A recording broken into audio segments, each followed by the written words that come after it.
is once again Ellsburn. Drives in, right-handed layup. It is up and in. And Ellsburn, who's left-handed there, shows that she can take the ball to the right side in a good start for North Fayette Valley. Here is Central. Back ahead of the pack is Embritson. She drives in, right-handed layup. It's up and in. And the Warriors lead by 8. And here's a timeout by North Fayette Valley. Ellsburn at the left elbow. Drives, covered, swings it right side to McGowan. McGowan, deep three, right side, got it from a step behind the arc. And just like that, it's a 7-0 run for North Fayette Valley. They retake the lead at 28-27. So Erickson gets it back over to Armstrong from the volleyball line for three, got it! And a timeout by Central with 5.7 seconds to go. Well, that's what we're talking about. That's a quick shot. And Armstrong nails it. They're back within a point. North Fayette Valley trailed by 6 coming into the quarter, and they rally. North Fayette Valley stays in the top half of the conference. They defeat Central by a final score of 39-35. Isaac Lone, backdoor, gets it to Owen Hammerstein. His layup, it is up. It is in. Foul, count the basket. We're not even 2.5 minutes in, and the Warriors suddenly lead 8-2. 3-minute mark of our first quarter. On top, pass intercepted by Riester, and here it comes. Riester throws it down 2 hands. Impressive with the steal and the dunk. And suddenly the Tiger Hawks down by 7 early, now lead by 2. White, top of the key, and goes off a pick. Back over top of the key to Riester. Left side, Mosier. Cole Mosier left side for 3. Got another one. Cole Mosier in the closing seconds of the half hits another 3. And the Tiger Hawks have their biggest lead at the break. 35-19, they lead Central. Tiger Hawks back in the offensive end. White, nice bounce pass to Grove. Grove from the left side, lays it up and in. Tiger Hawks in transition, biggest lead of the night at 19. North Fayette Valley, the winning streak continues. It's now 12 in a row. They led by 16 at the half. They win comfortably by 23. 59-36, that's the final score. The best high school basketball is on KCTN. It's Upper Iowa Conference basketball action again tonight on KCTN. In our featured matchup, Clayton Ridge is at MFL MarMac. First off, we have the girls' game. The Eagle girls are coming off a tough loss on Tuesday, but they battled the Bulldogs very tough the last time. They expect a bounce-back performance tonight. For MFL MarMac, now in sole possession of first after a thrilling comeback in Turkey Valley. They look to stay ahead of the pack in the race for a conference title. Clayton Ridge and MFL MarMac, the girls' game first. Tonight's Chalk Talk coming up next. When making up a to-do list, don't forget to include servicing your car at Edie's AC Delco Service Center in Garnavillo. Your car should have the best care, and Edie's will make sure of it. Stop in or call 964-2186 to make an appointment. Tires worn out? Well, Edie's can replace them. Need a tow? Call Edie's at 964-2186. Kay, Lynn, and Todd invite you to stop by and fill your car's tank with fuel at Edie's AC Delco Service Center in Garnavillo. Edie's open 7 a.m. Mondays through Saturdays. Epic Wear. Get personalized clothing for your school, your team, family, friends, business, or any event.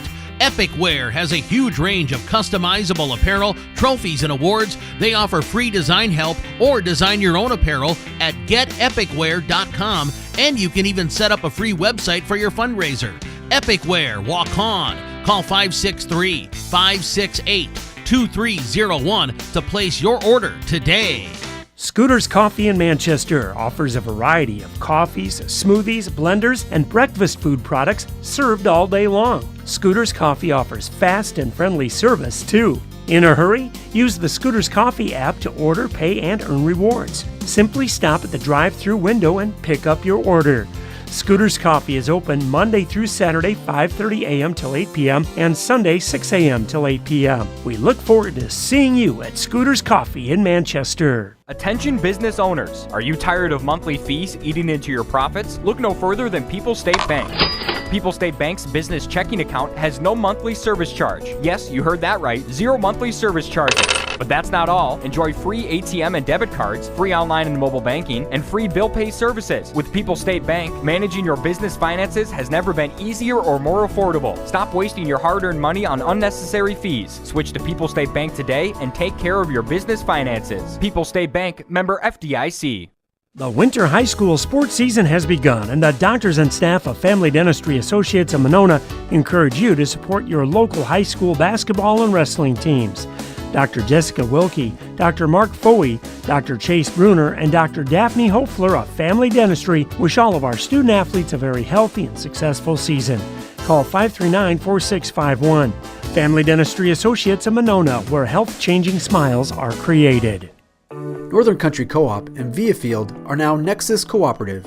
your full-service ag partner supplying all your agronomy, energy, feed, grain, and lumber needs. Our highly knowledgeable and experienced team utilizes the latest technology in feed manufacturing, agronomy services, precision ag, plant and animal nutrition, energy products, and grain marketing to keep our customers ahead of the rest. Stop in today at any of our 26 locations across northern Iowa and southern Minnesota, or visit us online at nexus.coop. Eagle Bulldog Basketball is brought to you in part by Community Insurance of Iowa, Hometown Agency Monona, Auto, Home Business, Crop Farm, and Life, Smithy's Oil and Tire in Monona, Ashbacker Building Supplies in Rossville, Nick's Excavating and Kane Construction in Farmersburg, T&K Cahoon, your Napa dealer in Monona, Morris Funeral Home in Guttenberg and Garnavillo, Guttenberg Municipal Hospital and Clinic. Check out career opportunities at guttenberghospital.org, and Growl Logs and Lumber in Elkader. Timber is a crop. Harvest wisely. We begin the Chalk Talk for our girls' game. We're joined by Clayton Ridge, girls' assistant basketball coach Casey Zar. Coach her team dropping to 6-8, 3-7 in the conference. Dropped a tough decision to West Central Tuesday night, 40-39. Tell me about that game. Yeah, it's a tough one to swallow there. Hats off to West Central for making the halftime adjustment against us defensively. Really found a weakness in us that night with our shooting. You can't win a basketball game only going 2 for 28 from 3. So you got to really make shots when you need to, and it was just kudos to them. All right, so now you guys obviously look to rebound in tonight's ball game. Set the starting lineup for us tonight. So starting for us, we're going to start with freshman Erica Sarazua, along with her freshman Hayden Reimer. Then sophomore Kamaya Millard, senior Alyssa Willie, and senior Amira Millard, hoping to get Lola Reimer back today, back into our lineup somewhere. All right, yeah, you mentioned possibly off the bench. Who else comes off the bench and contributes for you? Coming off the bench, they've made a really good impact. Those Dean sisters, Mallory Dean, freshman, and then sophomore Avery Dean. Avery being a little bit undersized, but still battles really, really hard down low, can rebound and just really go get it with putbacks. And then Mallory being a freshman, taller, lengthier girl defensively for us, being on the top of our house zone that we do, tipping passes out and then just turning defense into offense, really. All right, lots of positive there. All right, you dropped the decision to MFL MarMac earlier in the season, 43-32. What do you kind of remember about that game? Yeah, Emmy Wickner is tough for them. She's a baller. You got to be able to handle her and then run them off the 3-point line. And as a team, they're shooting just around that 30% mark. You got to keep them off the 3-pointers, and then keeping those two senior girls, Kishman and Shaw, off the offensive rebound. You can't give a team like MFL second chances like that. It's got to be one and done, and then go score offensively for us. All right, some of the other keys in the ball game for your team then. Really ball movement, breaking the press when they're going to throw it at us.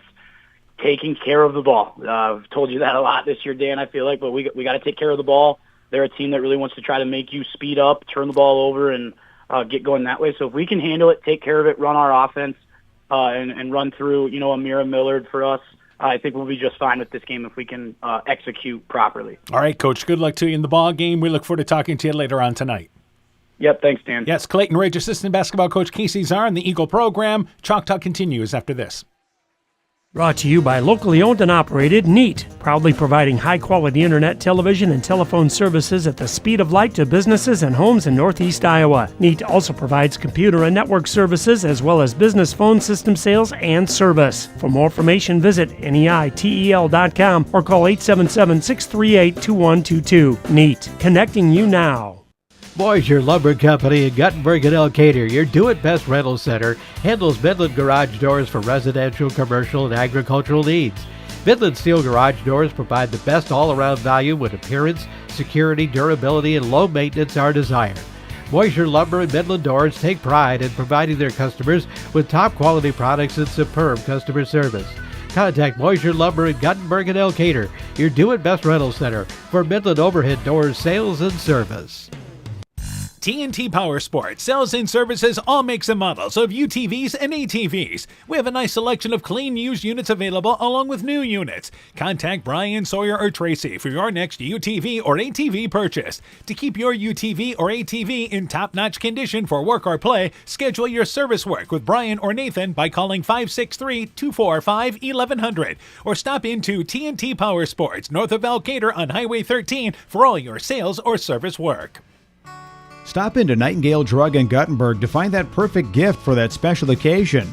We have Silver Stars jewelry line, Gans and Carson home decor, Simply Noel purses and bags, Melissa and Doug toys, and baby items. Need that last-minute greeting card? Stop in and see our large selection. We have something for every occasion. Nightingale Drug and Gift Shop, your small-town, family-friendly business, located along Highway 52 in Guttenberg. Health Mart, caring for you and about you. Stronger, farther, faster. It all starts with good nutrition. Clayton County Farm Bureau is proud of our livestock farmers who provide high-quality protein needed to fuel our young athletes. The ultimate pre- and post-game fuel-up can be found in meat and dairy foods grown right here. Meat and dairy are natural sources of essential vitamins that support health, energy, and performance. We know our student athletes are the real deal, and Iowa's livestock farmers are committed to helping them reach their goals.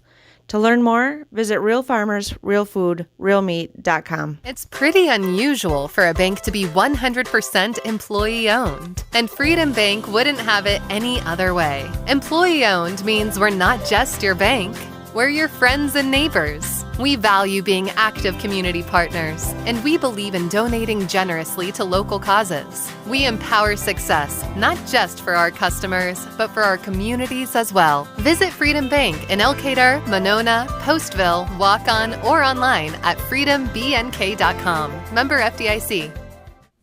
Eagle Bulldog Basketball is brought to you in part by Agent Lanny Keel, your New York Life agent in Garnavillo, Garden View Place in Monona, Vorwald Enterprises Inc. in Monona, Kanako Flood Covering in Monona, Ems Machine and Manufacturing in Monona, Dean Family Chiropractic in Claremont, LTI & Sons Water Conditioning, your Connecticut dealer in Postville, Farmers Savings Bank of Colesburg, Elkport Garber, Strawberry Point, and Arlington, member FDIC, and Car Auto Group, online at karautogroup.com. Talking MFL MarMac basketball now, we're joined by their head coach Brian Bugenhagen. Coach, our team 9-5, 9-1 in the conference. Pulled out a thriller against Turkey Valley on Tuesday night, 40-37. Tell me about that game. Yeah, I mean, it started out, kind of back and forth in the first half. I think we actually went into halftime tied. I knew it was going to be a physical, game. Just pretty, like I said, back and forth in the first half, and then in the second half, we were, I think we had maybe a little bit of a lead, and then in the fourth quarter, I think they were up at 5 at one time, and actually Emmy Whitner went down with an ankle injury that she's been kind of dealing with, and so she was out most of the fourth quarter, and we had some other girls step up and make some plays and shots and put us in a position, with I think about 10 seconds left, and I asked Emmy if she could go, and she said yes, so we drew up a play for her, and she came off a couple staggered screens and was able to hit a three for us, and we were able to get a stop and went to the free throw line and made a couple free throws, and we ended up winning by 3. So, all right, yeah. Pretty exciting game. Absolutely. Let's go through starting a lineup for your team tonight. Yep. So we'll start with our seniors: Autumn Shaw, Ava Kishman, and we'll go with Emmy Whitner at the point guard, Emma Driscoll, and Casey Pika. And some of the kids off the bench for you there. Yep, Corey Keener is doing a nice job off the bench for us. Sam Ruff is kind of coming around with her ankle injury, so she'll get some good minutes. And Evie Fritz has stepped up as a freshman, done some nice stuff off the bench for us this year. All right, defeated Clayton Ridge earlier this year, 43-32. What do you kind of remember about that game? Yeah, it's it was kind of low scoring. I feel like we always struggle playing it in Clayton Ridge. I got some big girls, the Reimer girl, she's kind of tough to deal with. I think we struggle sometimes with some size, but, they do have some young guards. We hope to put some pressure on them, but, we pulled away at the end, but, I think it was an 8-10-point game for most of the game, and so I know they'll be ready for us tonight. Keys in the ball game for MFL MarMac, what do you have to do? Just rebound. I think we want to get out and pressure them, pressure their guards, get some easy buckets, and just run our offense. I feel when we do that, we're a lot more efficient, and we get a lot better looks and not try and force stuff. All right, Coach. Good luck to you in the ball game. We look forward to talking to you later on tonight. All right. Sounds good. Thanks, Dan. MFL MarMac girls basketball coach Brian Bugenhagen on his Bulldog team. Chalk Talk continues after this. When I started out in the car business, my dad gave me some good advice. Hi, it's Forrest Brown with the Brown's family of dealerships. What my dad told me is when you sell someone their first car, you need a good sales department. But if you expect to sell them their second, third, and fourth car, you better have a great service department. Visit any one of the Brown's family of dealerships in Guttenberg, Elkader, West Branch, or Victory Ford in Dyersville and find out why Brown's is your hometown dealer, no matter where your hometown may be. This is Chris Holbert, General Manager of Hall Roberts Son Incorporated in Postville. We would like to wish the area student athletes both a safe and successful sports season. We have been a community-based company since 1864, servicing and supporting the area ag industry with products necessary for daily success.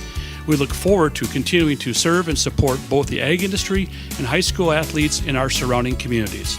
Thank you and good luck from the families at Hall Roberts Son. Hey sports fans, take a time out and call Garms & Gifford Insurance Agency. Whether you need auto, home, farm, health, crop, or business insurance, Garms & Gifford Insurance Agency and Grinnell Mutual has you covered. You'll receive quality protection, expert advice, and local friendly service. Owners Brian Bugenhagen and Michael Beck, along with their staff, look forward to serving all your insurance needs. Call them today for a free competitive quote. Garms & Gifford Insurance Agency in Elkader, your trusted choice agency. Top Gun Customs knows that the insurance company wants you to do all the work for them. They want you to download the app, take the pictures, upload them, then they want you to accept the paltry check they think will repair your vehicle. No, no, no. Top Gun writes an accurate estimate, takes the photos, and explains the repair process to you. Let Bob and the guys take all the worries out of your repairs. Call Bob or Nancy at 563-964-9899 at Top Gun to schedule your repair today. The Woodland Eye Clinic in Elkader and West Union are proud sponsors of high school sports. We are committed to bringing our patients the highest level of total eye care with detailed one-on-one attention. Our offices offer the newest technology and equipment with a professional team of experienced staff that is committed to you. Call us today for your next total eye care appointment. The Woodland Eye Clinic in Elkader and West Union supports all of our local athletes taking the field or court this season. We are happy to announce we are once again performing cataract surgery right here at home. This is Jessica Jones, surgery supervisor. We welcome Dr. Cancel from Gunderson, who performs this surgery monthly at our local surgery suite and holds consultations at Gunderson Eye Clinic, Waukon. Dr. Cancel is a wonderful addition to our surgery team, and we're so happy he's here. Call us today for more information. Exceptional caring people, Veterans Memorial. Eagle Bulldog Basketball is brought to you in part by St. of Ag Sales and Service, Thompson Construction and Monona Overhead Door, TJ's Pizza in Monona and Claremont, Myers Auto Service in Monona, Clayton County Recycling of Monona, Rivertown Family Dentistry, Dr. Alicia Waukee in Guttenberg, Elkader Chiropractic Center, Dr. Jamie Hammersland, Adverse Weather Insurance, Jim Furman of Volga, your independent crop insurance agent, Norby's Farm Fleet in Northeast Iowa, and by Furniture Showcase in Allwine.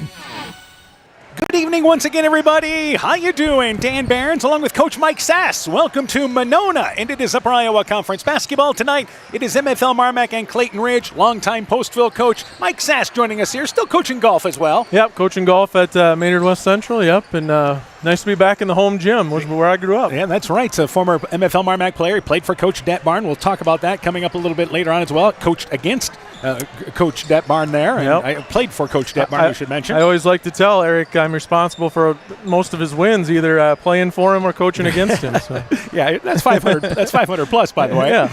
So we have that boys game coming up a little bit later on, but first off, we have our girls game tonight.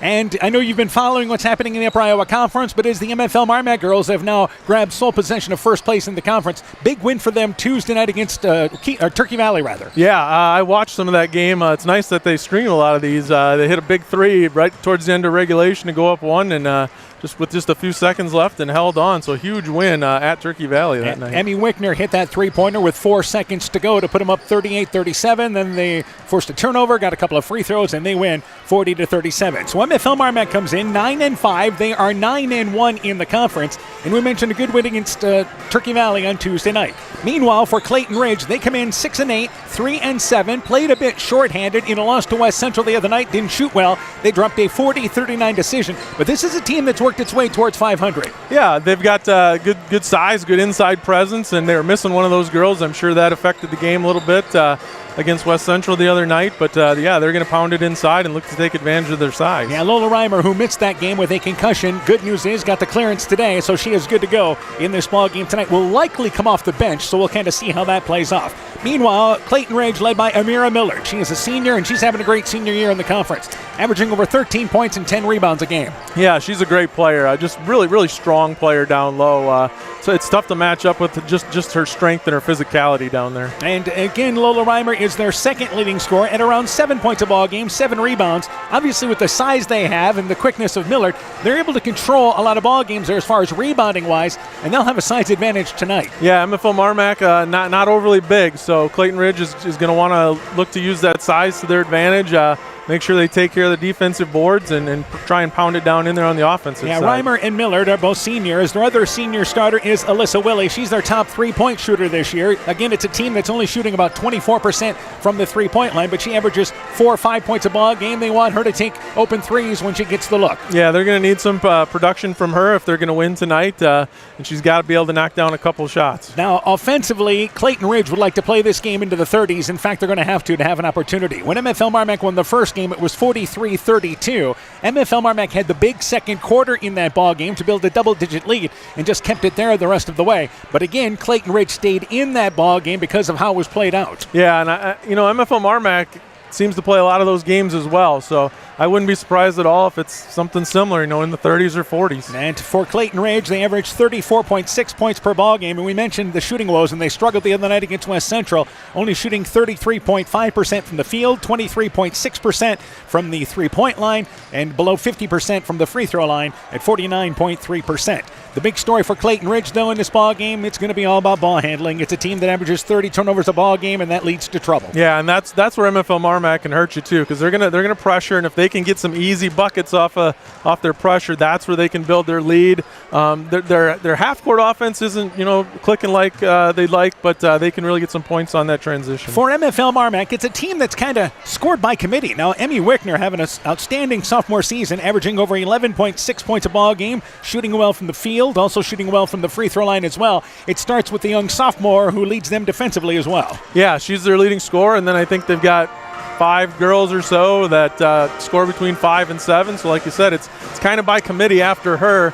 But they definitely need her scoring production, and she's extremely quick, forces a lot of turnovers as well. Inside, and this will be the challenge for them tonight, is the inside play of their 2 seniors, Ava Kishman, along with Autumn Shaw. Both average around 5-6 points a ball game, 5-6 rebounds a ball game. And again, they look for those kind of numbers and to at least hold their own on the boards tonight. Yeah, that's what they want to do. If they can neutralize Clayton Ridge's big girls, MFL MarMac, I think, feels like they might have an advantage in the guard court. And as far as in the guard court, Casey Pika is the other key starter for MFL MarMac. She averages 7 points a ball game, and also Emma Driscoll as well, averaging 7 points a ball game. So they do it there with their guards on the perimeter. The big story for MFL MarMac is because of those guards, they only average 14 turnovers a ball game. That's not bad at all. Yeah, that's pretty good in high school girls basketball. Like you said, Wickner handles the ball a lot for him, and she's quick. She's tough to pressure and tough to trap with her quickness. And again, they have about 9 assists a ball game, so they're still below the turnover to assist ratio there. But again, the number's not out so bad. That some of that is with the pace they play, trying to force defense as well. They average 45 points a ball game. Story for MFL MarMac has been, and this in particular outside of conference play, is they just haven't shot overall well. It's hard to believe they're 9-1 in the conference because they're doing it on defense. Yeah, they're not an outstanding three-point shooting team. I think Driscoll is respectable, but then it kind of drops off after her. But like you said, they really get after you on defense. They force turnovers, and they want to score points off turnovers in transition. MFL MarMac shoots 34% from the field, 25% from the three-point line. The good news is one of the better shooting, if not the best free throw shooting team in the conference. At least one of the few over 50%, at 56% on the season, so they are making the most of those opportunities. And again, coming off that win against Turkey Valley, MFL MarMac has a quick turnaround, by the way, because they play at Upper Iowa University tomorrow. They'll take on Crestwood in a non-conference game, future conference game next year, though. Yeah, that'll be a conference game next year. Yeah, I saw, I think MFL MarMac boys play there as well, if I'm not mistaken. And they take on Charles City. Yeah, that'll be a good test for them. Yeah, girls play at 3:30, boys play at 5 o'clock or 5:30, right around there tomorrow with that doubleheader at Upper Iowa University. A number of games going on in the conference tonight, and it is West Central and Central playing in Elkader. Postal is at North Fayette Valley. Elsewhere tonight, Edco is at North Lynn. That'll be a challenge for Edco there, facing the highly ranked Lynx. And Starmont is at East Buchanan. We expect to give you scores across the area from those games tonight. All right, let's go back to the keys in the ball game. Let's start with Clayton Ridge. Yeah, I think Clayton Ridge, they've got to handle the ball. You know, you're going to turn it over a little bit, but you've got to handle it better than you normally would. And then they've got to own the paint with their size and strength down low. Yeah, keep the turnovers below 20 to give yourself an opportunity. Meanwhile, for MFL MarMac, keys in this ball game. Yeah, I think it just kind of mirrors Clayton Ridge's. They want to force turnovers. They want to get out and get those easy buckets. Again, their half-court offense is a work in progress, but they can really get out in transition. So they want to force turnovers and then try to limit Clayton Ridge's paint touches inside. And also in this ball game tonight for MFL MarMac, hold your own on the boards is what we're talking about there. Don't need to win the battle of the boards. You just got to hold your own. Exactly. Like we said, they feel they have an advantage in their guard court. So if you can hold your own in the front court, neutralize that, you should come out on top. All right, so for MFL MarMac, we mentioned that they have a quick turnaround tomorrow. But as far as games coming up, they play South Wind in a ball game we'll have on Tuesday night. And that will be another conference matchup here in Monona. We'll have the girls and boys game for you on Tuesday night as well. We're ready for the starting lineup for tonight's ball game. Let's go courtside with Greg Schiller. Tonight's starting lineups as they shut off the lights. Ladies and gentlemen, welcome to MFL MarMac High School for tonight's girls varsity basketball game between the Clayton Ridge Eagles and the MFL MarMac Bulldogs. The Eagles are coached by Savannah Zar, assisted by Casey Zar. The Bulldogs are coached by Jess Schubert and Brian Bugenhagen, assisted by Mike Driscoll and honorary coach Jason Winter. Officials for tonight's game are Jeff Niehaus, Jerry Kelleher, and Rodney Varner. Now the starting lineups. First for the Eagles, number 1, Erica Sarazua. For the Bulldogs, 5'8" sophomore from Monona, Iowa, number 2, Emmy Wickner. For the Eagles, number 3, Hayden Reimer. For the Bulldogs, 5'7" junior from Monona, Iowa, number 20, Casey Pika. For the Eagles, number 10, Amira Millard. For the Bulldogs, 5'9" senior from Farmersburg, Iowa, number 21, Autumn Shaw. For the Eagles, number 22, Alyssa Willie. For the Bulldogs, 5'7" sophomore from Marquette, Iowa, number 24, Emma Driscoll. Finally, for the Eagles, number 24, Kamaya Millard. For the Bulldogs, a 5'9" senior from Farmersburg, Iowa, number 30, Ava Kishman. Ladies and gentlemen, there we go. Opening action coming up next. He's from Gunder, my old man born in Freilich. Back with the opening tip coming up next. Inspiring changes to a happier, healthier you is what we do at Clayton Drug. We are committed to helping you achieve the highest quality of life possible. We are a full-service pharmacy offering services such as med packing to your home or mail delivery and online prescription refill. We also offer a cash pricing program on name brand and generic prescriptions. Call 563-245-2530 to find out more. Clayton Drug, connecting the communities of Elkader, Strawberry Point, and Sumner to serve us all in between. Hi, this is Cody from Torkelson Motors in Elgin and Waukon. At Torkelson Motors, we believe that student involvement in activities is a great way to help grow our communities, and we are proud to help sponsor this game for your enjoyment. We've been serving Northeast Iowa since 1926 and appreciate the business that our customers have given us and the support they provide to our area schools and communities. So the next time you are in need of a new or used vehicle or a repair, stop into Torkelson Motors. We've been selling cars the old-fashioned way with a friendly smile and a handshake right here next door in Elgin and Walk On.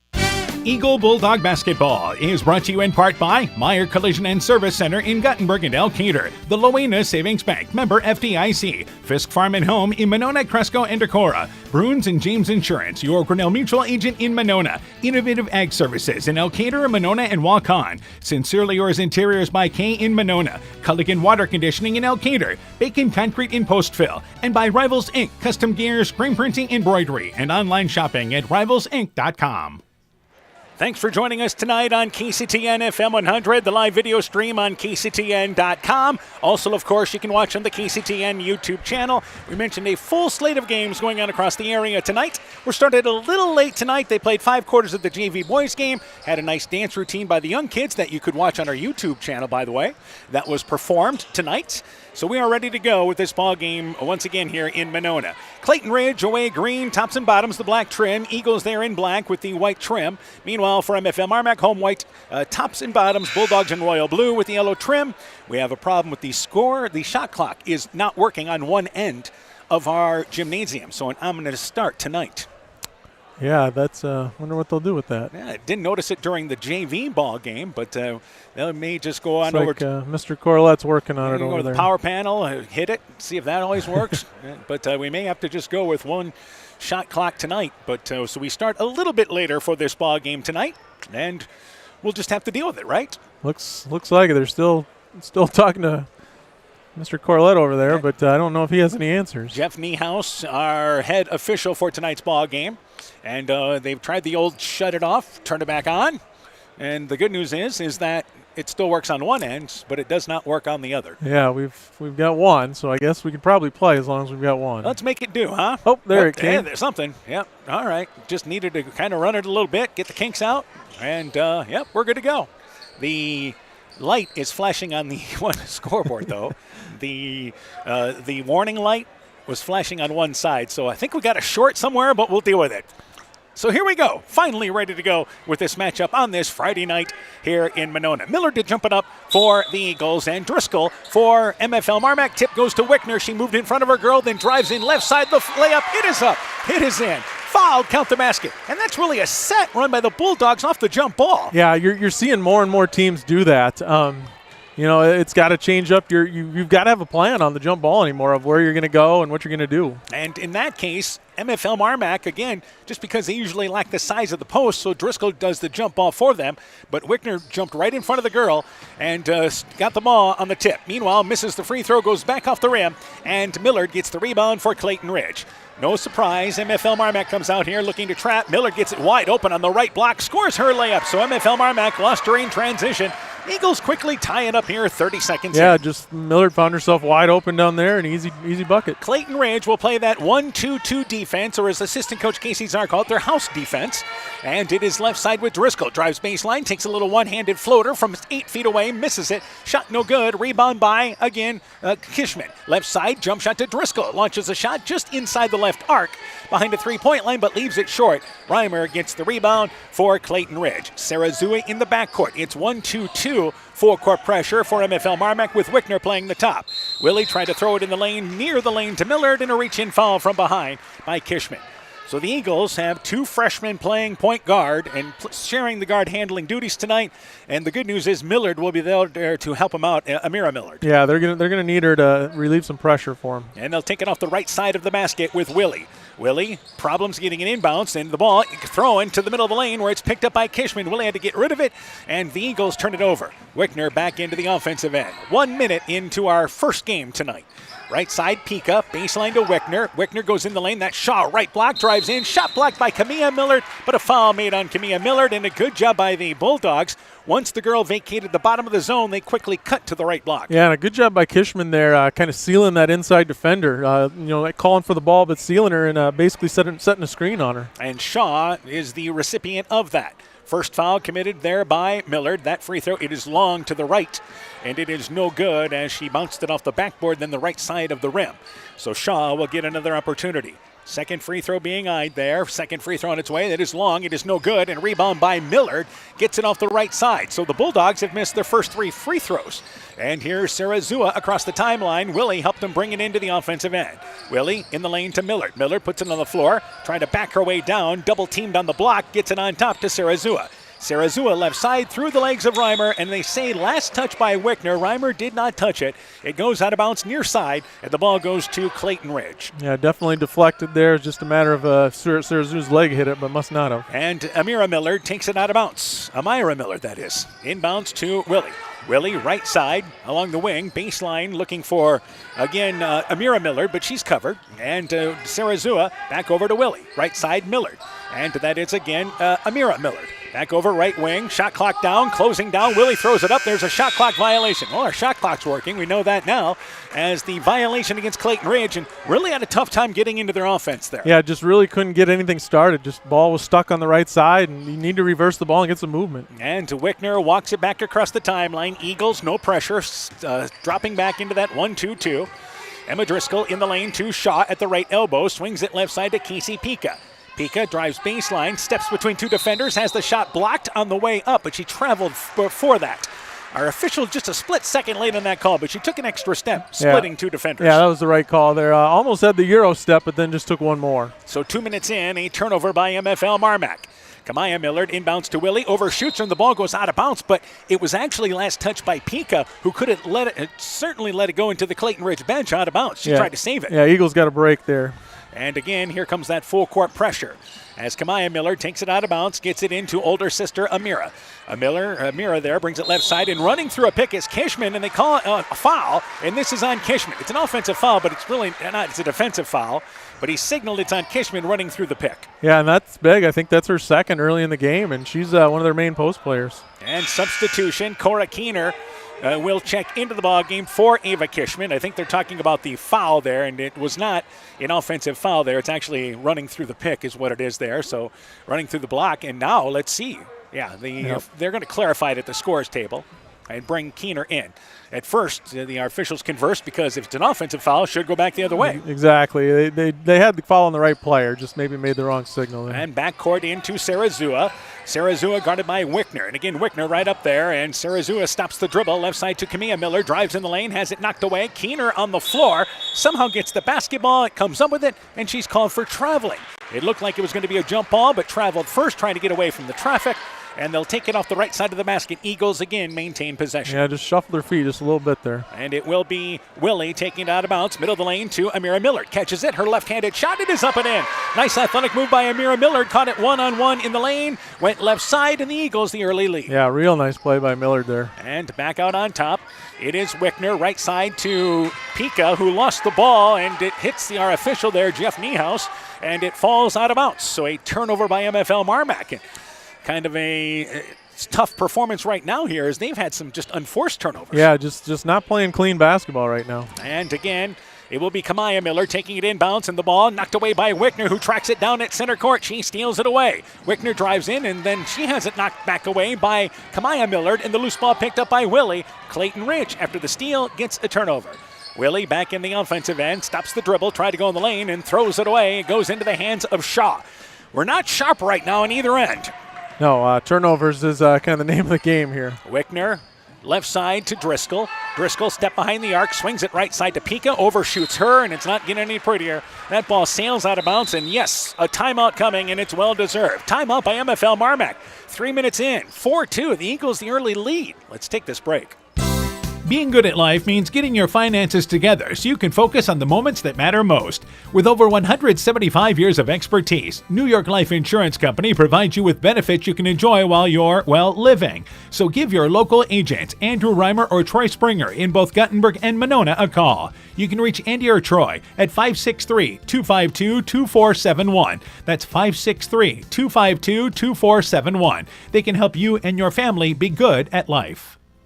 4-2, the early lead. We have a score from Postville, or actually from North Fayette Valley. North Fayette Valley leads Postville And that is 17-8 at the end of the first quarter. So good start for North Fayette Valley girls. Better offensive night for Postville so far in that first quarter than what they had in the ball game against Southwind the other night. Meanwhile, turnovers, name of the game right now. Yeah, each team with 5 through 3 minutes here. Wow. Both teams need to clean this up. Amira Millard into the offensive end as MFL MarMac continues their girl-to-girl defense. Amira Millard looks to go off a pick, drives right side into a double team, wraparound pass to Kamaya Millard. She has it taken away by Wickner, deflected out of there into the hands of Reimer, who stops, flips it up one-handed from the middle of the lane from 8 feet away. Shot is no good, and Driscoll gets the rebound. Coach Bugenhagen taking that timeout to get his team here resettled offensively. He was hoping to get off to a good start tonight. Hasn't really happened. Pika drives in, takes a little 1-foot runner, 10 feet away, leaves it short just outside the rim. Millard gets the rebound. We see more and more of these 1-foot runner shots in girls and boys. Yeah, it seems to be a popular shot at every level. You see it with the college players as well. And it was common back in the 50s. That's how a lot of people shot. Left sideline, Kamaya Millard puts it down, brought it down to the waist, and it's simply taken away by Pika, and another turnover by Clayton Ridge. Pika left side to Wickner. Wickner back out on top to Pika. Pika with it, top of the key. Eagles have done a good job getting back defensively. Halfway through the first quarter, 4-2 right now, Clayton Ridge in the lead. Meanwhile, baseline to Keener, back over to Wickner. Wickner right side to Casey Pika. Drives in, middle of the lane. There's another one-handed runner. Blocked, though, by Amira Millard. And the loose rebound picked up by Sarah Zua. Challenged inside, but a turnover there. A blocked shot gives the ball back to the Eagles. The Bulldogs did not turn it over. Meanwhile, Clayton Ridge does. As Willie got it right side, tried to go to Amira Millard at the high post, maybe thinking Millard was going to cut back door. I think that was the plan there, but she wasn't cutting. And it goes right into the hands of MFL MarMac. Meanwhile, Driscoll open deep left corner for 3. Shot no good. Keener the offensive rebound over Sarah Zua on the right side. Banks it up and in, and that for MFL MarMac is their first basket in 4.5 minutes. We're tied at 4. Yeah, they scored off the opening 10. Yeah, scored in the first couple seconds and then hadn't scored till just there. Right side, Amira Millard into the offensive end. Drives baseline, cut off. Reimer open, right side, rushes a 3. It is well short. Rebound, Willie tried to jump over the back of Pika. Out of bounds, could not get to it. And it goes back to MFL MarMac. Our first substitutions of the game, Sarah Zua checks out for Clayton Ridge. Into the ball game is number 11, and that will be Mallory Dean, a freshman. Meanwhile, Pika and Driscoll check out for MFL MarMac. Into the game is number 11. That's Evelyn Fritz. She is a freshman. And also coming into the ball game for them as well is number 4 in Samantha Ruff, and she is a sophomore. So 3 minutes left in the quarter. Knotted at 4. Wickner, right side, cut off there by Dean, and she'll bring it back over left wing to Ruff. Top of the key to Wickner. Wickner, right side, Fritz traveled with the basketball. Caught it in the right wing area. At first, maybe looked to shoot, but then tried to drive the ball between 2 defenders, and a turnover by MFL MarMac. Yeah, nice little shot fake there, but just got the feet going before she was able to put the ball down for and the the dribble. Bulldogs really struggling against this Clayton Ridge zone. Meanwhile, Amira Millard inbounds pass, knocked away from Ruff from behind, but a foul on Ruff. That will be the 3rd foul on MFL MarMac, and Clayton Ridge has committed 2, the first foul on Ruff, who just came into the ballgame. The other thing is, Bulldogs not getting really transition opportunities. No, most of Clayton Ridge's turnovers are happening underneath their basket, so MFL MarMac not able to get out and run. All right, Autumn Shaw checks out, a bit gimpy as she checks out there, may have tweaked something, as Emma Driscoll comes back in for MFL MarMac. Willie in the backcourt, brings it in the offensive end, and running through a pick there, it's Dean, and it is Evelyn Fritz called for pushing her way through the pick. That's the second time we've seen that, and what that involves is nobody talking to her. Yeah, that's not her fault. That's whoever, the player that was setting the screen, whoever's guarding her. She needs to talk and communicate that a screen's coming. Yep, Evelyn Fritz picks her up of her first foul, the 4th team foul. Inbounds, Amira Millard catches it on the block, spins, middle of the lane, uses the left hand up and in. Nice athletic move by Millard. Eagles the early 6-4 lead, and now a travel violation on the inbounds committed by Evelyn Fritz. Yeah, real nice soft left hand there by Millard. And again, that's one thing that Coach Bugenhagen had talked about, concern about Amira Millard and what she can do around the basket. Right side, Willie takes it out of bounds. Middle of the lane, triple teamed is Millard, and it's knocked away by Wickner. Tough pass and a lot of traffic. Wickner lost the dribble for a second, back out on top to Ruff. Right side to Wickner, right block area to Driscoll. Feeds it back to Wickner, pulls up, baseline, 10-foot jump shot, banks it, no good. Ruff the rebound, double pump, put back, no good. Bounces strong to the right. Amira Millard grabs another rebound for Clayton Ridge and then loses the basketball. Willie does, as she tried to push it ahead in the offensive end. It's picked up by the Bulldogs. So Wickner at the volleyball line at the 2-minute mark of our first quarter. Wickner brings it right corner area, baseline to Wickner. Wickner knocked away by Amira Millard. We'll take it off the right side of the basket with MFL MarMac. Pika into the ball game. Wickner gets a quick breath here for the Bulldogs. Yeah, both teams just really struggling with offense right now. And Driscoll takes it out of the right side of the basket. As the Bulldogs set up and looking for Keener inside, covered. They have to go in on top to Ruff. Left side, Evelyn Fritz drives in, takes a little runner into traffic. Straight up shot comes right back to her. It's no good as Kamaya Millard was straight up. Good defense there. And the Bulldogs come up empty as Evelyn Fritz missed the shot, could not get the rebound. Reimer back over, high post area to Amira Millard. Millard there, double teamed, left side over to Reimer at the left elbow. Back over to Amira Millard, who drives in, knocked away by Ruff, who just reached in on the double team. And Millard saves the basketball in the lane, trying to go down to Kamaya Millard, but it's knocked away. Cora Keener, good fronting defense in the lane. Bulldogs force a turnover. Evelyn Fritz drives in, little left-handed runner, banks it too strong from 5 feet away facing the basket. Amira Millard gets the rebound for the Eagles as we approach the 1 minute mark of our first quarter. Hayden Reimer offensively has it right side, gets a step on her defender, but then reaching in is Ruff and forces a jump ball. It'll stay down here with Clayton Ridge as driving into traffic that time were the Eagles. Yeah, spacing's been a little bit of an issue for the Eagles. They look to drive, but the driving lanes just aren't there. It's a little too crowded.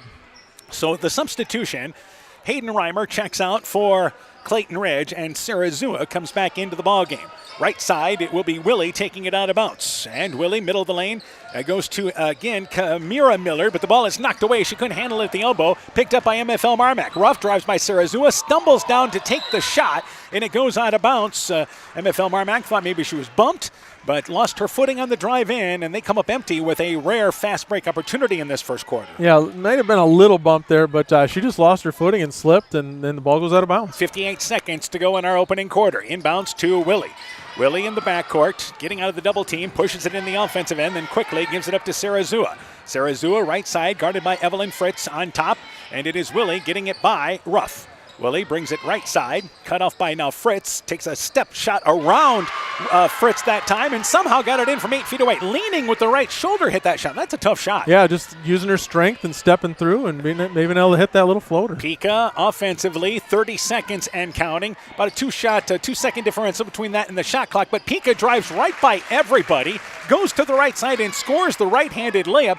She just right there bedazzled the Eagle defense. Yeah, and now Ruff steals the inbounds pass, and it's knocked away from behind. MFL MarMac will get another possession. Yeah, nice drive by Pika, just right down the middle, and MFL MarMac turns them over again. Substitution, Amira Millard will check out for the final 16 seconds of the quarter. Number 2, Avery Dean, a sophomore, into the ball game. So we've got the two Dean sisters on the court, and inbounds, they get it to Ruff, but there is a foul, and this is away from the basket.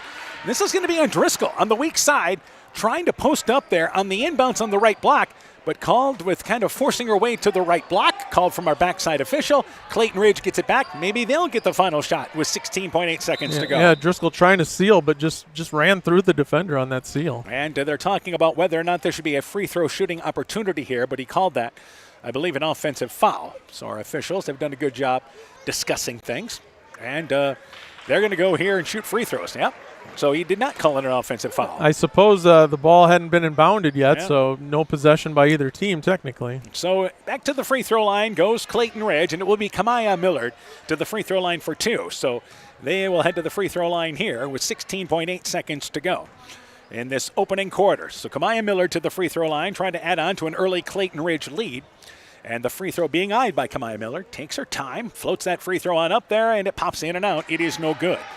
Certainly good flow on that. Kamaya Millard hasn't shot free throws great this year, but again, form and everything looked good on it. Yeah, that one didn't look bad, just rattled in and out. And the second free throw being eyed here by the sophomore.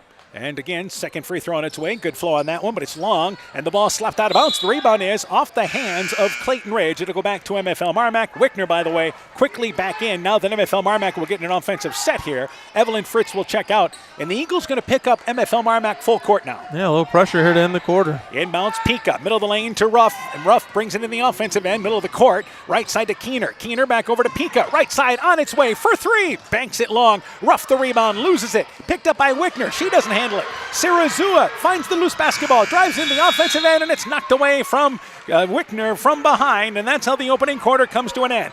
A scattered start, but for Clayton Ridge, a good one. They lead 8-6. Let's take this break. Brrr, the cold weather is here, and with it comes wind, snow, and ice that can damage overhead power lines. Remember to stay away from all downed lines. They may still be energized. Call to report broken poles, downed wires, or any other damage. By working together, we can keep everyone safe. That's the power of human connections. Al McKee Clayton Electric Cooperative, your Touchstone Energy Cooperative. Eagle Bulldog Basketball is brought to you in part by Community Insurance of Iowa, Hometown Agency Monona, Auto, Home Business, Crop Farm, and Life, Smithy's Oil and Tire in Monona, Ashbacker Building Supplies in Rossville, Nick's Excavating and Kane Construction in Farmersburg, T&K Cahoon, your Napa dealer in Monona, Morris Funeral Home in Guttenberg and Garnavillo, Guttenberg Municipal Hospital and Clinic. Check out career opportunities at guttenberghospital.org, and Growl Logs and Lumber in Elkader. Timber is a crop. Harvest wisely. Welcome back to Monona. We've played one quarter for Clayton Ridge. A good start against the conference leader in MFL MarMac, leading 8-6. What was our shooting in the opening quarter? Yeah, great start for Clayton Ridge. As far as shooting, they shot 4 of 6 overall, 0 of 1 on threes, and 0 of 2 from the free throw line. And then MFL MarMac, not as good a shooting night, 3 of 11 overall, 0 of 2 from three-point land, and 0 of 3 from the free throw line. And turnovers obviously been the story really for both teams. Yeah, 12 for Clayton Ridge. They're shooting the ball well, but they're not getting enough shots. And then 9 for MFL MarMac, which they need to clean that up as well. So both teams in the opening quarter, more turnovers than points. Yeah. That is a scary thought. Yeah, not a recipe for success usually. And it will be Pika, Wickner, Corlett, and also out there as well, Driscoll out there, and along with Shaw back into the game, and Kishman. Meanwhile, the ball knocked away down low. Shaw saved it out of bounds. They have it back in the middle of the lane with Kishman, who turns, fires up a little 6-footer, middle of the lane, circled around there and stayed down, and MFL MarMac scores first here to tie it up at 8. Yeah, and they need that from Kishman, and she had those 2 early fouls, so she hasn't played much. Millard. Also out there, Kamaya Millard, Amira Millard, Willie, Sarah Zua, and as well Reimer. That's Hayden Reimer to start this second quarter. And right side, and there is a double dribble violation on Hayden Reimer and a turnover by Clayton Ridge. We mentioned that Lola Reimer went through warm-ups tonight and again was dealing with a concussion, is in uniform tonight. But again, it appears to be she's going to keep stats tonight so far. Yeah, it doesn't appear like she's coming in the game, but she does have her uniform on and is sitting there. And again, across the timeline is MFL MarMac with Wickner. Wickner, right side to Driscoll, back out on top to Wickner, in the lane to Kishman. A little more ball movement here by MFL MarMac. Kishman swings it right side to Driscoll, back out on top to Wickner. Left side, that's Pika open, left wing for 3, got it from the left corner. 11-8. It is MFL MarMac now leading by 3 in a quick 5-0 spurt. Yeah, I think having Kishman back in the game has helped that ball movement a little bit. And back left side, Kamaya Millard into the offensive end. And again, they will push it ahead, and there is a foul. And this is on MFL MarMac as Clayton Ridge pushed it into the offensive end. And the foul committed there, is that on? I think it's on Wickner. All right, so that will be the first on Wickner. It is. And they will take it, the Eagles will, left side off the basket. And it'll be taken out of bounds there by Willie. So Willie along the left baseline and brings it on top, knocked away by Wickner into the backcourt. This is a fast break. Reimer gives chase. Wickner brings it to the right side, jump stops and lays it up. Nice transition basket. And the Bulldogs had the big second quarter of the last matchup, and this is how the second quarter is decided tonight as Pika steps inside the corner and steals away a pass. MFL MarMac with another steal. Wickner right side for 3. That one long. Kishman comes over the back to get the rebound there. Our official may have blown the whistle before that foul actually occurred because it was going to be so obvious as Kishman climbed the back of Willie on the weak side. Yeah, he was anticipating it, but fortunately he was right. Yeah. She did go over the top there, and that's her third. So, again, their run has really coincided with her being in the game, and now she's out. Yep, Eagles want a timeout here. Suddenly down by 5 at 13-8. Let's take this break. The Brim Coffee House in Elkader is a proud sponsor of Central Elkader Sports. The Brim offers specialty coffees, a variety of baked goods and pastries, soups, salads, and sandwiches. Don't forget, we have the Brim apparel in store. Check out our Facebook page to see our weekly specials of soups and salads. The Brim Coffee House is located in downtown historic Elkader at 110 West Bridge Street, and watch for our new location in downtown McGregor. Strawberry Building Supply offers all your building materials for residential and commercial projects. Whether you're building from the ground up, remodeling your home, or a weekend project, we have the materials you'll need. We are an authorized Milwaukee dealer for all your Milwaukee tools. Strawberry Building Supply also has everything you'll need for your pets and livestock. Stop into Strawberry Building Supply today at 413 West Mission Street, Strawberry Point, or call 563-933-4579. So MFL MarMac has scored the first 7 points here, and they've done it with all of a minute 35 seconds, and suddenly in the lead at 13-8. A good timeout taken by the Eagles. Yeah, and you mentioned the ball movement being better, and that was when Kishman came back in the game, and now she's out with 3, so we'll see if that continues for the Bulldogs. Right, we have a halftime score. North Fayette Valley leads Postville 42-15, so NFV girls on their way. Inbounds, Clayton Ridge, after a timeout, throws it away, and I've always said this. It's one thing to have a turnover. It's another thing to have the ball end up in your coach's hands. And the other thing is it happened right after you took a timeout, so it's the triple whammy. Yeah, that's about the worst thing that could happen if you're Clayton Ridge. Kamaya Millard checks out. Into the game for them is once again Dean, and that is Mallory Dean, a freshman. And she will play the bottom of that 1-2-2 along with Amira Millard. So left side, Pika with the basketball. Pika on top to Driscoll. Driscoll splits the defense, and then Sarah Zua reaches in, steps it away. She didn't get by the defense. Sarah Zua with the steal. Amira Millard back out on top, stolen back away by Wickner, and then a hand check foul called there on Hayden Reimer. Reimer gave her kind of an arm bar on the sideline, and that is the first whistle against the Eagles here in the second quarter. And now MFL MarMac a little more active on the defensive end. Yeah, some of those steals, they're getting out in transition a little bit more with those now. Yeah, Reimer's second foul. She'll check out. Kamaya Millard quickly comes back into the ball game. So MFL MarMac at the 2-minute mark into our second quarter leads 13-8. Pika on top to Driscoll. Driscoll brings it right side. Good movement by the Eagles on their 1-2-2 zone. And they work it in the corner to Wickner, in the lane to Shaw on the left block. Cupboard back over to the wing, and it is Pika now on top. Drives in the lane, pulls up, banks it in from 12 feet away. Just got inside the free throw line, found that little spacing against that zone. 7-point lead here for the Bulldogs on a 9-0 run. Yeah, you got to penetrate the zone, and Pika did a nice job there. Willie into the offensive end. Dean with it, back right side to Amira Millard. Millard cut off on the baseline, goes back out on top to Sarah Zua. Left side to Kamaya Millard. Millard on the left wing, swings it into the corner to Dean. Dean, left corner, back over to Kamaya Millard, right side to Sarah Zua. Sarah Zua covered, back over to Dean, top of the key, looking for Amira Millard in the right block. Shot clock's down to 5. Back over to Willie. Willie brings it right side, double team. They need some help. She throws it into the hands of Shaw. Either that, it was going to be a 35-second violation regardless. So a turnover, good defense by the Bulldogs. And here is Wickner, drives in, tries that little runner off the left foot. Shot no good. Rebound pulled down by Kamaya Millard. And then a reach-in foul by Shaw. At first, she plucked at it, nothing called, then tried again and got caught. Yeah, and MFL MarMac's got to watch. They're gonna put Clayton Ridge on the free throw line for some easy points here, and they're struggling with their offense. You don't want to give them those easy shots. And it will be Clayton Ridge taking it out of bounds. Yeah, 3 fouls in the first 3 minutes of this second quarter. So Kamaya Millard takes it inbounds, and the ball is knocked away by Pika, and the ball picked up by the Bulldogs. Back to Driscoll, another steal. Driscoll right side to Wickner. The Eagles made a substitution. Meanwhile, Ruff covered, goes right side to Wickner, who tracks it down on the near sideline. Wickner brings it back out on top, drives in, bounces it to Shaw, back left side to Pika. Pika drives in, 15-footer, left wing, grazes the side of the rim. It is short. Rebound goes out of bounds, and it goes off the hands of Kira Willett-Gow. She just checked into the ball game. Willett-Gow checking in for Willie for the Eagles. Now the Bulldogs having some success penetrating right down the middle of that zone. Left side, it will be Pika taking it out of bounds. Pika, they go to Shaw, right block, but triple team, puts it on the floor, and that's inviting trouble. Tough pass to get to anyway, and the Eagles converge and force a jump ball. They'll, in fact, create a turnover. Yeah, just again, spacing hasn't been great. So the Eagles again with the full court pressure by MFL MarMac.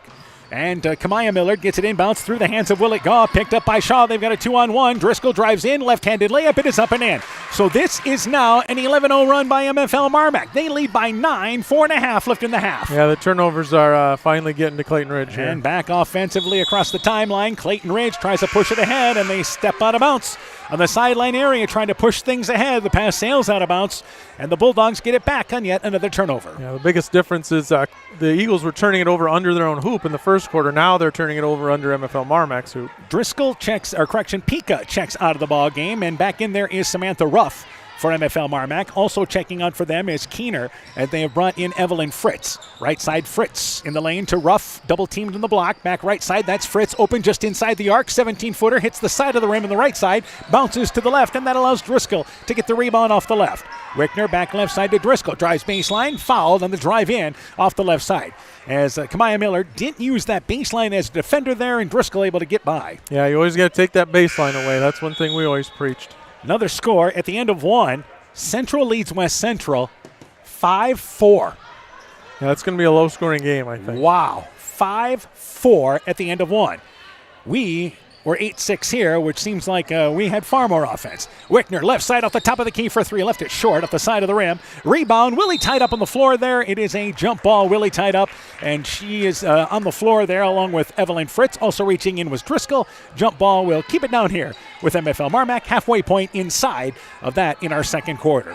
Left side of the basket, Samantha Ruff will take it out of bounds. Back out on top to Wickner. Wickner left side to Driscoll. Driscoll baseline, takes that little one-handed runner from 8 feet away outside the lane. Shot no good. Long rebound, batted out of there, picked up by Amira Millard, who drives in right side, loses the basketball, slides on the floor. It's a mad scramble. We've got three girls on the court. Amira Millard, Ruff there as well as Shaw. And let's give it to Clayton Ridge, 1st and 10 for the Eagles. That's kind of what it looked like there, yeah. And again, 3:39 to go in our opening quarter, or opening half. Clayton Ridge has not scored this second quarter. Yeah, they haven't attempted a shot in the second quarter That is yet. amazing in 4.5 minutes. Autumn Shaw checks out of the ball game, and back in there is Keener. Left side to Amira Millard. Left sideline, Willie with the basketball. Willie brings it left side to Amira Millard, gets it on the left block, put it on the floor, loses the basketball, and there is Ruff and Millard again on the court.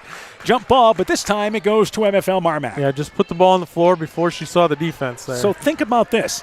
We have played 4.5 minutes, and the Eagles really yet to get any look at the basket. Yeah, they have. I thought we were going to have our first shot attempt on that one, but nope, still haven't attempted a shot this quarter. And it results in a turnover. So back over is Wickner right side. Back over to Evelyn Fritz in the right wing. Left side to Ruff. She's open just off the top of the key for three. Got it.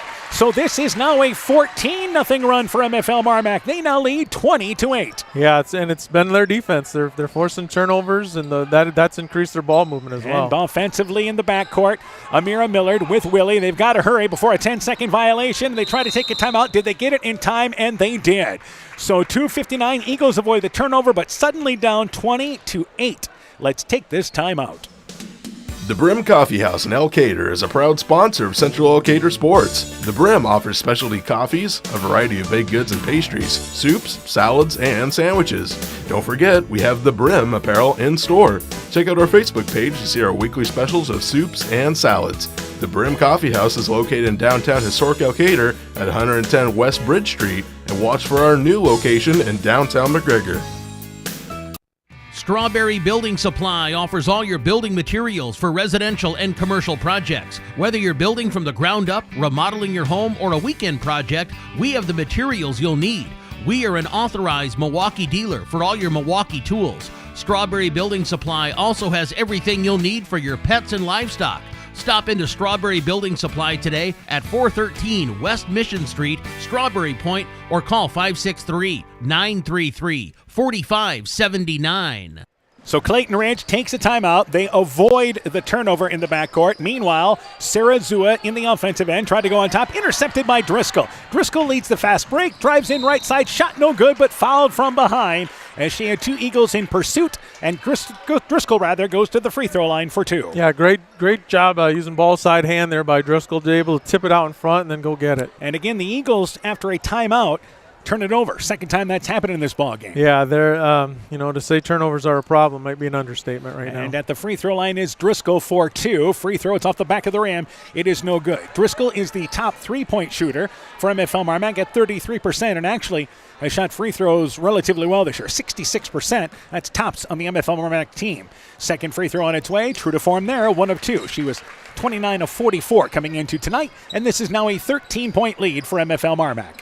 Willie inbounds, almost intercepted by Wickner, but instead goes to Sarazu, who wisely races it on the far sideline, brings it into the offensive end, and then a foul on Ruff, who reached in and tried to kind of bring it down to the floor, but that is now the fourth foul on MFL MarMac. Yeah, we could see that from up here. She was right on her arm there. And it will be Willie taking it out of bounds on the far sideline.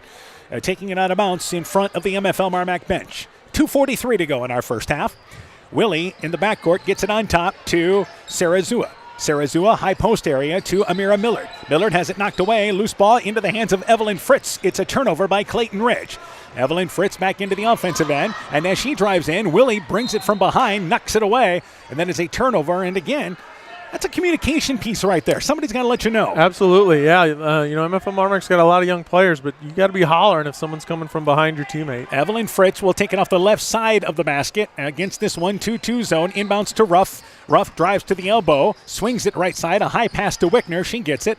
Wickner on the right wing, back out on top to Driscoll, who drives in the lane. A little one-handed runner, rolls around, got it to go down, facing 12 feet away. Another one of them one-foot runners. 23-8, 15-point lead here. Yeah, and that's where the Bulldogs have had some success, driving down the middle of that lane. Sarazua back to Willie. Willie across the timeline now, brings it ahead in the offensive end for the Eagles, still without a shot. 6 minutes here in our second quarter. Left side, Sarazua. Sarazua looking for a cutter, nothing doing, holds the basketball and tries to go on top. It goes into the hands of Driscoll, away from Dean. Driscoll leads the break, drives in, left-handed layup, no good, but fouled. And suddenly MFL MarMac doing it not only in their full court pressure, but what they're doing in the half court defensively. Yeah, they're just completely controlling this game with their defense right now. All right, we'll get you some updates on some scores, hopefully here with Edco and Northland, along with Starmont and East Buchanan, as Edco is at Northland for that ball game tonight. And the Lynx, a highly ranked team. Free throw by Driscoll off the back of the rim. It is no good. Willett Gow into the game for Clayton Ridge. Hayden Reimer checks in as well. And that will be Avery Dean checking out. Actually, correction, Mallory Dean checking out, along with Sarah Zua. Meanwhile, Autumn Shaw is at the scorer's table for MFL MarMac. And the second free throw being eyed here by Driscoll. Second free throw on its way. It's good. So 1 of 2, they'll take it. 24-8. They have outscored Clayton Ridge 18-0 in our second quarter, as checking out is Driscoll.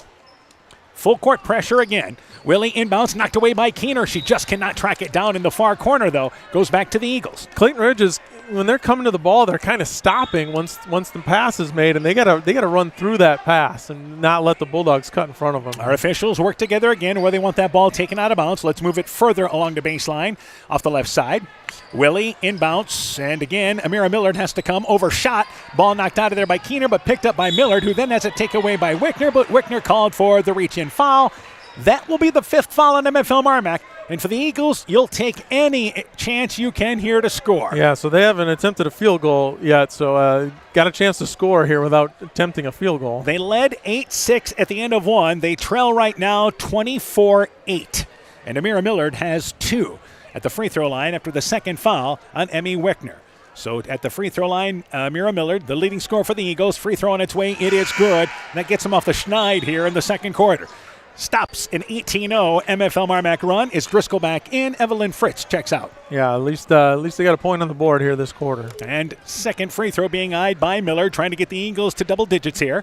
Second free throw on its way, and that one true to form. So Amira Millard makes them both 24-10. Let's see if the Eagles can maybe get a couple of stops, see if they can get back within 10 by the half. Yeah, sometimes you just got to get off that number. Driscoll, right wing area. And in the high post to Shaw, who drives in, shoots it with the left hand. Shot no good, but fouled. Trying to draw the charge was Willett Gow. She's actually charged with the block. Shaw hit the court hard and is down on the court for MFL MarMac, though now trying to work herself up, but did not find that court comforting at all. She grabbed her left ankle, I think, right away, and maybe that's what we saw her limping a little bit earlier, so maybe she turned that ankle again. And here. We saw that earlier in this ball game where she walked off the court, but that may be the case right there. She came down, and it is. Looks like they're looking there at the left ankle for her there. Yep, and sometimes you land on a player's foot and it turns, and it's excruciating. It doesn't turn out so bad, but the pain is real. So the left ankle being looked at right now there for Autumn Shaw. Again, Autumn Shaw has had a good season, a senior season, one of 2 seniors on this roster for MFL MarMac, and that includes Kishman and also Shaw are their 2 seniors. Shaw is averaging over 5 points a ball game along with 5 rebounds. She's helped up here, but there is a bit of a noticeable gimp as she puts very light pressure on that left ankle and gets a nice round of applause, as we'll see as far as Autumn Shaw, whether or not she can continue in this ball game right now. Yeah, and if this game doesn't get closer, you may just sit her anyway, especially if you're playing tomorrow and save her for that a little bit. Something certainly to keep track of, and they are going to check her out there on the sideline. So they will let Casey Pika come into the ball game, and Casey Pika will actually shoot the 2 free throws here with 96 seconds to go in our first half, and the Bulldogs leading 24-10. So Shaw on the sideline, and the left ankle there, and I think they're going to go get some ice and may call it a night. Yeah, if you get ice on it, I think you're done for the night. Free throw by Pika. It is good. 25-10, 15-point lead for MFL MarMac. So Casey Pika stepping off the bench and hitting a free throw. Second free throw being eyed there by Pika. And the second free throw on its way, and it is good. Makes them both. Bulldogs finding their rhythm at the free throw line, now leading 26-10. Full court pressure as Willie inbounds to Amira Millard. Millard in the backcourt. Again, she helps bring it into the offensive end and pushes it left side. Stops and hands it back to Willie on the left wing. Willie covered, back out on top to Kamaya Millard. Left side to Willie. Willie in the lane to Amira Millard at the high post area. Brings it right side, goes through a double team, traveled with the basketball. Great help defense by Driscoll, moving off her girl to pick up the help. Yeah, nice little set play there by the Eagles, but just good defense by the Bulldogs, like you mentioned. Driscoll sliding in, and Millard nowhere to go with it. So now, nearly 7 minutes into our second quarter, Clayton Ridge does not have a shot on goal in this quarter. Back out on top is Ruff for the Bulldogs.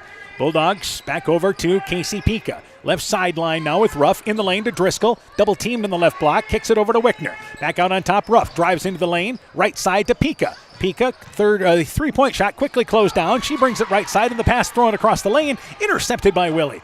And the Eagles' good half-court defense did not allow MFL MarMac to get the ball in the lane. Amira Miller drives left side, double team, swings by it, leaves the layup short, gets her own rebound, put back, banks it long. It is no good. Their first 2 shot attempts with 35 seconds to go here in our half. Yeah, they finally got a couple up there. But they come up empty. Pika, nice ball fake, pulls up the trigger, 12 feet away, left wing, shot no good. And the rebound pulled down there by Driscoll. Shot clock is off. And the Bulldogs will bring it back to center court and may be content to work for one here. Yeah, I think that's the plan. If they can just take the last shot, they're going to do that. And Wickner near the center court circle, pressured very lightly by Hayden Reimer. 14 seconds to go, and they will now get into their offense. Right side to Ruff, back over to Wickner. Wickner back right corner to Ruff. Ruff drives baseline, double team.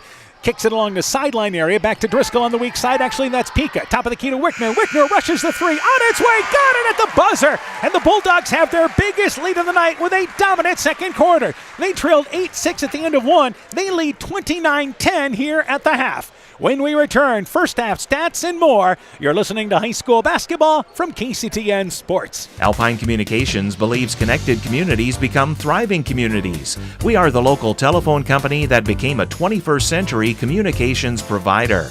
Alpine provides internet, television, cellular security, and telephone too. We promise personal, timely, reliable service from people who live here. When you choose us, we all thrive. Connect with Alpine Communications today. Click alpinecom.net or call 563-245-4000. Mom, yeah, put that on my to-do list. There is more and more on my to-do list every day. I can hardly keep up, and I have to make sure everyone is paid. But who has time for the bills? You know who can help with that? Who? Elkader Tax and Bookkeeping. They not only do taxes, but specialize in bookkeeping services as well. Has your to-do list gotten too long? Want help? Give Elkader Tax and Bookkeeping a call at 563-245-2154. Hey, Justin Birdnow here from Birdnow Chevrolet in Monona. I want to take a moment to wish all the local athletes good luck during their game. You have worked incredibly hard and it shows during each game. Myself and the entire Birdnow Chevrolet Monona team is wishing you all that you do your best and good luck. Life is better with American Family Insurance because our agents provide specialized local expertise to help you get the right coverage at the right price. We understand that farming is at the heart of what you do, and we want to help protect what you've worked so hard for. Let's build the policy your farm deserves. Contact Julie Depke, agent at 205 South Main Street in Elkader, or call 563-245-2366. American Family Mutual Insurance Company, SI, and its operating companies, 6000 American Parkway, Madison, Wisconsin. When making up a to-do list, don't forget to include servicing your car at Edie's AC Delco Service Center in Garnavillo. Your car should have the best care, and Edie's will make sure of it. Stop in or call 964-2186 to make an appointment. Tires worn out? Well, Edie's can replace them. Need a tow? Call Edie's at 964-2186. Kay, Lynn, and Todd invite you to stop by and fill your car's tank with fuel at Edie's AC Delco Service Center in Garnavillo. Edie's open 7 a.m. Mondays through Saturdays.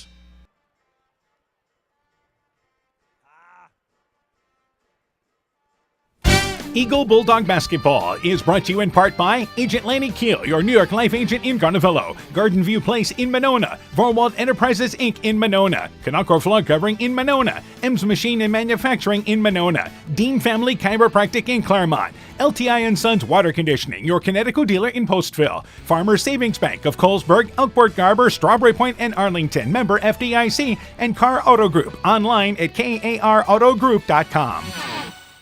At the half, MFL MarMac dominant second quarter. They outscored Clayton Ridge 23-2 in the second quarter. They lead 29-10 at the half. Other halftime scores. Central leads West Central 21-10 at the half. North Fayette Valley leading Postville 42-15 at the half. And North Lynn leads Edco 31-20 at the half. We turn things over to Coach Sass. Let's go through the stats. First off, individual for MFL MarMac. Individual for MFL MarMac. Let's see. We've got Emmy Wickner with 7 points. Samantha Ruff with 3. Casey Pika with 9 points. Emma Driscoll with 6 points, all in the second quarter. Ava Kishman with 2, and Cora Keener with 2. Totals for Clayton Ridge, and Damira Millard leads them offensively. Yeah, she's got 8, and then Alyssa Willie's got 2. All right, shooting stats, that really tells the story. Yeah, in the second quarter, like we talked about, Clayton Ridge took only 2 shots, missed them both. Didn't attempt a 3. 2 of 2 from the free throw line for their 2 points there. All right, and as far as MFL MarMac. MFL MarMac in the second quarter shot the ball really well.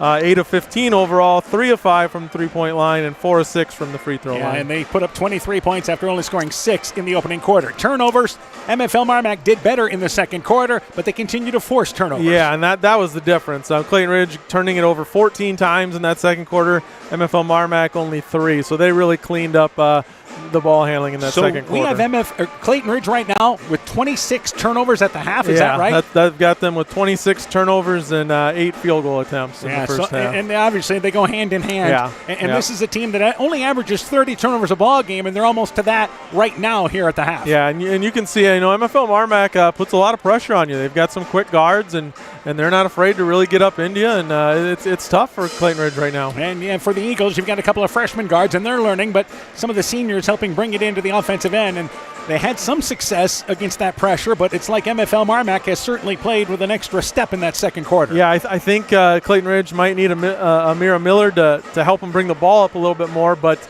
then you're taking her away from the basket too, and who's going to score for you. So it's kind of 6 of one, half dozen of the other. Yep, there. absolutely. 29-10, MFL MarMac leads at the half. We have another update. North Fayette Valley leads Postville at the end of 3 now, 57-23 as they go to the fourth quarter there. We'll take a break. We'll talk about our boys game coming up a little bit later on in second half action. You're listening to high school basketball from KCTN Sports. Scooters Coffee in Manchester offers a variety of coffees, smoothies, blenders, and breakfast food products served all day long. Scooters Coffee offers fast and friendly service, too. In a hurry? Use the Scooters Coffee app to order, pay, and earn rewards. Simply stop at the drive-thru window and pick up your order. Scooters Coffee is open Monday through Saturday, 5:30 a.m. till 8 p.m. and Sunday, 6 a.m. till 8 p.m. We look forward to seeing you at Scooters Coffee in Manchester. Attention business owners. Are you tired of monthly fees eating into your profits? Look no further than People State Bank. People State Bank's business checking account has no monthly service charge. Yes, you heard that right, 0 monthly service charges. But that's not all. Enjoy free ATM and debit cards, free online and mobile banking, and free bill pay services. With People State Bank, managing your business finances has never been easier or more affordable. Stop wasting your hard-earned money on unnecessary fees. Switch to People State Bank today and take care of your business finances. People State Bank, member FDIC. The winter high school sports season has begun, and the doctors and staff of Family Dentistry Associates of Monona encourage you to support your local high school basketball and wrestling teams. Dr. Jessica Wilkie, Dr. Mark Foey, Dr. Chase Bruner, and Dr. Daphne Hofler of Family Dentistry wish all of our student athletes a very healthy and successful season. Call 539-4651. Family Dentistry Associates of Monona, where health-changing smiles are created. Northern Country Co-op and Viafield are now Nexus Cooperative. your full-service ag partner supplying all your agronomy, energy, feed, grain, and lumber needs. Our highly knowledgeable and experienced team utilizes the latest technology in feed manufacturing, agronomy services, precision ag, plant and animal nutrition, energy products, and grain marketing to keep our customers ahead of the rest. Stop in today at any of our 26 locations across northern Iowa and southern Minnesota, or visit us online at nexus.coop. Brought to you by locally owned and operated Neat, proudly providing high-quality internet, television, and telephone services at the speed of light to businesses and homes in Northeast Iowa. Neat also provides computer and network services as well as business phone system sales and service. For more information, visit NEITEL.com or call 877-638-2122. Neat, connecting you now. Eagle Bulldog Basketball is brought to you in part by Sinolf Ag Sales and Service, Thompson Construction and Monona Overhead Door, TJ's Pizza in Monona and Claremont, Myers Auto Service in Monona, Clayton County Recycling of Monona, Rivertown Family Dentistry, Dr. Alicia Waukee in Guttenberg, Elkader Chiropractic Center, Dr. Jamie Hammersland, Adverse Weather Insurance, Jim Furman of Volga, your independent crop insurance agent, Norby's Farm Fleet in Northeast Iowa, and by Furniture Showcase in Allwine. At the half, 29-10, MFL MarMac leads Clayton Ridge. Coming up tonight, we've got the boys' game yet to come with Clayton Ridge and MFL MarMac. Bulldogs victorious over the Eagles in the earlier matchup, 64-35. The Clayton Ridge team that does a lot of things right, they struggle scoring offensively. An MFL MarMac team that had to fight maybe a little harder than expected against Turkey Valley on Tuesday night. Yeah, Turkey Valley gave them a little bit of a ball game, but they're going to get everyone's best shot. They've been successful in this league for a long time, so teams are really going to usually come in and give them their best shot, especially when it's on the road. And for MFL MarMac, they obviously are just a game back of North Fayette Valley, having lost to the Tigerhawks last week. So their goal is to stay within striking distance and to give them a shot at North Fayette Valley later in the season. But they've got Southwind yet. They've got Keyhigh yet. They've got some tough games coming up. We'll see them against Southwind coming up on Tuesday night here in Monona, a ball game in which MFL MarMac won by overtime last time. Meanwhile, for Clayton Ridge, again, if they can put some things together offensively, we know what kind of effort they're going to have defensively in that boys' game tonight. Let's talk about the second half of this girls' game, and for MFL MarMac, this is what you kind of expected to start the game. It took them a quarter to get there. Yeah, just took them a quarter to kind of settle into this game, but once they started taking care of the ball, they played really well. They shot better. Again, that penetration into the middle of that zone is what kind of opened things up for them as well offensively. And obviously what they did defensively, especially in that second quarter. Yeah, just constant pressure and just keep making it difficult on Clayton Ridge's guards. All right, now let's talk about for Clayton Ridge here. And again, we talked about this to start the ball game. You've got to cut down turnover-wise. That's been a key for them all year long, especially against the better teams in the conference. And you still need to continue to work on that here, but certainly you're trying to build on what you can do here offensively when you get into your set. Yeah, like the one time they had a nice offensive set when they entered it, and they just got to take advantage of that when they can get it in. And the guards they got to keep trying, keep playing, keep learning, and do what they can. I know they're a little bit of a disadvantage with the youth and the strength and the size and speed and things, but they just got to keep giving effort. All right, so it's the Eagles basketball to start the second quarter. It'll be Sarah Zua, Willie, Amira Millard, along with Kamaya Millard, and also Hayden Reimer out there as well for the Eagles. They take the ball on the near side, and it will be Willie taking it out of bounds. For the Bulldogs, Pika Keener starts this second quarter in place of Shaw. Driscoll out there along with Wickner and Kishman. So we start here now the second half. And again, the Bulldogs continue to play girl-to-girl defense, and Clayton Ridge, first trip down the court, 10 seconds in, picks up where they left off. A pass that is errant. They turn it over here, and the ball goes back there to MFL MarMac. Yeah, just a really tough angle on that entry pass there. Shaw, by the way, is behind the MFL MarMac bench with ice on that ankle. Wickner splits the defense, drives in, bank shot up and in from 8 feet away. Split that defense, got into the lane, and she's very good as she's able to get to the basket. Yeah, again, that's what's open against the 1-2-2. The middle of the lane there, you can have some success driving there. Willie on top to Hayden Reimer. Reimer high post area to Amira Millard. Millard off a pick, swings it left side, deflected by Wickner. Again, the Bulldogs just getting their hands in on everything.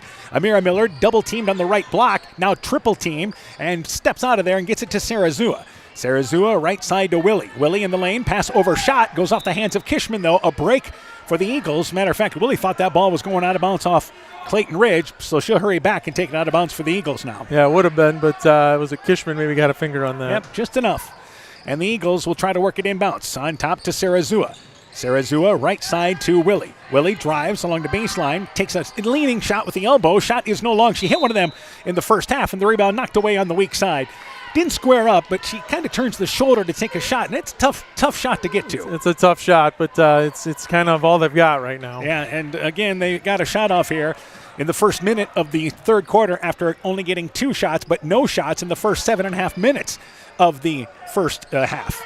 And that was, again, in the second quarter. Meanwhile, Keener at the elbow. Pulls up, little 10-foot shot just inside the elbow, no good. Kishman, the rebound to Driscoll. 15-footer, circled in and out, no good. Kamaya Miller, nice job getting the rebound, but she throws it right into the hands of Pika, who just jumped in front of Willie. And the Bulldogs continued to defense full court, and they now lead by 23.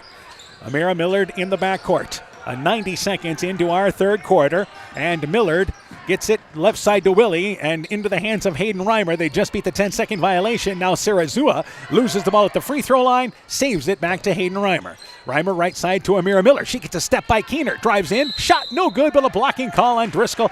And really one of the first times they've been able to get any type of action with Millard going to the basket. Yeah, good drive there by Millard. Good shot fake. Got, I believe, Keener off the ground there, and a nice strong drive. So nearly 2 minutes into our third quarter, second foul committed there by Driscoll on the help defense. Amira Millard's free throw on its way. It is good.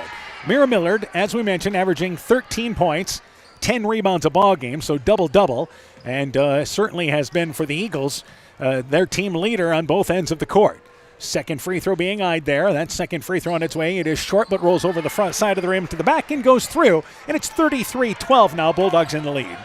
So the Bulldogs here gave up 8 points in the first quarter, 2 in the second quarter, and in the first 2 minutes, the Eagles have added 2 free throws. Right side, Keener open just inside the elbow. 10-foot shot leaves it short, probably closer to 8 feet. Then we've got to reach and foul, and this is on Kishman. This will be number 4. I'm pretty sure that's what it was on. She gave her a little push in the back there. Yeah, and just, again, may have been the second act, but either way, Kishman will check onto the ball game as Samantha Ruff comes in. So the Bulldogs are already playing without one of their post players in Shaw.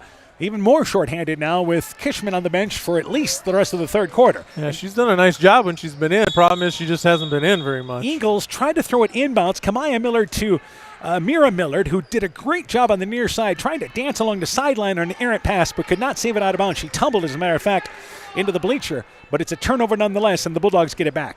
Eagles do not have a field goal, by the way, for over 10 minutes now here in this game. Right side to Ruff. Ruff in the lane to Keener. It's errant pass there. Amira Miller got her hand in there. Loose ball picked up there by Willie. Willie into the offensive end. Left side, the ball knocked away by Wickner. It is a steal, and Wickner there has the ball knocked away by Willie, and that stops a fast break opportunity because Wickner was off to the races. Yeah, and with her speed, that's probably going to be a layup. So 2.5 into our third quarter, and the Eagles continue their 1-2-2 defense. Wickner brings it across the timeline into the offensive end. Right side to Pika. Pika on top to Ruff. Ruff at the top of the key. Stops right wing to Pika. Pika in the lane to Keener inside the right block, puts it on the floor, drop steps, covered, back right side to Pika. She drives in the lane, swings it left side to Wickner. Open, left corner, fires up the three, cupped in and out, no good. Rebound by Keener, knocked away, tracks it down in the far right corner. Back over to Driscoll, and the Bulldogs reset on offense with a new shot clock. Left side to Ruff, intercepted by Willie. Here's a fast break opportunity for the Eagles. Now Willie drives in, right-handed layup, it is up and in. Their first fast break opportunity in this ball game, and a play read well by Willie. Yeah, nice job by Willie, getting the steal and going coast to coast for the layup there. And it's 33-14, MFL MarMac in the lead. Right side, Pika has it on the right wing, swings it left side, and almost intercepted by Willie again. Tough pass to, again, make a cross from one wing to the other. Pika, right wing area now. And high post area to Ruff. Ruff drives in, outside the lane, bank shot, 8 feet away, no good. Keener, actually, Corlett. Your correction, Driscoll gets the rebound off the left side. And it is Driscoll banking it up and in with the left hand. Nice offensive rebound there by Driscoll. Yeah, good job by Driscoll, just waiting on that weak side and using left hand nicely. Left side into the offensive end. Amira Millard, who's really helped here in the second half, bring the ball into the offensive end. Feeds it back out on top to Hayden Reimer. Reimer stops the dribble, needs some help, and again, trying to come get it is Kamaya Millard, and there's going to have a 5-second violation. She got rid of it before. Meanwhile, Willie, left side, takes a little leaner, just outside the lane from 10 feet away. Shot is no good, and the rebound pulled down by MFL MarMac with Wickner. Halfway through our second quarter, and it is Wickner in the offensive end. trying to go right side and does there to Pika, and now we've got a timeout. 3:48 left here in our third. It is MFL MarMac comfortably ahead at 35-14. Let's take this break. Boisier Lumber Company in Guttenberg and Elkader, your do-it-best rental center, handles Midland garage doors for residential, commercial, and agricultural needs. Midland Steel garage doors provide the best all-around value when appearance, security, durability, and low maintenance are desired. Boisier Lumber and Midland Doors take pride in providing their customers with top-quality products and superb customer service. Contact Boisier Lumber in Guttenberg and Elkader, your do-it-best rental center, for Midland overhead doors sales and service. Edgewood Auto and Towing is an automotive repair shop, tire dealer, and 24/7 towing service. We offer full service work on all autos and semis. Our highly skilled mechanics provide quality workmanship and will get you back on the road in a timely manner. Check out our current tire rebates by calling 563-928-7333 or stopping into Edgewood Auto and Towing for complete terms and conditions. First time out of the second half taken by MFL MarMac, and again, they led 29-10 at the half. They've outscored Clayton Ridge 6-4. Our third quarter kind of going like our first quarter was. Yeah, a lot more similar to the first quarter. Clayton Ridge doing a better job with it. Only 3 turnovers thus far in the quarter. And that has really helped with Amira Miller taking over a lot of the ball duties. Yeah, absolutely. And then Willie's gotten some shots up on the other end. So after the timeout, Bulldogs back to action. Samantha Ruff has it on top to Wickner.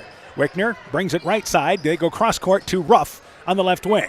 Ruff back out on top. They have now, again, Keener along with Driscoll playing in the high post, low post area. Driscoll gets it, double teamed on the right block, finds herself free, takes a little 1-foot runner up and in from 6 feet away. Good job by Keener that time, just kind of stepping and finding the hole. Yeah, using her pivot well, and eventually found herself open. And the Eagles throw away the ball. As Willie got the ball to Amira Millard, but she thought Willie was going one way. The ball goes the other, out of bounds.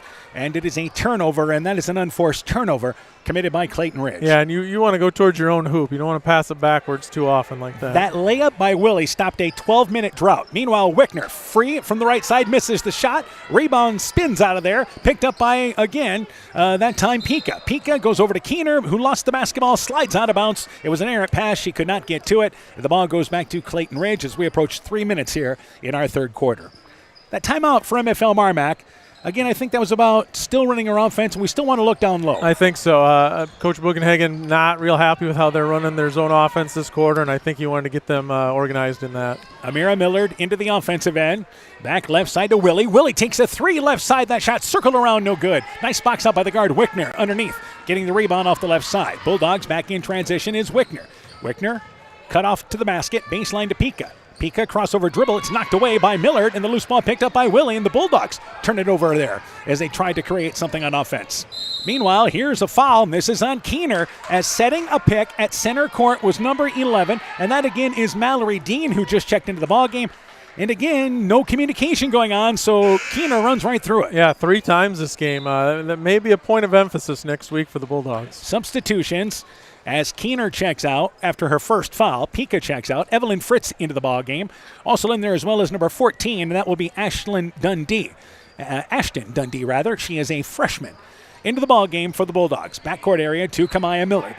So a 23-point lead for MFL MarMac in control. And left side, Dean with it. Mallory Dean in the offensive end. And left sideline area to Kamaya Millard.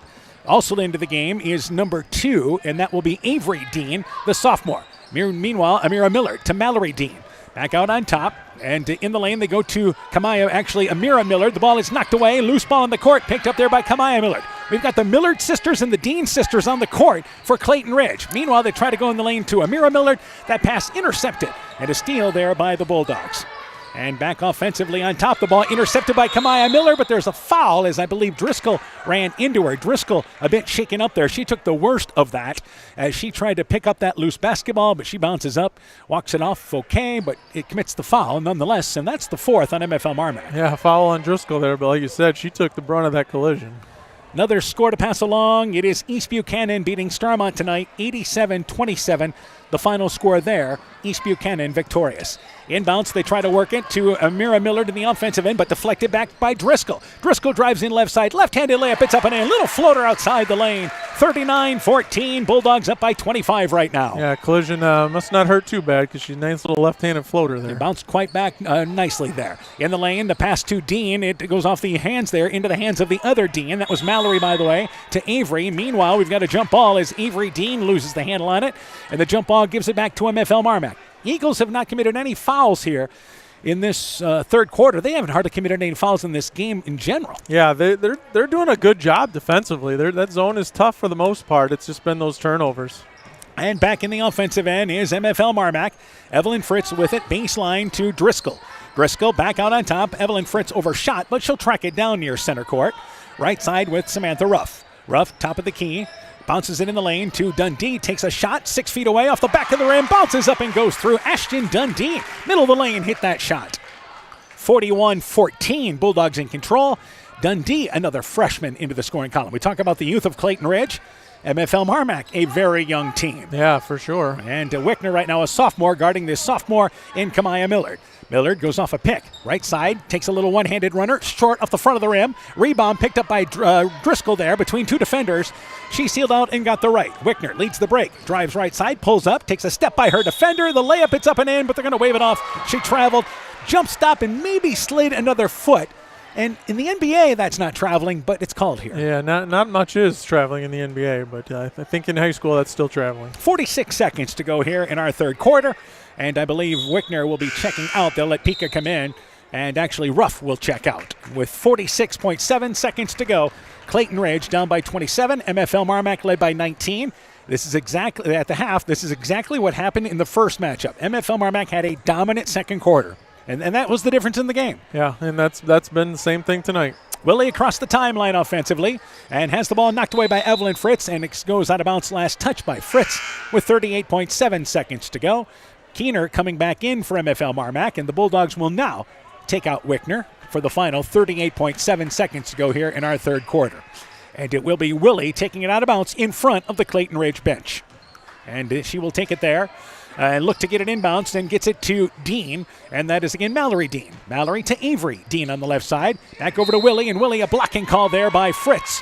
As Willie tried to drive around her, and Willie to the free throw line for two. Fifth foul by MFL MarMac, second on Fritz. Yeah, good job by Willie there, again, using that pivot and stepping through and drawing the foul. North Fayette Valley beating Postville tonight, 69-30. Again, we mentioned East Buchanan beat Starmont tonight, 87-27. EB girls are outstanding and having a great year there. Speaking of that, North Lynn girls leading Edco 31-20. That was at the half. We expect to get you another update as Willie scores the free throw there. Makes the first one. She'll get the second. And Central leading West Central. That was at the half, 21-10. Central saw a really good Springville team last night. Springville, North Lynn, and East Buchanan girls are the best the Tri-Rivers has to offer. Free throw no good, but Kamaya Millard gets the long rebound, drives in, little floater up and in from the right side. Good hustle by the Eagles, getting an offensive rebound in the basket, 41-17. Yeah, good hustle by Millard there. And here is Driscoll bringing it across the timeline, loses the handle on the basketball, slides, and is called for over and back. She was the first one to touch it as Willie and Driscoll both end up on the floor.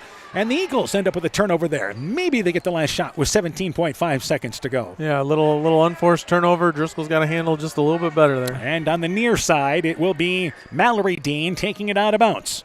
Mallory Dean, near sideline, try to go to Willie. Intercepted there by Evelyn Fritz. She took it away. Fritz drives in, left-handed layup. It is up. It is in. Foul, count the basket. Willie tried to block it over top. And a three-point opportunity for the freshman, Evelyn Fritz. Yeah, great finish there. Left hand on the left side, got hit in the face and still able to finish it. We talk about family affair for this ball game tonight. Evelyn Fritz, her sister is a sophomore in Brindley Fritz who suffered a knee injury against North Fayette Valley in the season opener. We could have had a couple of Fritz girls on the court for MFL MarMac. Free throw by Evelyn Fritz. It is no good. Rebound by Amira Millard. We've got the Dean sisters, the Millard sisters, got Reimer cousins as well for Clayton Ridge. It's a family affair here tonight. Yeah, lots of family in right side, Northeast Amira Millard, here. little hook shot as she faked it to the left. Rebound put down on the left side by Avery Dean. Put back. It is up. It is in. And that's how the third quarter comes to an end. But it's MFL MarMac in control, 43-19 as we go to the fourth.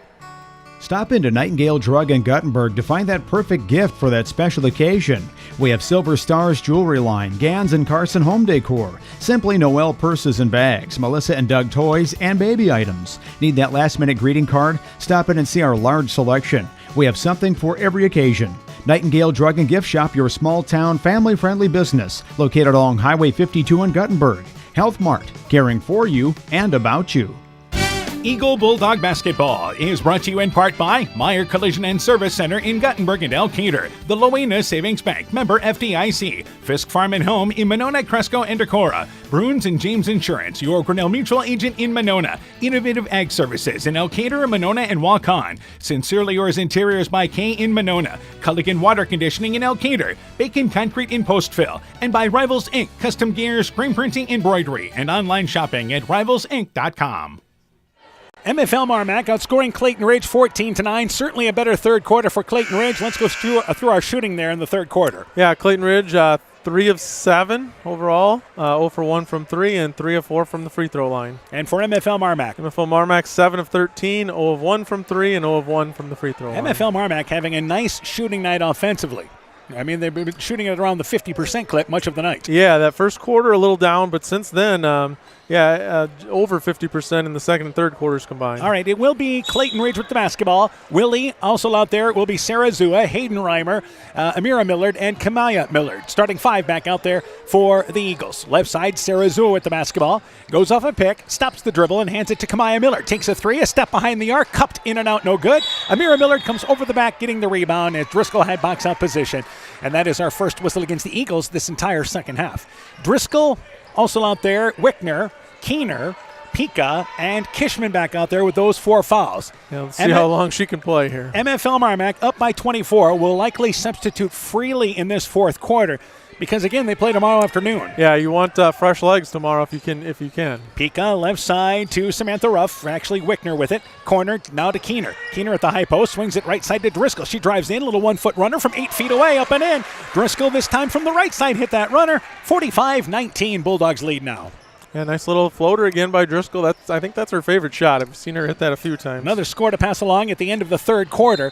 It is Central leading West Central now, 28-15 in that ball game. Meanwhile, we've got a ball knocked out of bounds. Yep. It was last touched by MFL MarMac near the Clayton Ridge bench. Wichner with quick hands, but Clayton Ridge still retains the possession here. And Eagles backcourt. It's intercepted by Wickner. Steals the inbounds pass and scores the layup from the right side. 47-19, 28-point lead with 7 minutes to go for the Bulldogs. Good job by Wickner, again, just using her speed and quickness. We'll get a total number of shots in this ball game for Clayton Ridge in just a bit. Meanwhile, Sarah Zua on top to Willie. Willie brings it right side. Again, good girl-to-girl defense. Free throw line with Kamaya Millard. She drives in, facing the basket, lays it up and in over the rim. Nice shot there. Got it up over the rim. And Kamaya Millard here with the basket. Yeah, nice little drive there and a nice little soft touch over the top of the rim. Wickner back left side to Casey Pika. Pika in the lane to Kishman at the elbow. Baseline to Keener. Keener brings it right side, drives in the lane, loses it, picks it up. There's a bunch of Eagle hands in there, and it's taken away by Kamaya Miller, but they're going to jump it up first as Keener drove into trouble, and the ball stays down here with MFL MarMac. And Coach Bugenhagen, I think, describing it, saying there, you've got the ball at the high post. You can't dribble through that traffic. Right. Those little guards are going to dig down and take that from the post players. Left side of the basket. Driscoll takes it out of bounds. 6.5 left in our fourth quarter. And they work it back on top to Wickner. Wickner back to Driscoll. Middle of the lane. Turns, just fires up the shot. And falling away, missed that shot. Keener tried to save it out of bounds, but it goes back there to Clayton Ridge as Keener stepped on the line, trying to save it out of bounds underneath the basket. Yeah, Driscoll might want that one back. She likes that little floater, but that one was kind of going away from the hoop. Eagles had 2 shot attempts in the second quarter. You mentioned they had 7 in the third quarter. What was it in the first quarter? 6. So, again, 15 through the first 3 quarters. Pretty tough to be competitive in a ball game when that happens. Yep. In the lane, it is Amira Miller. Triple teamed on top. Hayden Reimer open, top of the key for 3. Got it! So again, they got it down low, then kicked it out high. And again, this has been a better second half for Clayton Ridge. Yeah, way better. That second quarter was just really tough for him. And here is Driscoll back out on top to Casey Pika. Pika in the lane to Keener, right block, turns, fires the 8-footer, banks it up and in, just off the right block. Again, has that length and just shot it over the defender. Yeah, she's got good length. Needs a little bit more strength as she gets older, but good length for 49-25 now the score. And here in the lane is Hayden Reimer. Right side goes to Willie. She's open. Right side for three. Hit the front of the rim. But Kamaya Millard gets the weak side rebound. Back over to Hayden Reimer. Reimer loses the handle on it. Then it's taken away by Pika. It's a steal. Here's a fast break. Pika jump stops. Right side to Wickner. Right-handed layup. It's up and in. Nice dish there by Pika to give it up there to the slashing Wickner. And it's 27-point lead for the Bulldogs. Yeah, nice job running the court by the Bulldogs there. Give you another score. North Lynn now leads. Actually, North Lynn wins that ball game 71-44 over Edco tonight. 71-44 North Lynn over Edco. Meanwhile, in the lane, here's Amira Millard. Little hook shot from just off the right block. Shot no good. Driscoll got the rebound and fouled from behind by Amira Millard. Again, that's the type of look the Eagles hoping to get. Yeah, nice little hook shot there. Just left it just a little bit short. All right, give us an update, if you can, on the turnovers in that third quarter. Clayton Ridge, much better job in the third quarter. 8 turnovers, and MFL MarMac with 7. Substitutions. Pika checks out along with Driscoll for MFL MarMac. Ruff back in there. Also coming in as well as Evelyn Fritz with 5:01 to go. That last foul was committed by Clayton Ridge, and that foul was called on Amira Millard. That was her second, by the way. And again, the Eagles have brought back in Mallory Dean, and also coming in Sarah Zua. Meanwhile, they try to work it in the lane to Driscoll. She's tied up on the right block there as actually Keener ends up on the floor along with Amira Millard. It is a jump ball, and it will go to Clayton Ridge on the alternate possession rule. So North Lynn has beat Edco tonight. We have 3 of our finals in for the girls tonight, with Central and West Central going into the fourth quarter, and it appears the Warriors should be on their way to winning that ball game, leading by 13 starting the fourth quarter. Sarah Zua with it back out on top to Willie. Willie knocked away by Ruff. It is stolen away, and then a reach-in foul committed there. Oh, it traveled, actually. Ruff traveled with the basketball. Harassed there by Willie, and the turnover gives it back to the Eagles. Amira Millard checks out along with Willie, and coming back into the game for them will be Willett Gow. She saw some action in the first half, and also coming back in, it's Avery Dean for the Eagles. And it will be Willett Gow taking it out of bounds. Inbounds on top to Sarah Zua. Sarah Zua drives left side, loses the ball on the drive in, and then touched it out of bounds. And the Eagles turn it over back again. That was good to see, though. She used her left hand. Clayton Ridge is a really right-hand dominant team, but good job by Sarah Zua using her left hand. Got to the rim, just lost it right at the end there. And back across the timeline is MFL MarMac. Again, the Eagles have just picked them up half court and really haven't been bad in the half court defensively. Ashton Dundee in the ball game drives baseline, pulls up a little 8-foot floater, shot no good. Try that 1-foot shot we talk about. And Sarah Zua got the rebound, saves it back to Avery Dean. Halfway through our fourth quarter, Bulldogs lone possession of first place in the conference and doing their part. Meanwhile, it is Kamaya Millard on actually Willett Gow on the floor, tied up by Ruff on a jump ball, and the ultimate possession rule gives it back to MFL MarMac. We mentioned we're going to see a lot of subs as number 12, Pfeiffer Horns, comes into the ball game. She is a sophomore. Sarah Zua checks out. Also, Kishman checks out of the ball game. Number 22 coming in for them. In Evelyn Bird, now a freshman. Remember, MFL MarMac girls don't play JV. Right, yeah, so the freshman girls need some experience in the varsity level here, too. And so it kind of serves as a double-win situation. You finish this thing out with subs for the most part, and you get a little rest for tomorrow's game against Crestwood as well. Evelyn Fritz, left side to Ruff. Ruff, high post area with Ashton Dundee. Right side, Fritz open just off the top of the key for 3, aired and out, long. Rebound, knocked out of bounds there. Last touch by Ruff. Willett Gow and Ruff going after the loose basketball, and it'll go back to Clayton Ridge with 3:41 left here in our fourth quarter. The Eagles, a better second half, but again, you're talking over 35 turnovers in this ball game. Certainly better in the second half, but that's going to be the story until that is resolved. Meanwhile, they try to go right side. The ball knocked away by Wickner, picked up by Ruff. Ruff drives in, right-handed layup, scores it. There's a basket in transition. Biggest lead of the night for MFL MarMac at 53-24. Yeah, like you said, it's just the turnovers. If they could clean those up, their half-court defense is good. Their shooting percentage is okay. They're just not getting enough shots. Wickner takes it away from Willett Gow, drives in. The layup, it is up. It is in. Foul, count the basket. A 3-point opportunity for Wickner, who right now just able to play defense here and help out however she can. And she's so quick. She really makes it tough on those opposing guards. And that is the second foul committed by Avery Dean. And Wickner trying to finish off the 3-point play and trying to put the Bulldogs up by 32 points. And the free throw on its way there, and it is good. So completes the 3-point play. Wickner will check out. I'm probably done tonight, do you think? I would think. You're up 32. You got a game tomorrow. Sit down and rest those legs as much as possible. So Driscoll comes into the ball game. The only concern for MFL MarMac will be is Autumn Shaw. How does that ankle roll over for her for tomorrow? Right side with the basketball is Mallory Dean. Dean on top, knocked away by Ruff. It is stolen away as again a soft pass as it is Ruff bringing it across the timeline offensively. Left side to Fritz in the lane, trying to work it down low to Bird. Now knocked away by Mallory Dean. Loose ball picked up by Avery Dean. Eagles turn him over. So yeah, we've got for the most part here bench players finishing things off tonight. Good to see these kids with an opportunity. Mallory Dean right side loses the hand on the basketball and quickly tied up by Bird. Now a jump ball. And the alternate possession rule will keep it down here with Clayton Ridge. Yeah, these girls work hard in practice too, so it's always nice to get them some game time when you can. For Clayton Ridge, they have Edco at home coming up on Monday night, and the inbounds pass knocked away by Bird. Now near side stays down here with Clayton Ridge. They're at Southwind on the 24th, and then home with Keyhigh, so they'll have some tests coming up. It is a Southwind team that they only lost by 1 last time. Yeah, that's one they could win. And on the inbounds, Ruff steals it away on the pass intended for Horns.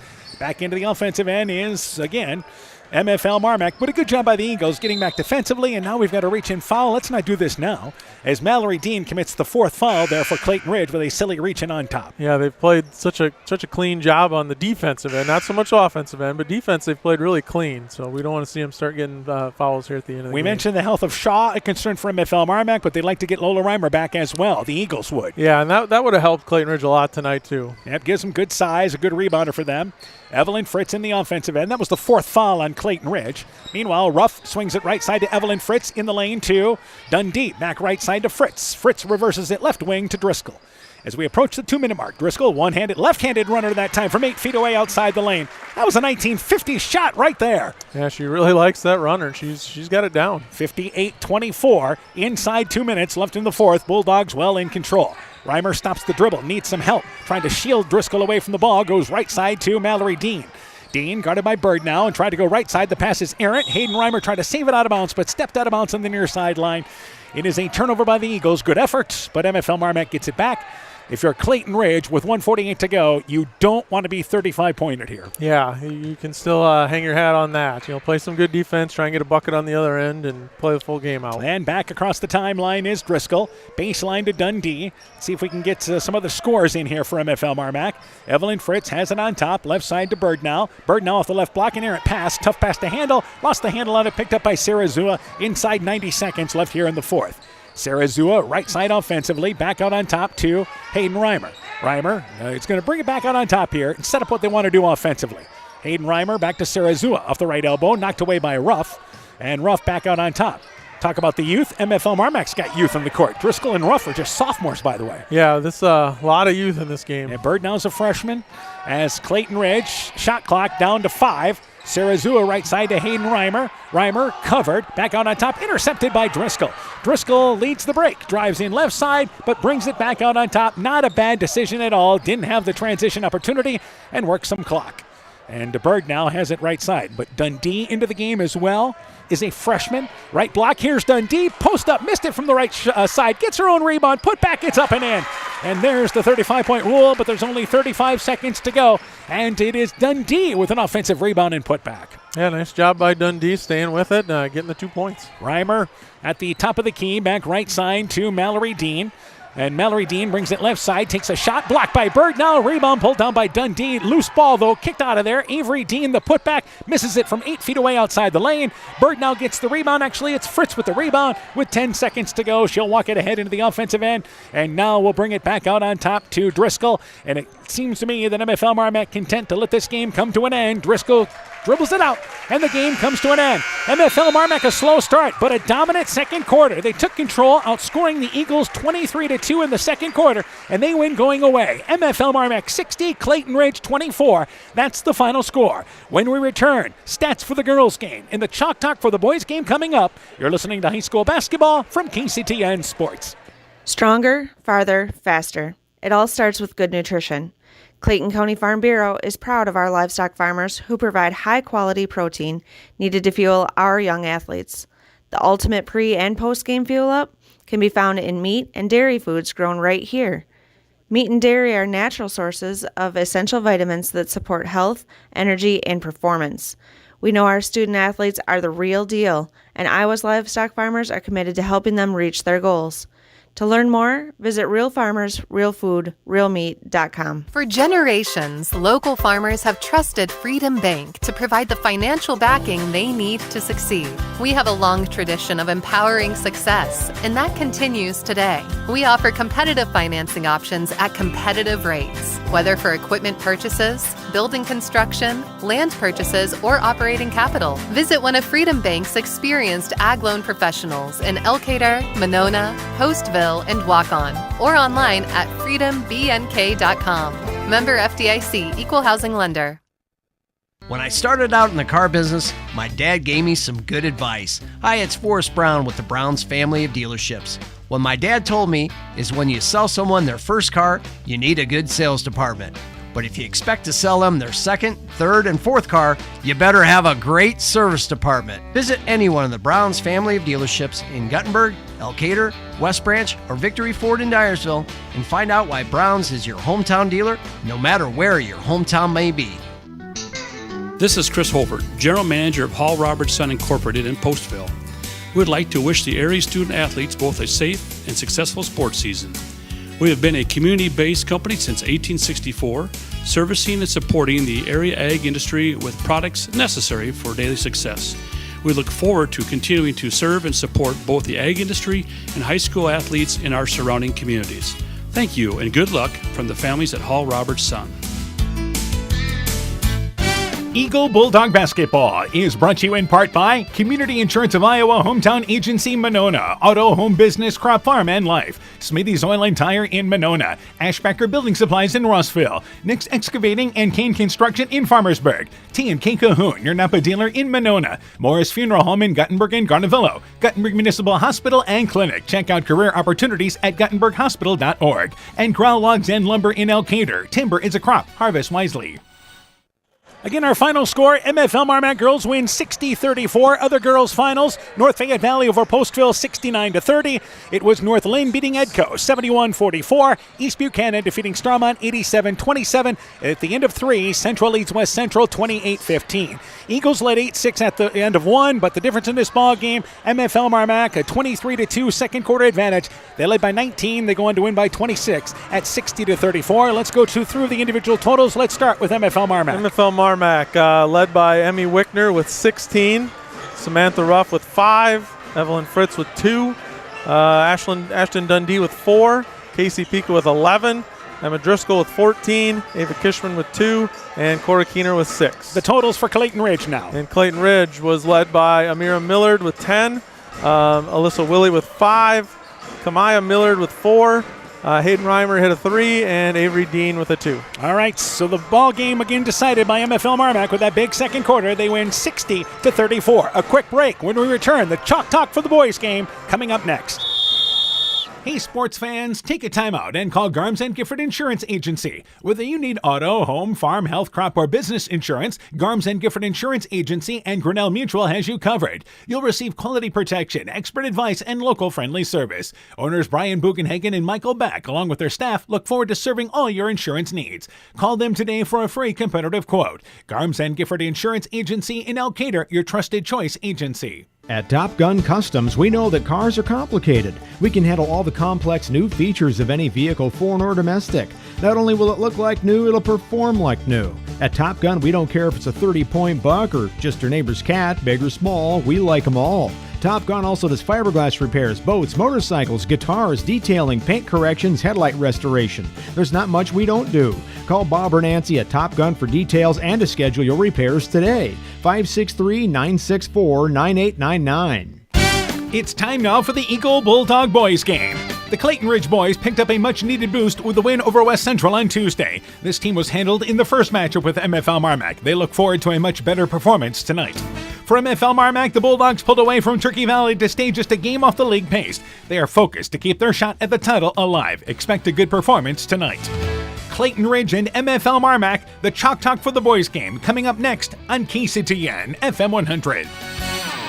Hi, this is Tara Fink, psychiatric mental health nurse practitioner. Helping people, bottom line, is the biggest reason I chose a career in mental health. During my own struggles, it was difficult to find good support in this area. Therefore, I vowed to come back home to help meet the great need for mental health care in Northeast Iowa. I'm available for consultations at both the Walk-On and Postville Clinic locations, offering assessment, diagnosis, and medication management for all mental illnesses. Exceptional caring people, Veterans Memorial. Inspiring changes to a happier, healthier you is what we do at Clayton Drug. We are committed to helping you achieve the highest quality of life possible. We are a full-service pharmacy offering services such as med packing to your home or mail delivery and online prescription refill. We also offer a cash pricing program on name brand and generic prescriptions. Call 563-245-2530 to find out more. Clayton Drug, connecting the communities of Elkader, Strawberry Point, and Sumner to serve us all in between. We begin the Chalk Talk for our boys game. We're joined by Clayton Ridge boys basketball coach Kyle Spierschlage. Coach, your team now 3-10, improving to 2-7 in the conference. Handled West Central 71-38 on Tuesday night. Tell me about that game. Yeah, one of our top offensive nights of the year. We broke 70 points, I think, for the first time, which was great. We shot the ball well from deep. We actually hit 12 perimeter shots, moved the ball really well. And that doesn't do really, really good shots. You know, we attacked the rim when we were able to, but then not our threes were, drive and kick out threes. And we offensive board well and put a few points up that way. So offensively, it was a really good night. All right, certainly good step forward for you guys. Let's go through starting a lineup for your team tonight. Yeah, we're making a few changes here and there, but Maddox Mosier will be our senior starter out there. Then we'll have Colton Hager, Seth Craig, and Casey Teasy, who have been pretty consistent starters this year and last year. And then Ethan Backus has been doing a really nice job for us lately, and he'll be in the starting lineup as well. And I know some kids contribute off the bench for you.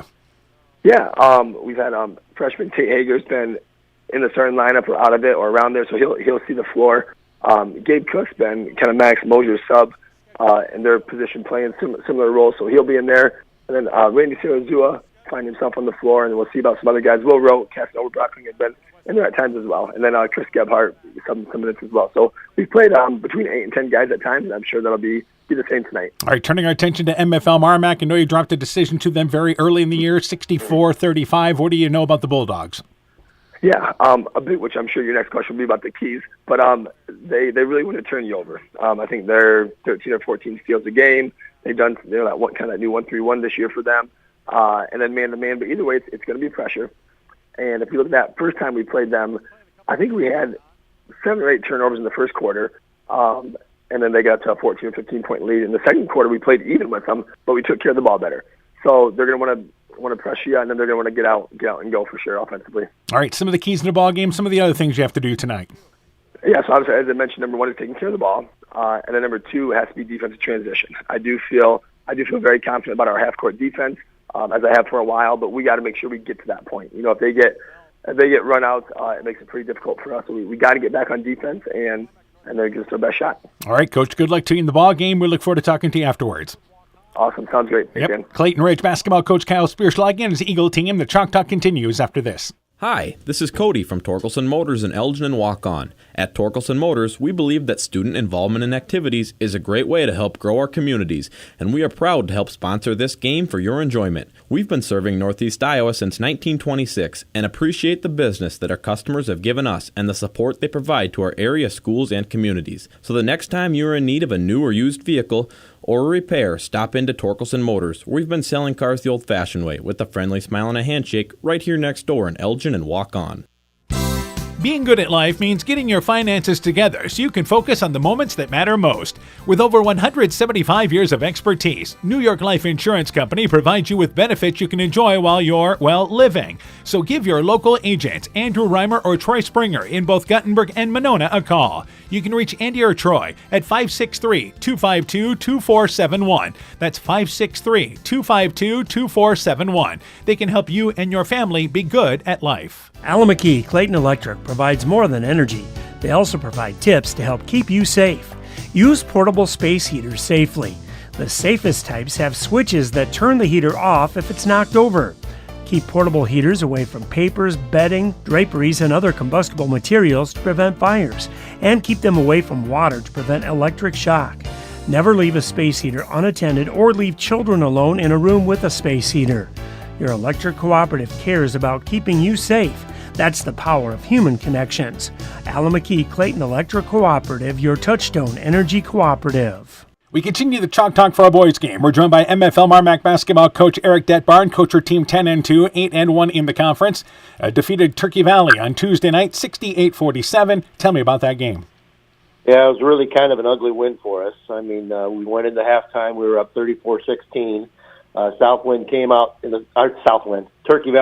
in the second half and hit some shots early and cut it to 8. And then we finally got things together, I thought, there in the fourth quarter, and were able to play pretty decent defensively in the fourth quarter, and we'll get some shots to get out of there with a 21-point win. All right, so certainly... I really felt that we struggled defensively, and we didn't play with a lot of energy on Tuesday night. All right, so you look for a better performance tonight. Set the starting lineup for your team in tonight's game. All right, we'll start Landon Meany in the middle. We'll have Carter Lightfoot and Brock Hackett at guards, and then we'll have Eli Hansen and Parker Keel at forward. And I know some kids contribute off the bench for you.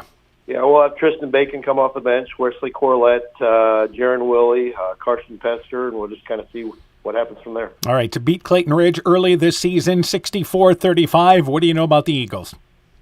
Well, they're playing better basketball right now. Kyle always seems to get his kids to play really, really hard. They play a tough 1-3-1 zone that we're going to have to be able to handle. And then for us, defensively, we're definitely going to have to get after and play with energy tonight. All right, some of the other keys in the ball game for your team then. Well, hopefully we start shooting the ball better. We haven't shot the ball real well here recently, and hopefully we'll shoot a little bit better tonight. We need to use our size with both Wes and Landon in the middle. We got to make sure that we get them the ball, get them some touches in the middle, and then we got to make sure we rebound the basketball really well. All right, the other thing is now we're in the second half of the conference schedule. Do you like the progress your team has made so far to this point? Yeah, for the most part. We had, I really thought we had a letdown on Tuesday night. I didn't think we played with the type of energy we need to play with. But I think we've had a couple good practices. I think we addressed some of those things, and hopefully that will show tonight. All right, Coach. Good luck to you in the ball game. We look forward to talking to you afterwards. Thank you. You betcha. Bulldog basketball coach Eric Detbarn on his MFL MarMac program. Chalk Talk continues after this. The Brim Coffee House in Elkader is a proud sponsor of Central Elkader Sports. The Brim offers specialty coffees, a variety of baked goods and pastries, soups, salads, and sandwiches. Don't forget, we have the Brim apparel in store. Check out our Facebook page to see our weekly specials of soups and salads. The Brim Coffee House is located in downtown historic Elkader at 110 West Bridge Street, and watch for our new location in downtown McGregor. Strawberry Building Supply offers all your building materials for residential and commercial projects. Whether you're building from the ground up, remodeling your home, or a weekend project, we have the materials you'll need. We are an authorized Milwaukee dealer for all your Milwaukee tools. Strawberry Building Supply also has everything you'll need for your pets and livestock. Stop into Strawberry Building Supply today at 413 West Mission Street, Strawberry Point, or call 563-933-4579. Alpine Communications believes connected communities become thriving communities. We are the local telephone company that became a 21st century communications provider. Alpine provides internet, television, cellular, security, and telephone too. We promise personal, timely, reliable service from people who live here. When you choose us, we all thrive. Connect with Alpine Communications today. Click alpinecom.net or call 563-245-4000. Elkader Tax and Bookkeeping are proud supporters of all of our local high school sports teams. We want to wish everyone the best of luck on their season. We are here for all your tax, payroll, and bookkeeping needs. Give us a call at 563-245-2154. Again, that number is 563-245-2154. Thank you from Kurt and Ann at Elkader Tax and Bookkeeping, located in downtown Elkader. Welcome back to Monona. Welcome back to game number 2. MFL MarMac and Clayton Ridge boys. Our girls final tonight, 60-34. The MFL MarMac girls in sole possession of first place, improved to 10-1 in the conference. Other girls finals tonight, Central beat West Central 39-17. North Fayette Valley over Postville 69-30. North Lynn beat Edco 71-44. East Buchanan over Starmont. Final score there 87-27. So we go with the boys now, and for the MFL MarMac boys, trying to keep pace, a game behind North Fayette Valley against the Eagles tonight. Yeah, it's kind of looking like North Fayette Valley is in charge of the conference right now, so MFL MarMac boys need to keep pace. They can't afford to lose to anyone else. They've got to have come into that next game with North Fayette Valley with 1 loss. Bulldogs are 10-2, 8-1 in the conference. Clayton Ridge comes in 3-10, 2-7 in the conference. The Eagles led offensively by Seth Krago at 13 points a ball game. Colton Hager over 9. Casey Teasy about 8 points. They lean on those 3 juniors. Yeah, those 3 guys are going to be huge for them. I know Clayton Ridge likes to shoot the 3 as well, so they're going to need to knock down some shots tonight. Yeah, that's been the story for Clayton Ridge. They have struggled offensively as they averaged 44.6 points a ball game, scored 71 against West Central, which really helped that out. Meanwhile, for MFL MarMac, it's a balanced attack. Parker Keel over 1,000 points, 17.5 points a ball game. Brock Hackett, 10 points a ball game. Carter Lightfoot, 12 points a ball game. Landon Meany, 12 points a ball game. Yeah, they're typical MFL MarMac team, high-powered offense. They're going to get out and run, shoot a lot of 3s, pound it inside to Meany when they can. Now, for the keys in this ball game for Clayton Ridge, again, it's going to have to do, we know what they're going to do defensively, and the big thing is going to be, can they shoot well offensively? They do a lot of good things offensively with their offense. Yeah, that's what it's going to come down to. They're going to play hard defensively. They're usually pretty good on that end, but they're going to have to make shots on the offensive end. All right, it's for MFL MarMac here. Against Turkey Valley, Coach Detbarn said, I don't feel like it was our best. Let's see how they bounce back. Yeah, I think he probably just wants to see a little bit, more of their game. They just want to play their game, dictate what's happening on the court, make Clayton Ridge adjust to what they're doing. Yeah, they want to go up and down the court. There's no doubt about that. That's a Coach Detbarn team as they want to get the pace of this ball game going. Again, they were victorious in the first matchup, 64-35. Greg Schiller courtside. Take it away with tonight's starting lineups. Ladies and gentlemen, welcome once again to MFL MarMac High School for tonight's boys varsity basketball game between the Clayton Ridge Eagles and the MFL MarMac Bulldogs. The Eagles are coached by Kyle Spearsloggy, assisted by Ben Backus and Mike Hinsman. The Bulldogs are coached by Eric Detbarn, assisted by Michael Moon and Corey Donlin. Officials for tonight's game are Rodney Varner, Jerry Kelleher, and Jeff Niehaus. Now the starting lineups. First for the Eagles, number 10, Ethan Backus. And for the Bulldogs, a 6'6" senior from Farmersburg, Iowa, number 0, Landon Meany. For the Eagles, number 20, Colton Hager. For the Bulldogs, a 5'10" junior from Luena, Iowa, number 1, Carter Lightfoot. For the Eagles, number 23, Seth Kragle. For the Bulldogs, a 6'4" junior from Watson, Iowa, number 5, Eli Hansen. For the Eagles, number 34, Casey Teasy. For the Bulldogs, a 6' senior from Snymagil, Iowa, number 10, Brock Hackett. And finally for the Eagles, number 50, Maddox Mosier.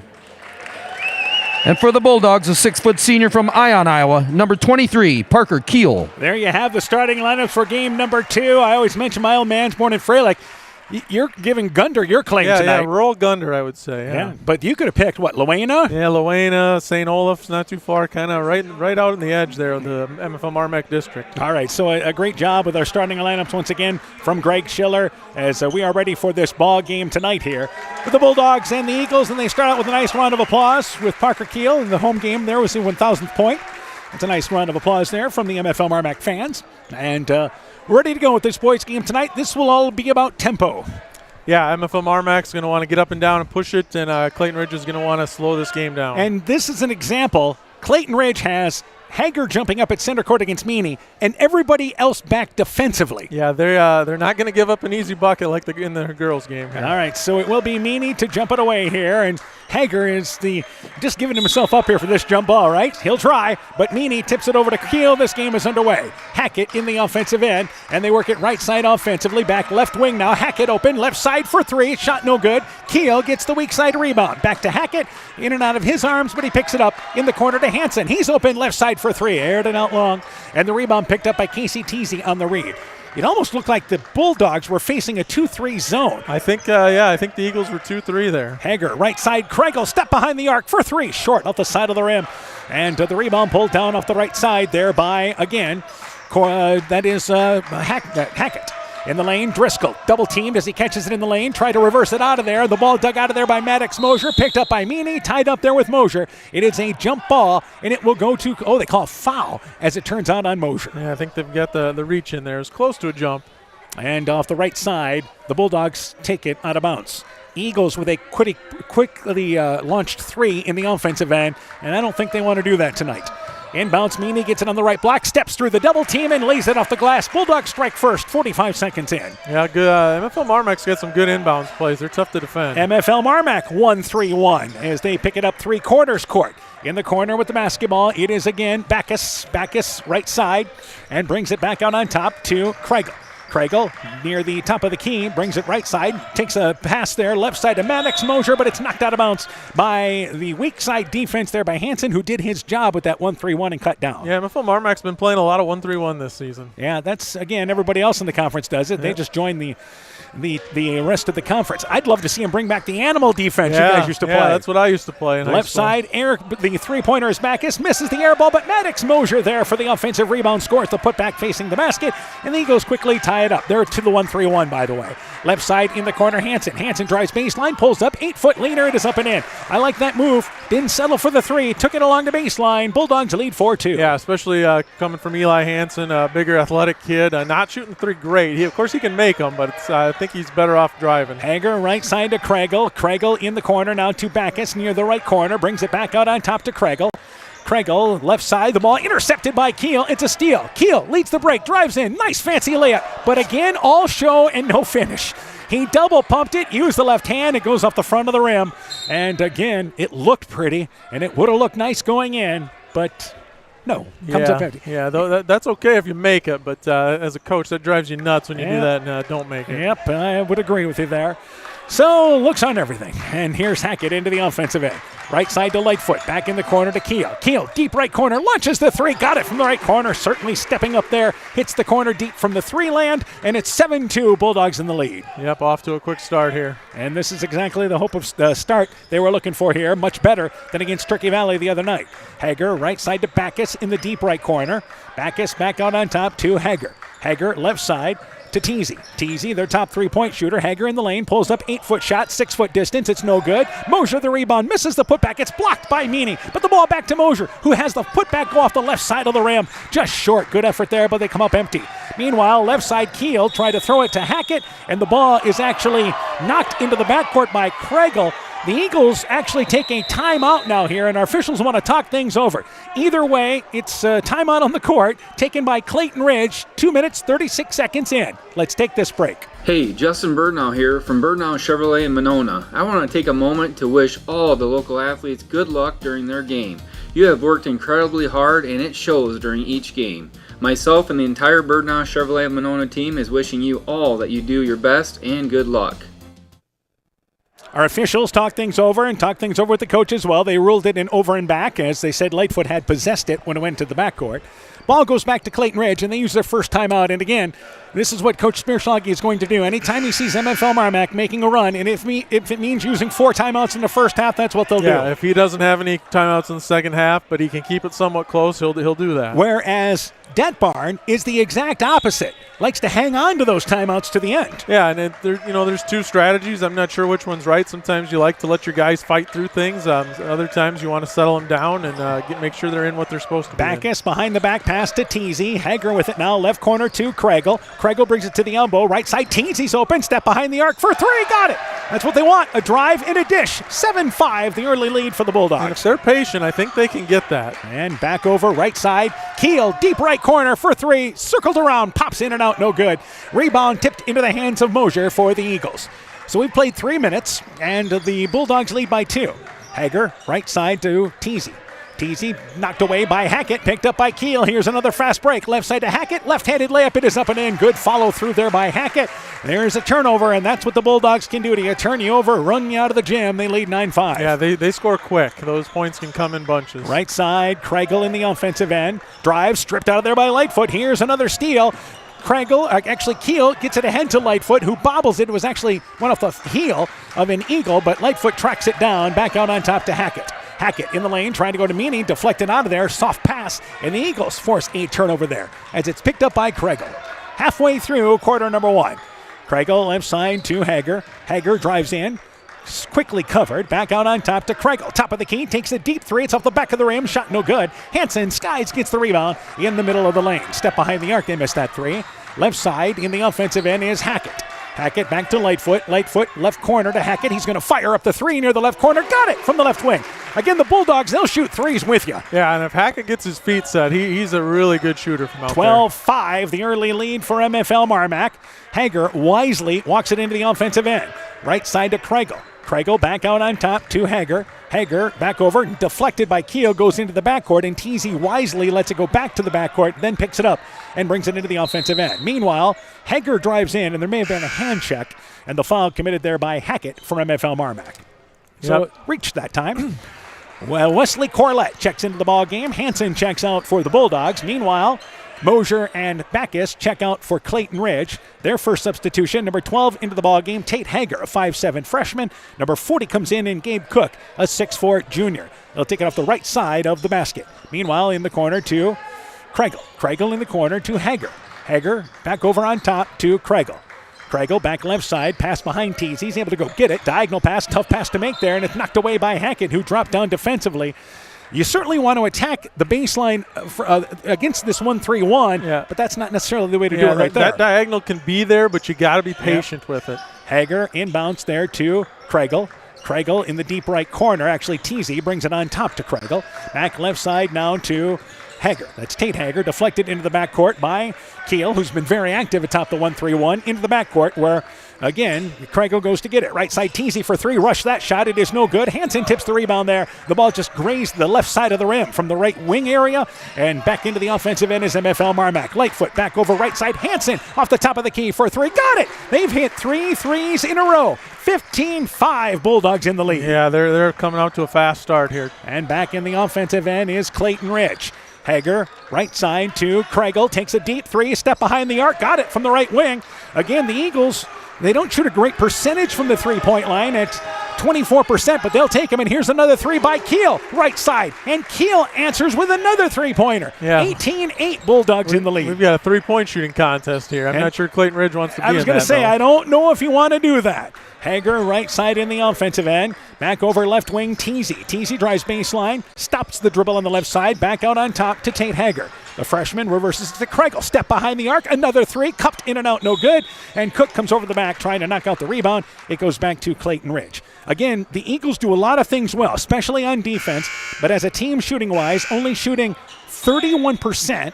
25% from the three-point line. So if you look at the metrics, you might as well shoot threes. Yeah, right. So and they're going to. But the key is they've got to be patient, make sure they get good ones, and then they've got to defend on the other end. Right now, MFL MarMac just making too many shots. They only shoot 24% from the three-point line. Meanwhile, Corlett, nice feed down low to Meany, who drives in. Shot blocked by Gephardt, who just came back into the ball game. But Chris Gephardt at 5'10", went up against the 6'6" Meany. Tough to get to the ball, got him on the arm, and Meany to the free throw line for two. Yeah, not much of a chance for Gephardt there. And this, again, is a 10-point lead for MFL MarMac.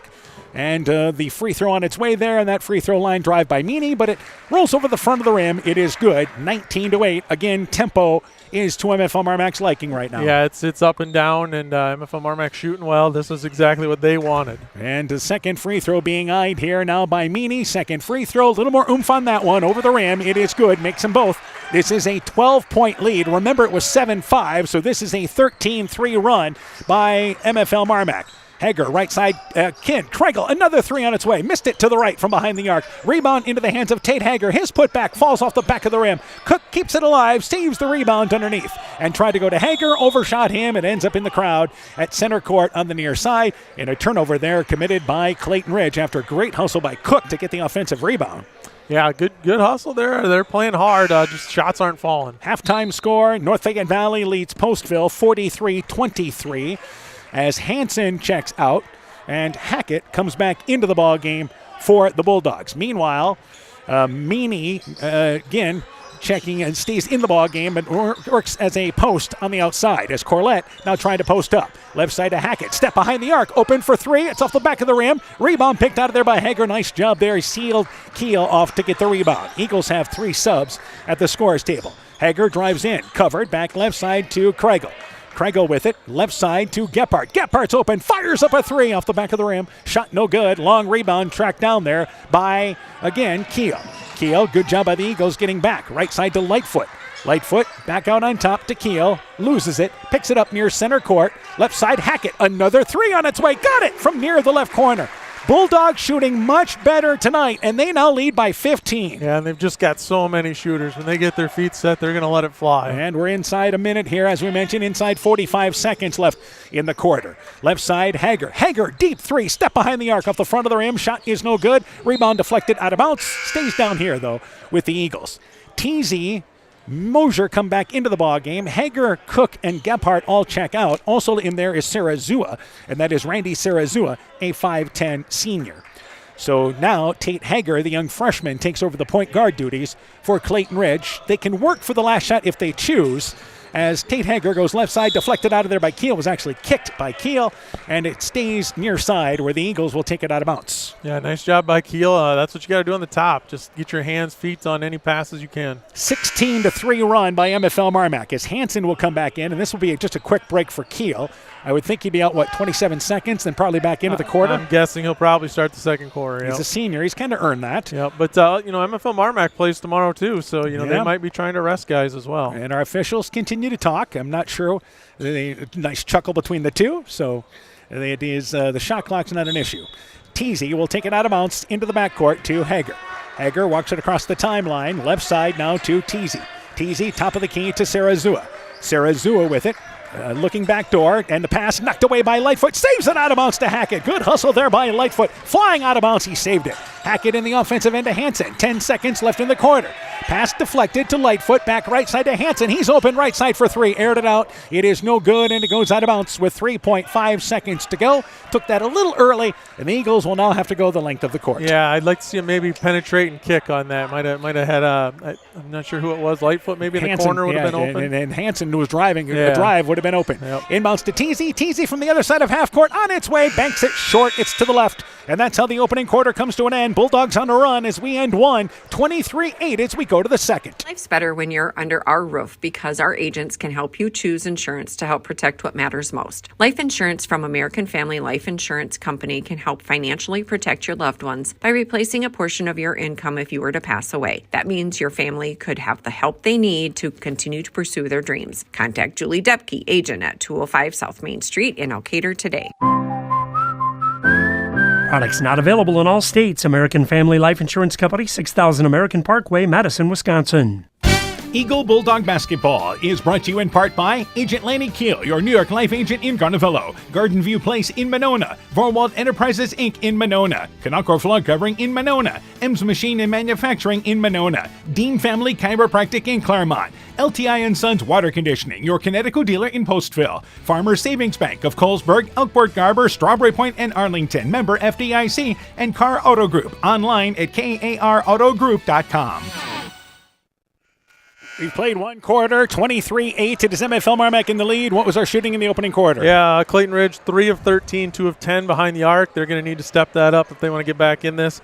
MFL MarMac comes out blistering, 8 of 14, 5 of 10 behind the arc, 2 of 2 from the free throw line. And again, it will be Clayton Ridge with the basketball to start this second quarter. Hager, Colton Hager out there. Teasy, Backus, Mosier, and Kregel. Starting 5 for the Eagles, down by 15. Left side to Kregel. Kregel back out on top to Colton Hager. Bulldogs continue their 1-3-1.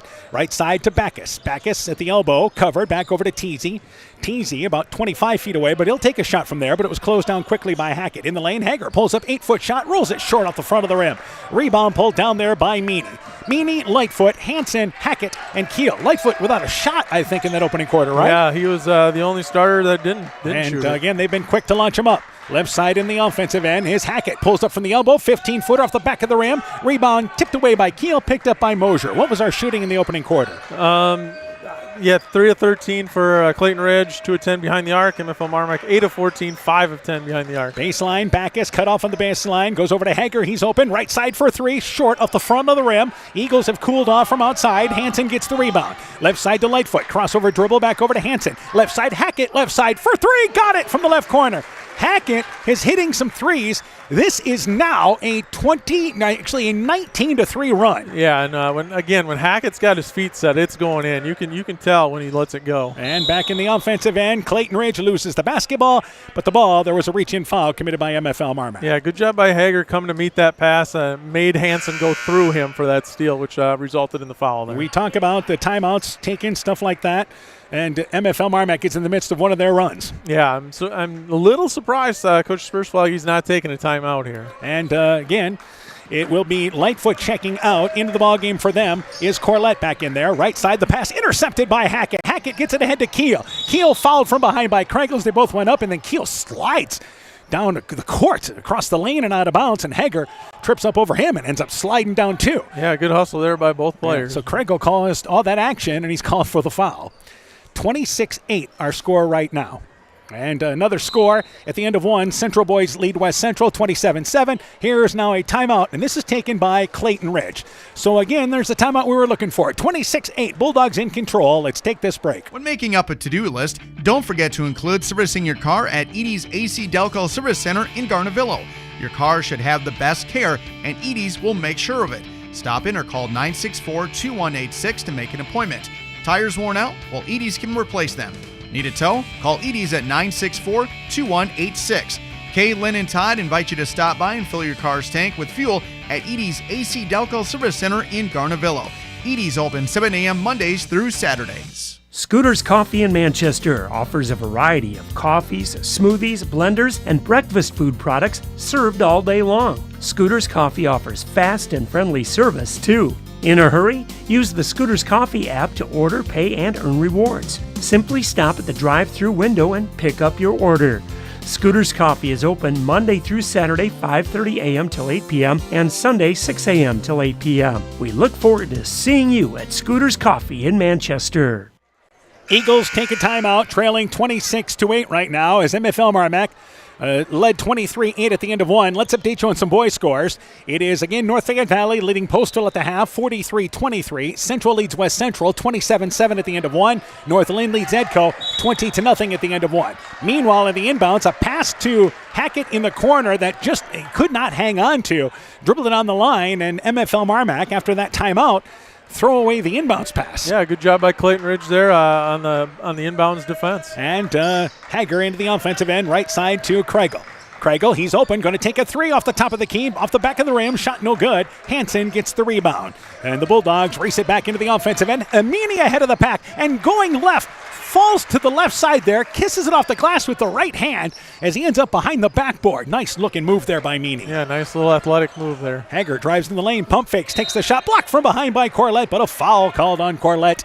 And Colton Hager will go to the free throw line for 2. Good turnover so far in this game. Yeah, turnover 6 in the first quarter for Clayton Ridge and only 2 for MFL MarMac. And again, at the free throw line will be Colton Hager. And this is 2. Free throw on its way, and that free throw circles around. It is good. 7-5, the Eagles got back in the first quarter as Mosier checks in, Cook checks out, and then MFL MarMac taking control, now leading 28-9. Second free throw being eyed by Colton Hager, and the free throw on its way there, it is good. So, makes them both. 28-10 is our score.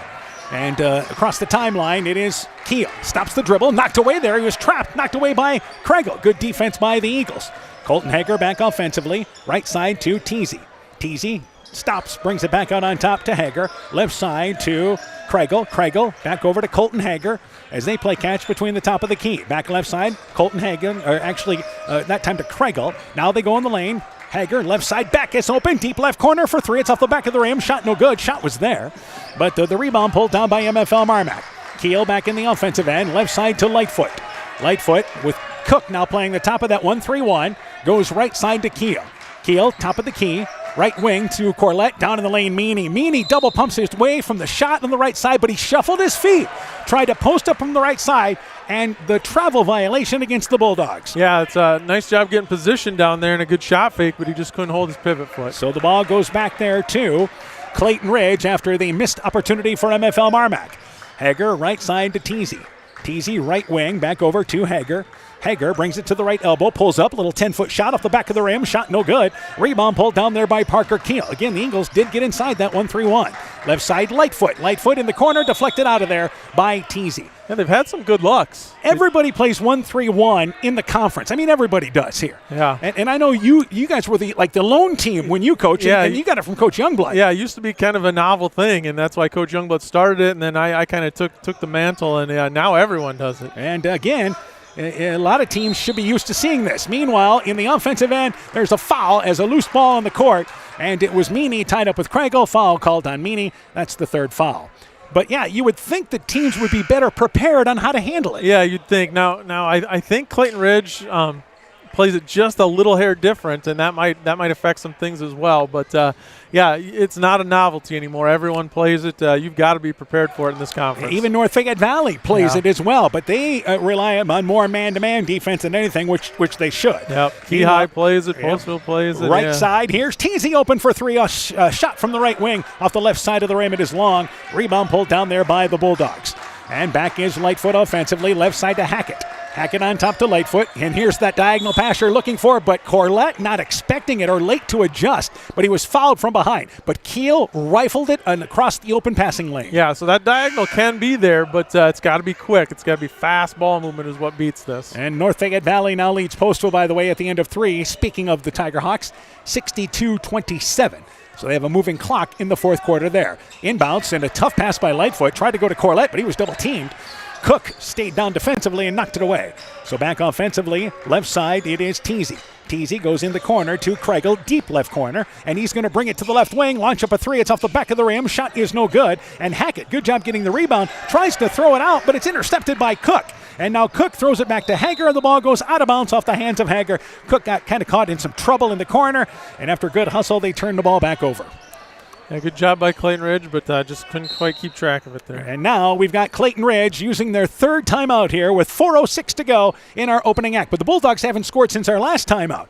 28-10 is the score. Let's take this break. Bulldogs lead. People's State Bank is a locally owned and managed bank with convenient locations in southwest Wisconsin and northeast Iowa. If you're looking for a place where you're more than just a number, but still have access to convenient technology and low fees, People's State Bank is it. As a community bank, they're proud to support many of the local charities, county fairs, community events, and more. When you become a part of People's State Bank, you can be confident that you're standing with a good cause. People's State Bank, member FDIC. Clayton Ridge using the timeout there, a 30-second timeout. 28-10 is our score. MFL MarMac in the lead. 4:06 to go here in our first half. And that timeout, what were we talking about there? Yeah, I'm not really sure. They're playing good defense, maybe just some offensive adjustment. It's been a lot lower scoring second quarter for sure for both teams. Here's Keel, right side to Hansen. Hansen, the pass deflected out of there by Kregel, and they lose it, but Corlett sneaks from behind and knocks it away from Hager. Keel, stop and pop three, right side, got it from the right wing, and it's 31-10 as the Bulldogs turn a turnover into points. Yeah, the Eagles got to take care of the ball. They get that turnover, but they gave it right back. Colton Hager, right side to Tate Hager. He checked in during that timeout, and back out on top, Tate Hager. Hager back left side to Colton Hager, the big brother. Left corner, Kregel, three-pointer. Left side, got it from the left wing. Again, the Eagles just trying to live by the three-point line, and they've made enough to keep shooting. Yeah, they're gonna keep firing them. It's kind of what they do. So do what you do. Lightfoot back out on top to Hackett. Right side. Keel reverses it in the corner. Lightfoot open. Deep left corner for three. Shot is short. Hansen tips out the rebound. Keel tried to track it down, but last touch by Cook out of bounds near side. And MFL MarMac will get it in their offensive end. Yeah, Lightfoot's first shot attempt of the game right there. And that was an open look from the corner. Gephardt in. Teasy checks out for Clayton Ridge. And the Eagles really kind of guard-oriented anyway, so they stick with a perimeter game. Yeah, that's their strength, so they're going to keep firing those shots. Again, I think they need to slow down and work the ball a little bit more, but keep shooting them. And on an inbounds pass, the Bulldogs with a, for lack of better, god-awful turnover. Yeah, that's 7 for them in this quarter, so I know Coach Detbarn can't be happy about that. And as Keel took it out, tried to throw it over the court to the other side of the court by the Clayton Ridge bench and just sailed. Hackett couldn't track it down. MFL MarMac as a team, by the way, as far as turnover-wise, they only average 12 turnovers a ball game. So an uncharacteristic turnover there. Teasy step behind the arc for three. Again, aired it out long, but a good job by Tate Hager. Saves the rebound back to Colton Hager. Here's Kreigel, right side. Tate Hager, right side. Fires up the three. That's off the back of the rim. Hansen gets the rebound. Long shots lead to long rebounds, and Hansen was well positioned for that one. Lightfoot, left side, try to go to Hackett. He gets it, left baseline area. Hackett over to Lightfoot. Lightfoot, left wing, reverses it right side to Keel. He's going to take another three. That shot well long, banked it long, laid flat off the rim. Cook gets the rebound. 2.5 left in our second quarter. Bulldogs have scored all of 8 points in this quarter. Meanwhile, Tate Hager traveled as he was walking into a double team offered there by Keel. Yeah, you gotta land with both feet on that jump stop. MFL MarMac has scored 8 points this quarter. Clayton Ridge has scored 5. So both teams very cold. Yeah, it's been a struggle this second quarter. As hot as MFL MarMac was that first quarter, they've really cooled off here. North Lynn leads Edco at the half, 43-7. That is an Edco team playing without their leading scorer in Price Rochford. Done for the season there with a broken foot. Left side, Hansen. Post area, Meany back in from off the left block. Circle around. Got it to stay down. Meany, good touch for the big man. Back to a 20-point lead for MFL MarMac. Yeah, and when things go cold, that's what you got to do. You got to feed Meany. He's got a size advantage in there. He's got good touch. Get him the ball inside. And you'll see some of Meany and Corlett as here's another turnover by Clayton Ridge as Kreigel tried to reverse the ball right side and overshot Hager. Not quite as bad as the previous MFL MarMac turnover, but an errant pass nonetheless. Yeah, against the 1-3-1, you'll have those sometimes, trying to throw over the top. And right side, Parker Keel, left wing to Hansen. Hansen pump fakes, drives in, pulls up, feeds it to Meany on the left block, and he's just pushed. A two-hand shove by Craig, who realized I'm giving up position.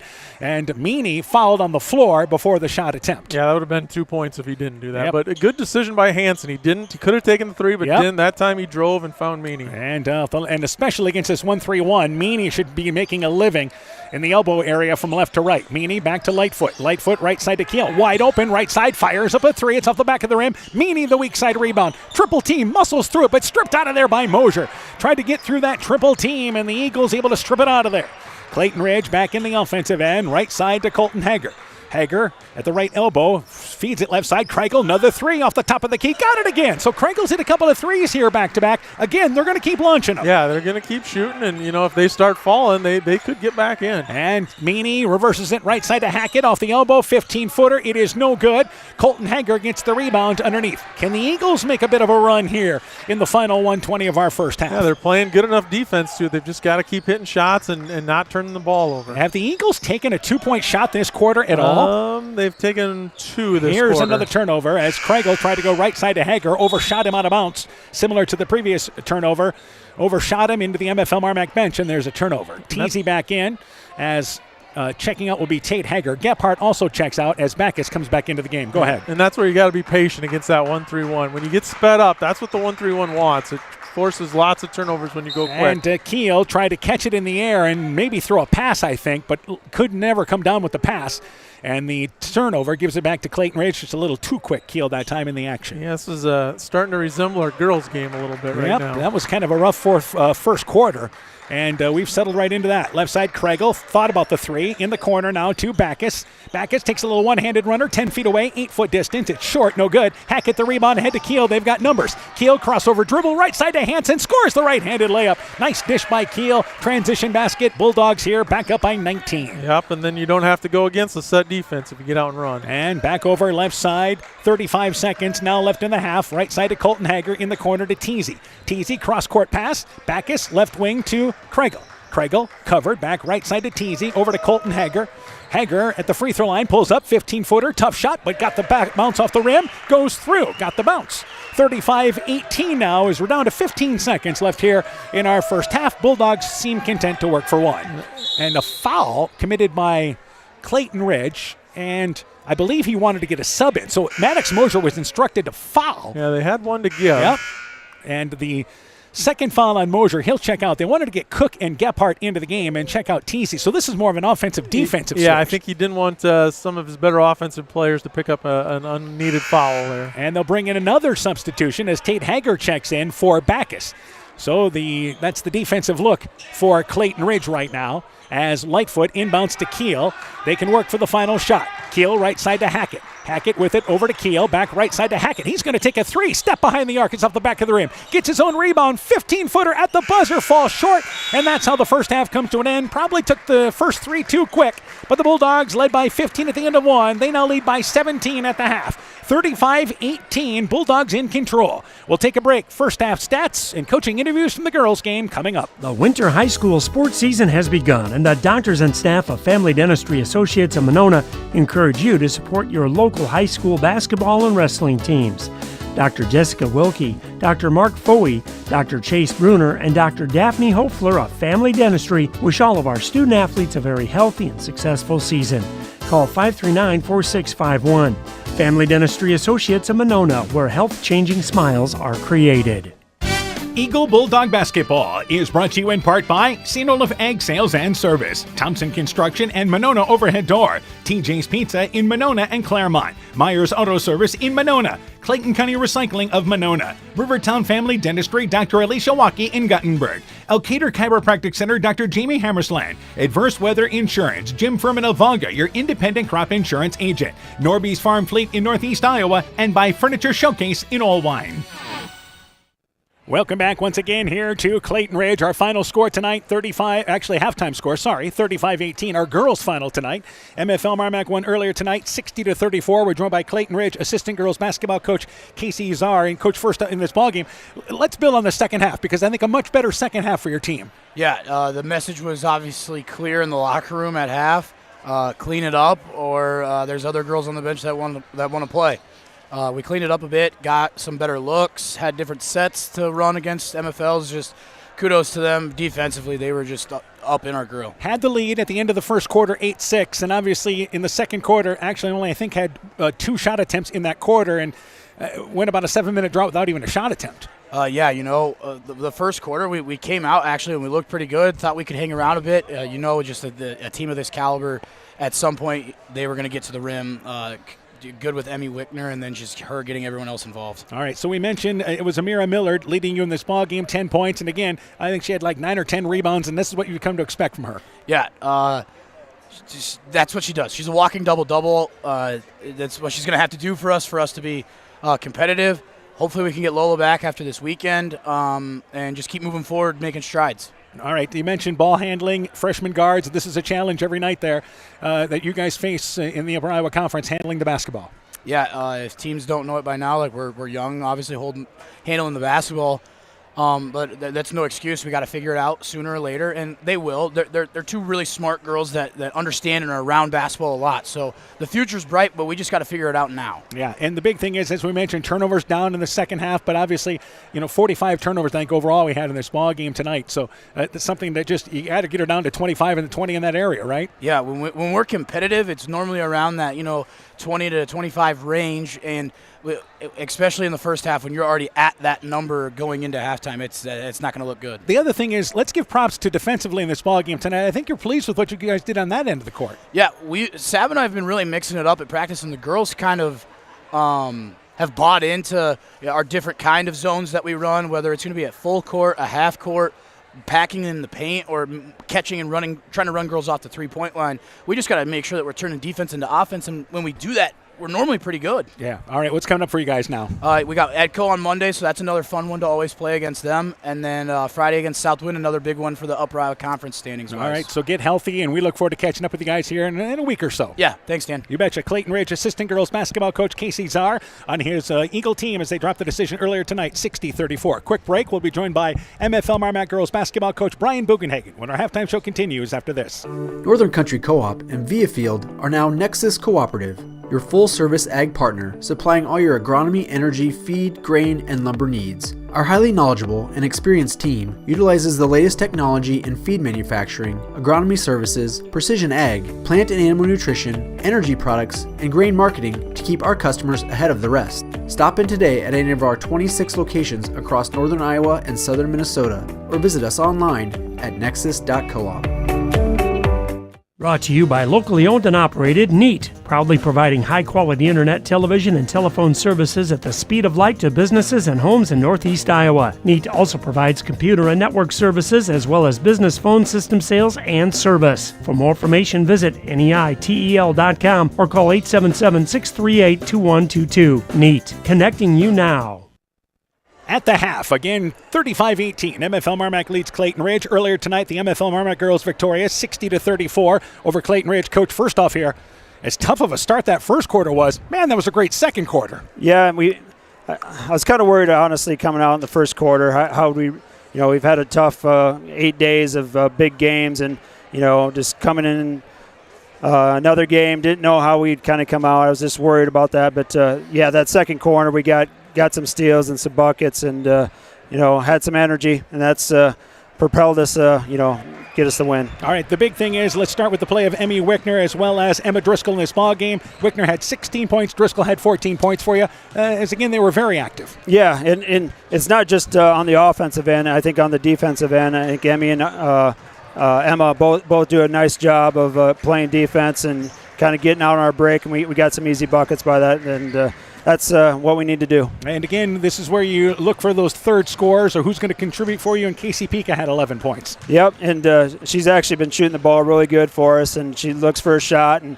just need to have her continue to be aggressive and shoot the basketball when she's open. And as a team, I think you shot over 50% in this ball game tonight.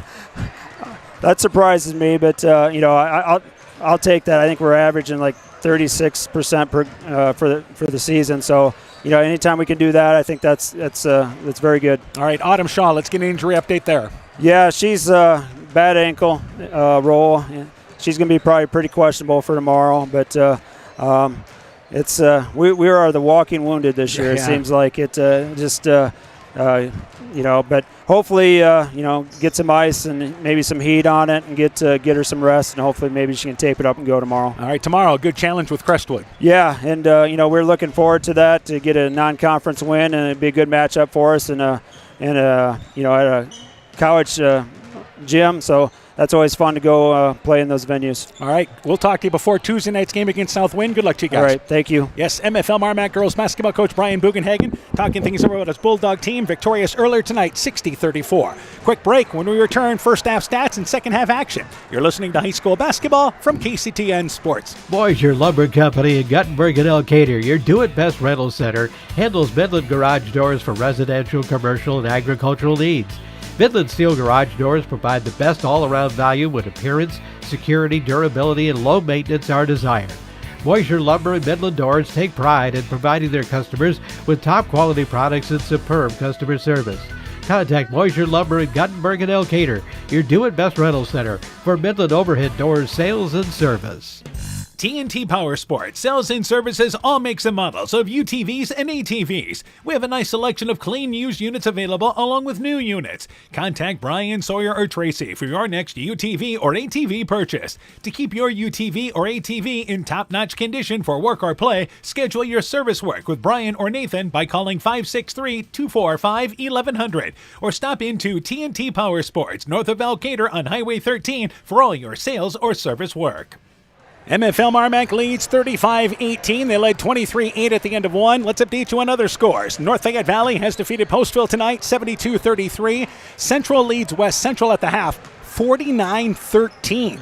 Also, North Lynn leads Edco at the half 43-7. We'll try to get you a Starmont EB final score if we can before we're out of here.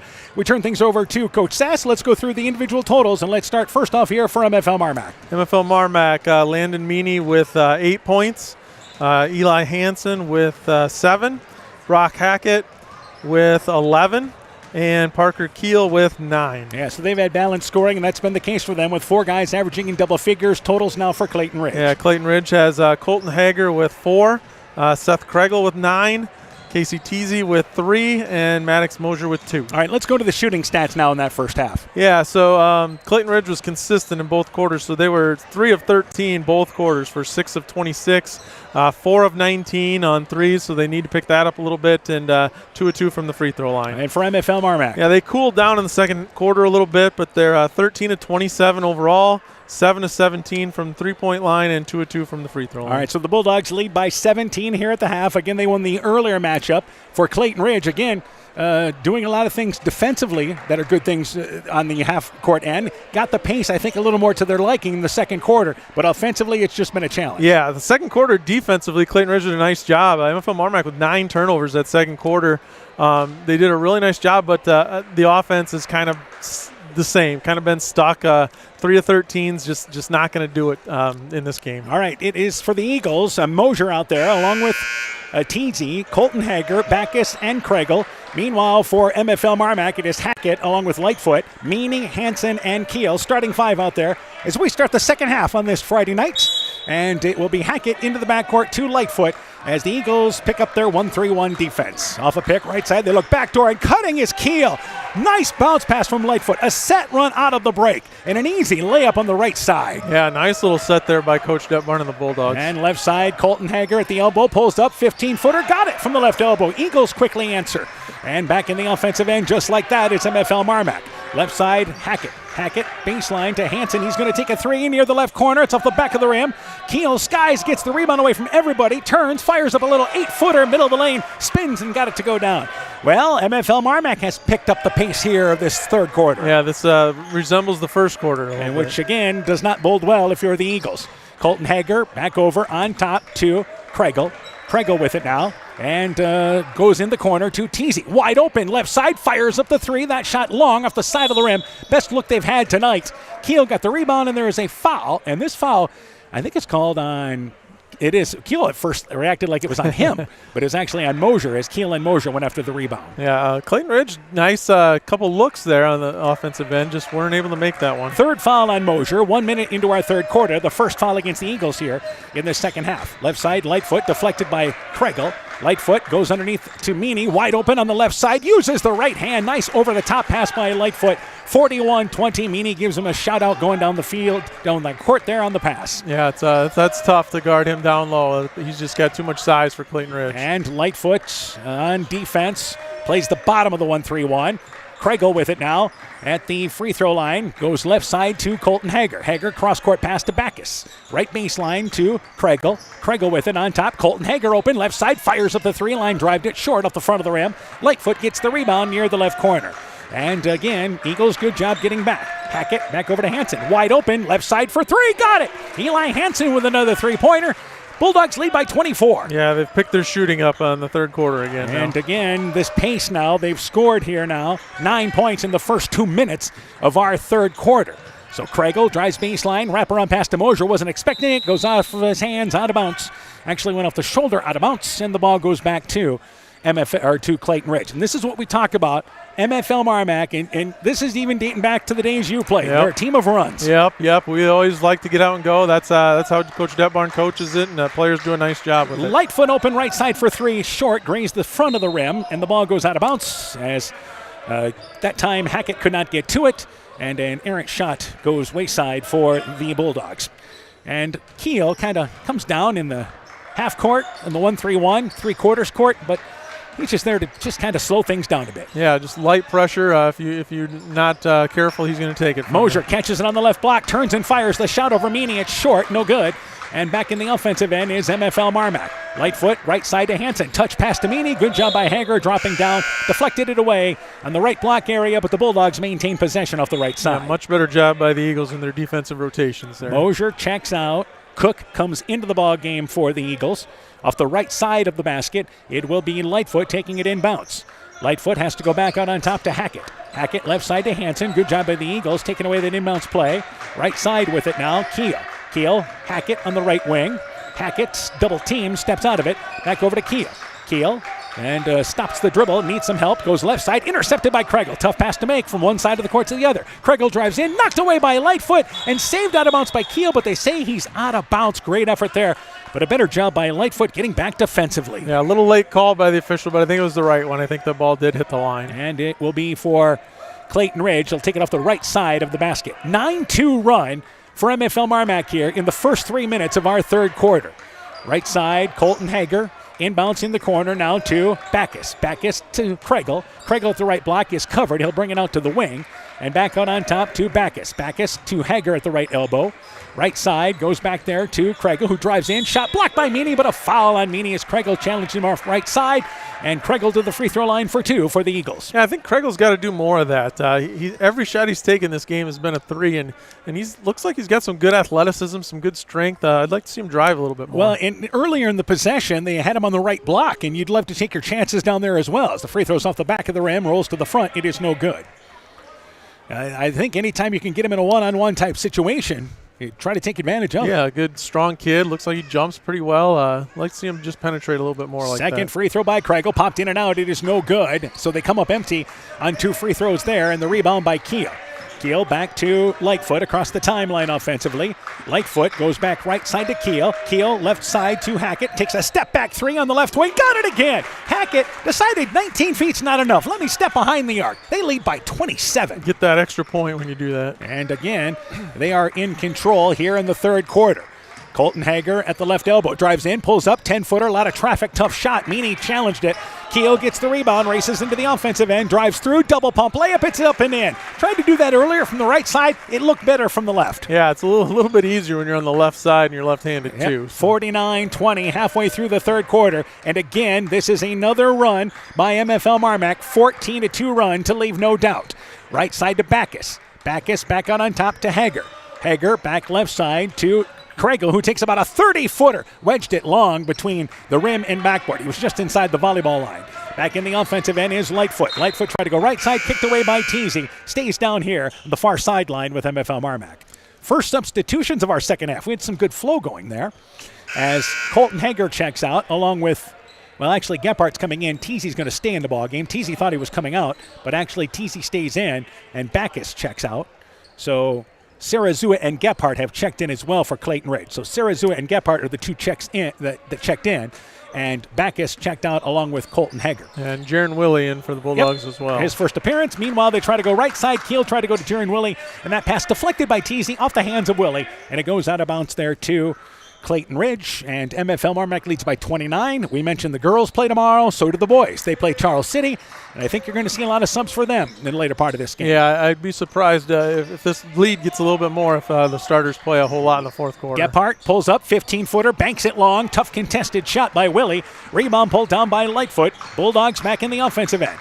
Lightfoot pulls it back over, right side to Keel. Wide open, step behind the arc, right side, cupped in and out, no good. Kregel got his hand on the rebound, deflected it to Gephardt. 3.5 left in our third quarter. And again, if you're the Eagles, we said this during the girls' game, you don't want to be 35-pointed here, and I think they should avoid that. Yeah, we'll have to see. MFL they can really go on spurts. Kregel left side to Gephardt. Gephardt, baseline. Back over to Teasy, wide open, 25-footer on its way. Got it. Again, you give him the spacing, he'll hit it. Hits the 3, and there comes a timeout by the Eagles. So finally, the run being answered, 49-23. Again, it's a big lead for MFL MarMac, 3:05 left in the third. Let's take this timeout. Brought to you by locally owned and operated NEAT, proudly providing high-quality internet, television, and telephone services at the speed of light to businesses and homes in Northeast Iowa. NEAT also provides computer and network services as well as business phone system sales and service. For more information, visit NEITEL.com or call 877-638-2122. NEAT, connecting you now.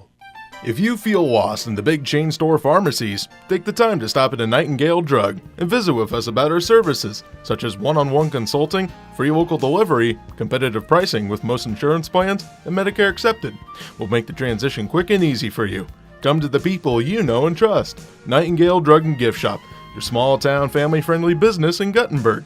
Health Mart, caring for you and about you. 3:05 left in our third quarter. 26-point lead for MFL MarMac at 49-23. Eagles hitting that three there from Teasy. And again, MFL MarMac in control with 3:05 left in our third quarter. We did not have any substitutions made during that timeout. And the Eagles are down to one timeout left, by the way. But at this point, more concerned about what's happening on the court. Yep. Across the timeline is Lightfoot. Lightfoot left side to Hackett. Hackett brings it back out on top to Lightfoot. Center court circle in the high post area to Corlett. Bounces it to Willie. Backs his way down. Covered on the right block. Lightfoot gets it just off the top of the key for three. It is short. Willie got a hand on the rebound. They're going to keep it down here. As they say, last touch by Kregel off the left side. Ball goes to the Bulldogs off the left side of the basket. So the three-point shoot-a-thon continues. Yeah, they're both teams are not shy from that three-point line. Lightfoot inbounds to Hackett. He's going to take another three left side. Shot flat, no good. Rebound into the hands of Corlett. His putback from 8 feet away, up and in. Corlett scores that basket off the left side. Back to a 28-point lead for MFL MarMac.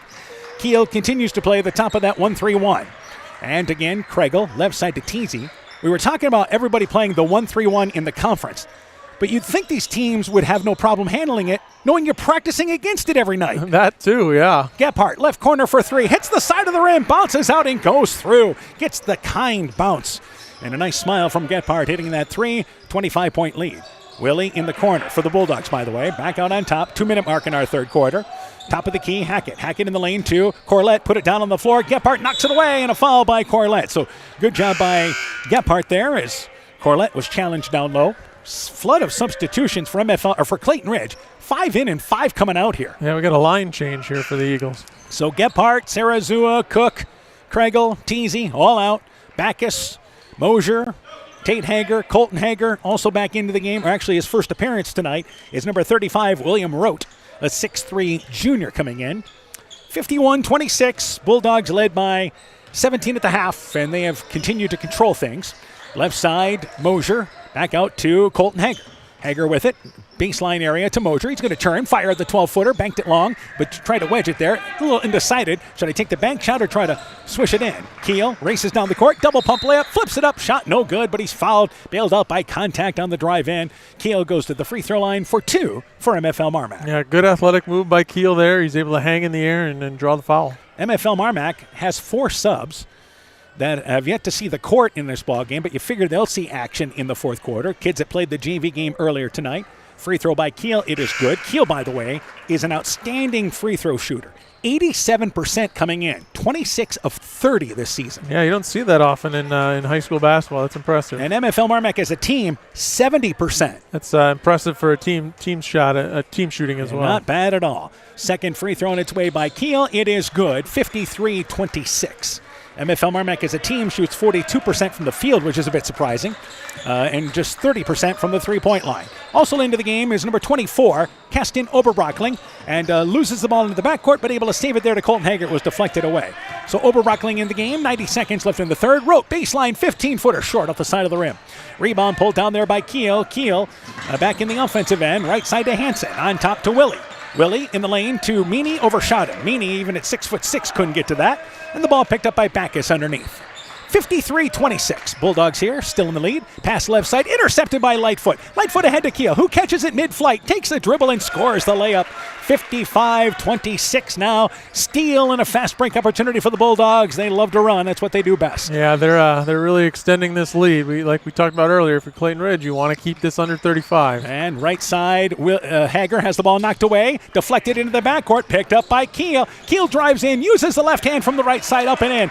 It's now a 31-point lead. Again, they score in bunches. Yeah, and Kiel's kind of taking over this quarter. And here is Hager, drives in the lane, shot blocked by Meany. Hager the rebound, put back, blocked by Meany again. Backus gets the rebound, saves it over to Oberbrockling, right side for 3 off the back of the rim. And Meany, it's only fitting he comes away with the rebound for the Bulldogs. They can hold for the last shot. But Kiel steps into a 3, right side, got it! Kiel flat out feeling it. It's 60-26. Man, this turned in a hurry. Yeah, and if you're Kiel in this quarter, why not? He's only missed one shot this quarter. He's 6 of 7 shooting. And here's the final shot opportunity for Clayton Ridge. Hager, right side, takes a tough off-balance 17-footer. It is short, and that's how the third quarter comes to an end. MFL MarMac started the half with a flurry. They closed the third with a flurry. 60-26, they lead as we go to the fourth. Stronger, farther, faster. It all starts with good nutrition. Clayton County Farm Bureau is proud of our livestock farmers who provide high-quality protein needed to fuel our young athletes. The ultimate pre- and post-game fuel-up can be found in meat and dairy foods grown right here. Meat and dairy are natural sources of essential vitamins that support health, energy, and performance. We know our student athletes are the real deal, and Iowa's livestock farmers are committed to helping them reach their goals. To learn more, visit realfarmers.realfood.realmeat.com. Eagle Bulldog Basketball is brought to you in part by Meyer Collision and Service Center in Guttenberg and Elkader, the Loena Savings Bank, member FDIC, Fisk Farm and Home in Monona, Cresco, and Decorah, Bruins and James Insurance, your Grinnell Mutual agent in Monona, Innovative Ag Services in Elkader, Monona, and Waukon, Sincerely Yours Interiors by Kay in Monona, Culligan Water Conditioning in Elkader, Bacon Concrete in Postville, and by Rivals Inc., custom gear, screen printing, embroidery, and online shopping at rivalsinc.com. MFL MarMac outscoring Clayton Ridge 25-8 in that third quarter. And again, it ended with a flurry, as it was a 10-0 spurt, I think, to close the quarter. And let's go through the shooting in the third quarter. Yeah, Clayton Ridge, 3 of 15, 2 of 6 behind the arc, 0 of 2 from the line. MFL MarMac hot shooting, 10 of 15, 3 of 8 on threes, and 2 of 2 from the free throw line. And again, they start the fourth quarter, and it is Backus, Kregel, also out there, Hager, Cook, and Teasy for Clayton Ridge. Teasy open left side, fires up the three, got it from the left wing. Again, ball movement, got it from the left wing, and the Eagles score first here in this fourth quarter. 60-29 is the lead. Hackett, Lightfoot, Corlett, Hansen, also out there as well is Meany. Right side Hackett. High post area now with Meany. 15-footer fouled by Hager. Hager tried to block it, but it reached over top of Meany, and Meany goes to the free throw line for 2. Yep, just got him on the arm. So the Eagles' goal, not be 35-pointed here. And for MFL MarMac, I would think their goal is to just get some guys in this ballgame. Yeah, they'd like to get to that 35-point mark, and then you feel a lot better putting your subs in. All right, let's update you on scores while we have a chance. As the free throw by Meany is short, no good. North Lynn leads Edco. Actually, this is a final now. 75-26. North Lynn beats Edco tonight. North Fayette Valley over Postville tonight, 72-33. Meany's second free throw. It's off the back of the rim. He missed both. Rebound picked out of there by Teasy. Also tonight, Central leads West Central, 71-24 at the end of 3. Wow. Meanwhile, Eagles in the offensive end as we approach the 7-minute mark. Teasy has it left side. Right side to Kregel. Kregel dribbles between a double team, drives in, shot blocked by Meany, challenged it. Hansen gets the rebound. And again, the Bulldogs have 3 blocks here. Hackett, left side, fires up another 3. It's off the back of the rim. He wasn't squared that time, by the way. Yep, you can tell. Teasy tracks down the rebound, but Hackett has had a good game shooting from the three-point line. Yeah, when he gets his feet set, he's just deadly. He's just got to make sure they're set. And I got to be honest with you, it's something both teams can work on. Yep. Kregel, left side, pulls up, little 15-footer outside the lane, missed it left side. Hackett tips the rebound to Corlett. Corlett to Meany. Meany leads the break. Euro step, drives in, and he's fouled by Teasy on the way up as he drove in right side. Meany showing that he can handle the rock. Back to the free throw line for 2. Yeah, good aggressive take by Meany there, back to the free throw line. We mentioned Parker Keel on the bench to start the fourth quarter, so I don't know if he's necessarily done for the night yet. I think Coach Detbarn wants this group to finish with an upswing. Free throw, it is good by Meany. 61-29 is our score. Meany averaging 12 points a game, 7 rebounds on the season as well. Bulldogs have had balanced scoring tonight. That's been their story of the season. Second free throw makes them both. 62-29 now our score. Corlett, by the way, now plays top of this 1-3-1. Yep, with Keel on the bench, and Corlett goes to the top. And with it, Hager, left side. And by the way, Corlett is all of 6'5" as well, so he makes it even more of a challenge. And right side pass intercepted by Hansen. Speaking of some length, Hansen 6'3", hands it back to Hackett. Right side to Lightfoot. Lightfoot on the right wing, drives baseline, feeds it on top to Hackett. Hackett left side to Hansen, wide open, fires up the 3. That shot aired it out long. Rebound by Lightfoot, saves it back over to Hackett. Top of the key, Hansen left side, fires up another 3 off the back of the rim, no good. Hackett another rebound, saves it over to Corlett. Corlett left side for 3, long. as it hits the right side of the rim. Hansen got the rebound. He's tied up there with Teasy. And the Bulldogs apparently just trying to get to 35 on one shot. I think they want to get that 35 number so they can get these subs in and feel comfortable. The subs are going to get in, but they just feel a lot more comfortable. The subs have their warm-up shirts off, and Kiel has moved to the end of the bench. Meanwhile, Clayton Ridge is going to take a timeout with 6:03 to go. You never stop coaching. 62-29 is our score. Bulldogs well in control. Let's take this break. It's pretty unusual for a bank to be 100% employee-owned, and Freedom Bank wouldn't have it any other way. Employee-owned means we're not just your bank. We're your friends and neighbors. We value being active community partners, and we believe in donating generously to local causes. We empower success, not just for our customers, but for our communities as well. Visit Freedom Bank in Elkader, Monona, Postville, Waukon, or online at freedombnk.com. Member FDIC. This is Chris Holbert, General Manager of Hall Roberts Son Incorporated in Postville. We would like to wish the area student athletes both a safe and successful sports season. We have been a community-based company since 1864, servicing and supporting the area ag industry with products necessary for daily success. We look forward to continuing to serve and support both the ag industry and high school athletes in our surrounding communities. Thank you and good luck from the families at Hall Roberts Son. MFL MarMac leads 62-29. Clayton Ridge again. That is their final timeout, I believe. But with 6:03 to go, again, they're still trying to work things through here and looking to see improvement from your team. Yeah, and Coach Burslagi's got some kids that'll be back next year, so still want to work on some things, and you're going to see some good looks. MFL still got their starters in with the exception of Kiel right now. And they've got subs that will be checking in very shortly off the bench. 6:03 to go. Lightfoot takes it out of bounds, inbounds to Meany. Meany back to Lightfoot, on top to Hackett, just off the top of the key for three. Got it, and he's fouled. It's a rare 4-point opportunity, and start the clock. Yeah, that's what Coach Detbarn wanted to see there. Now I feel real comfortable getting the subs in. And, and that's an interesting – if you're MFL MarMac, there's two ways to look at this, because you wanted this group to finish strong as Hackett awaits the 4-point play. Free throw, it's off the back of the rim, rolls to the right, it is no good. Cook, who committed the foul, gets the rebound off the right side. But you're better off just getting this over here and get out of here. I think that's what they want to do, yeah. Get an earlier night. You got to turn around and play at 5 or 5:30 tomorrow.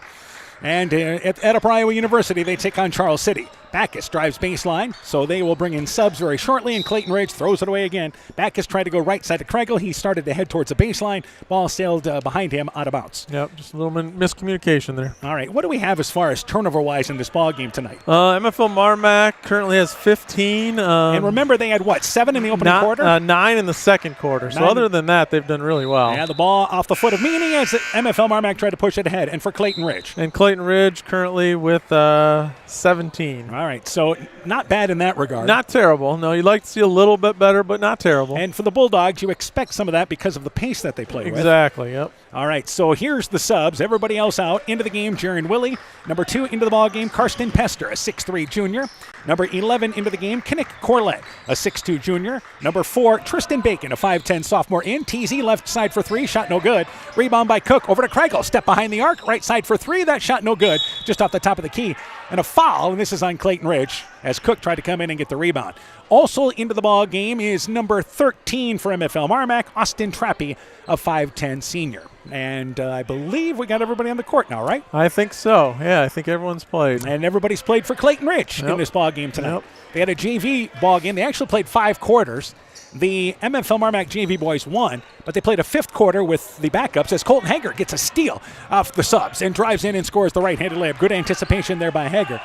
But they played a 5th quarter with the backups, and we actually ended up tied. Yeah, I think MFL MarMac had a free throw to win and wasn't able to knock it down. And here's Pester left side for 3. Shot no good. Willie gets the rebound, lays it up from the right side. Nice step back by Willie to step through, rather. 67-31, MFL MarMac in the lead.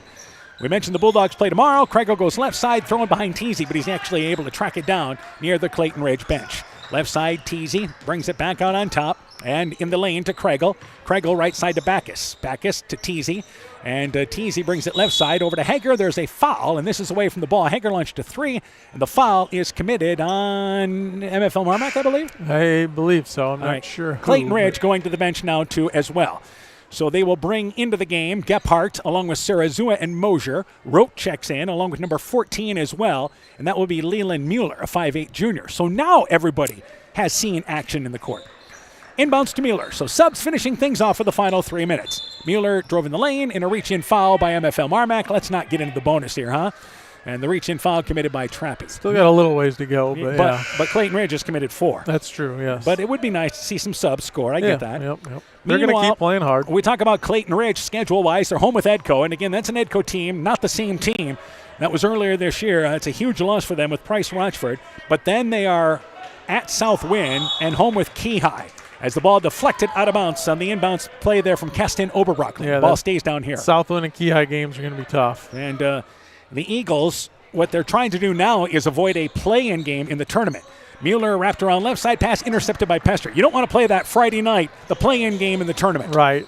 And Willie down in the lane, gets it to Kinnick Corlett. His shot missed it right side. Willie gets the rebound, brings it back to Pester. And they'll work it back over on offense. Right side, Willie, baseline 15-footer, off the back of the rim, shot no good. Rote gets the rebound off the right. Clock continues to move as we approach the 2-minute mark. But the Eagles probably got to win a game or two in order to avoid that. And there's another reach-in foul. This is on Trappy. I think that's his second. And we stopped the clock for some reason. Let's keep her moving. Inside 2 minutes to go. Second foul on Trappy. And the third on MFL MarMac. Yeah, it kind of depends who ends up in their district, but yeah, the more wins, the better for sure. Yeah, you figured that West Central's likely headed for a play-in game somewhere. Yep. And here is Gephardt in the backcourt. Left side to Oberrockling. Gephardt has it, right side, brings it to the elbow, pulls up, 15-footer, banks it in. Bank stays open late on this Friday night for Gephardt. 90 seconds to go, 67-33. It is the Bulldogs in the lead. Bacon, deep three, left side, banks it long from between the wing and the top of the key, and the rebound tracked down there by Rote, and Willie tried to dive in and fell to the floor, did not come up with the basketball. Oberbrockling back into the offensive end, and the ball kicked by Willie. We'll keep it down here with Clayton Ridge. They'll get a chance to run the offense here as we approach 1 minute left in this fourth quarter. So again, every game tonight in the area, pretty much the same. Lots of big wins tonight for teams. Yeah, big spreads. Mueller drives in and he's fouled by Corlett. Kinnick Corlett there with the foul. And that will put Mueller to the free throw line and a chance to get into the scoring column. Leland Mueller, who has hit 3 free throws this year, has a chance for 2 right now. Again tonight, Central leads West Central. That was through 3, 71-24. North Fayette Valley beating Postville, 72-33. Free throws off the back of the rim. North Lynn defeated Edco tonight, 75-26. We have the closest game of our area teams tonight. And it's still running clock. And 67-33. Free throw good. Leland Mueller picks up a point. 1 out of 2, 67-34. Bulldogs won the last matchup, 64-35, so this almost a carbon copy. Kinnick Corlett, right side to Trappy. Trappy's got to shoot that. Tried a different pass across the lane. Ball knocked out of there. It's picked up there by Gephardt. And here is Mueller back in the offensive end. Knocked away by Bacon. Bacon picks his pocket. Bacon drives in. Right-handed layup. It is. Circles around. No good. He was kind of bumped on the way up. Didn't get the call. And the rebound picked up by Rote for Clayton Ridge. A little contact, but probably not going to get that at this point. We're going to play through. Yep. Here's Sarazua, right side for 3. Hit the side of the backboard, but Gephardt misses the leaner off the right side, and there's a foul, and this is on Clayton Ridge over the back, which is their 5th foul. We'll have to stop the clock with 23.2 seconds to go for a foul committed 80-plus feet away from the basket. Back to the other end, and a sub for MFL MarMac will get to shoot free throws, and I think it's Willie. Yep, and we almost got there without getting in the bonus, but 23 seconds. Our camera operator staying sharp in a ball game that's gotten away, and it will be Willie to the free throw line on its way, and no good. Yep, rolled off the front of the rim to the left, and he'll get another opportunity as MFL MarMac will try to double up Clayton Ridge here with 23 seconds to go. We're back here in Monona Tuesday night, Southwind MFL MarMac. Second free throw by Willie, 1 of 2, makes it 68-34. And that is a huge boys game, and they played overtime the first matchup. Meanwhile, Oberbrockling across the timeline, 2 now. Again, that is Rote. Left side, Gephardt for 3. Banks it well along. Pester gets the rebound, 10 seconds left in the fourth. Bacon in the offensive end. Bulldogs, Bacon back over to Trappy. Trappy takes a shot from the top of the key, 18 feet away. Got it in the closing seconds. Austin Trappy hits the jump shot, and the game comes to an end. MFL MarMac raced out to a 15-point lead and kept Clayton Ridge at a distance and pulled away in the second half. They win by a final score of 70-34. With the win, MFL MarMac 11-2, 9-1 in the conference. Clayton Ridge drops to 3-11, 2-8 in the conference. We'll take a break. When we return, game stats, coaching interviews. Our post-game show is coming up. You're listening to high school basketball from KCTN Sports. It's pretty unusual for a bank to be 100% employee-owned, and Freedom Bank wouldn't have it any other way. Employee-owned means we're not just your bank, we're your friends and neighbors. We value being active community partners, and we believe in donating generously to local causes. We empower success, not just for our customers, but for our communities as well. Visit Freedom Bank in Elkader, Monona, Postville, Walk-On, or online at freedombnk.com. Member FDIC. This is Chris Holbert, General Manager of Hall Robertson Incorporated in Postville. We would like to wish the area student athletes both a safe and successful sports season. We have been a community-based company since 1864, servicing and supporting the area ag industry with products necessary for daily success. We look forward to continuing to serve and support both the ag industry and high school athletes in our surrounding communities. Thank you and good luck from the families at Hall Robertson. When I started out in the car business, my dad gave me some good advice. Hi, it's Forrest Brown with the Browns family of dealerships. What my dad told me is when you sell someone their first car, you need a good sales department. But if you expect to sell them their second, third, and fourth car, you better have a great service department. Visit any one of the Browns family of dealerships in Guttenberg, Elkader, West Branch, or Victory Ford in Dyersville and find out why Browns is your hometown dealer, no matter where your hometown may be. Hey sports fans, take a time out and call Garms & Gifford Insurance Agency. Whether you need auto, home, farm, health, crop, or business insurance, Garms & Gifford Insurance Agency and Grinnell Mutual has you covered. You'll receive quality protection, expert advice, and local friendly service. Owners Brian Bugenhagen and Michael Beck, along with their staff, look forward to serving all your insurance needs. Call them today for a free competitive quote. Garms & Gifford Insurance Agency in Elkader, your trusted choice agency. Welcome back here to Monona. MFL MarMac wins it by a final score of 70-36. We're joined by their head coach, Eric Detbarn. Coach, first off, a quick discussion in the locker room. Oh, yes. Yeah. Real quick. Yeah. I thought we played with a little more effort tonight, and I thought the kids got after it defensively. Still would like to see us hit more shots, and I thought we turned the ball over a little bit too much, but overall I thought it was a pretty good effort by our kids. Obviously, it started for you guys on the defensive end in the first quarter. Yeah, and that's where we need to have it, If we're able to create turnovers and get out and go a little bit, we're a much better basketball team. I think you had 15 or 16 turnovers in the ball game, but really the second quarter is where things kind of bogged down. Yeah. I think we have 28 points in the first quarter, and we ended up with 35 at halftime. So, yeah, we did not handle their 1-3-1 very well there in the second quarter, and too many turnovers. I think you love the second half, the approach you guys had to start the second half. Yeah, I thought we came out and they had a little fire in their eyes, and I thought we created quite a few turnovers and we hit some shots. And biggest thing for us, if we're hitting shots, everything else seems to be a little bit better. All right, Brock Hackett leads you, I believe, 18 points in this ball game. He had 5 3-pointers tonight, speaking of hitting some shots. Brock's been working on his shot a lot, and, he's a big offensive threat for us, and we're going to need him to continue to do that. And the big thing is what we've seen from your team is a lot of balance. Parker Keel in this ball game had a dominant third quarter for you there, and he led you offensively. Yeah. Yeah. Oh, yeah. And Parker, especially at the top of that 1-3-1. If Parker's playing with energy at the top of that 1-3-1, and it makes our defense a lot better.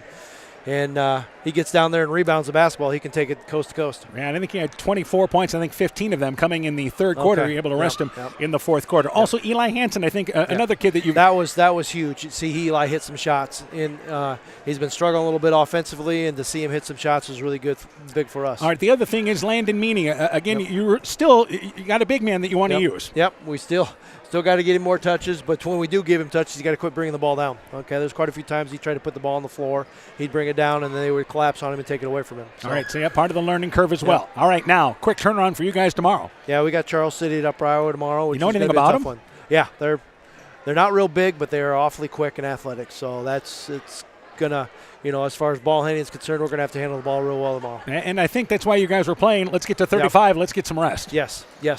Yeah, hopefully, because they're going to be tough to guard tomorrow with their speed and their quickness. And, offensively they're gonna make things tough on us, and we're gonna have to play a good ball game tomorrow night. All right, Coach. Good luck at that ball game at Upper Iowa. With 5:30 start. What time? 5 o'clock start. 5 o'clock start there at Upper Iowa. Good luck to you guys. We'll talk to you Tuesday night before the Southwind All right, game. sounds good. Thank you. You betcha. MFL MarMac basketball coach Eric Detbarn and his Bulldog team victorious tonight, 70-36.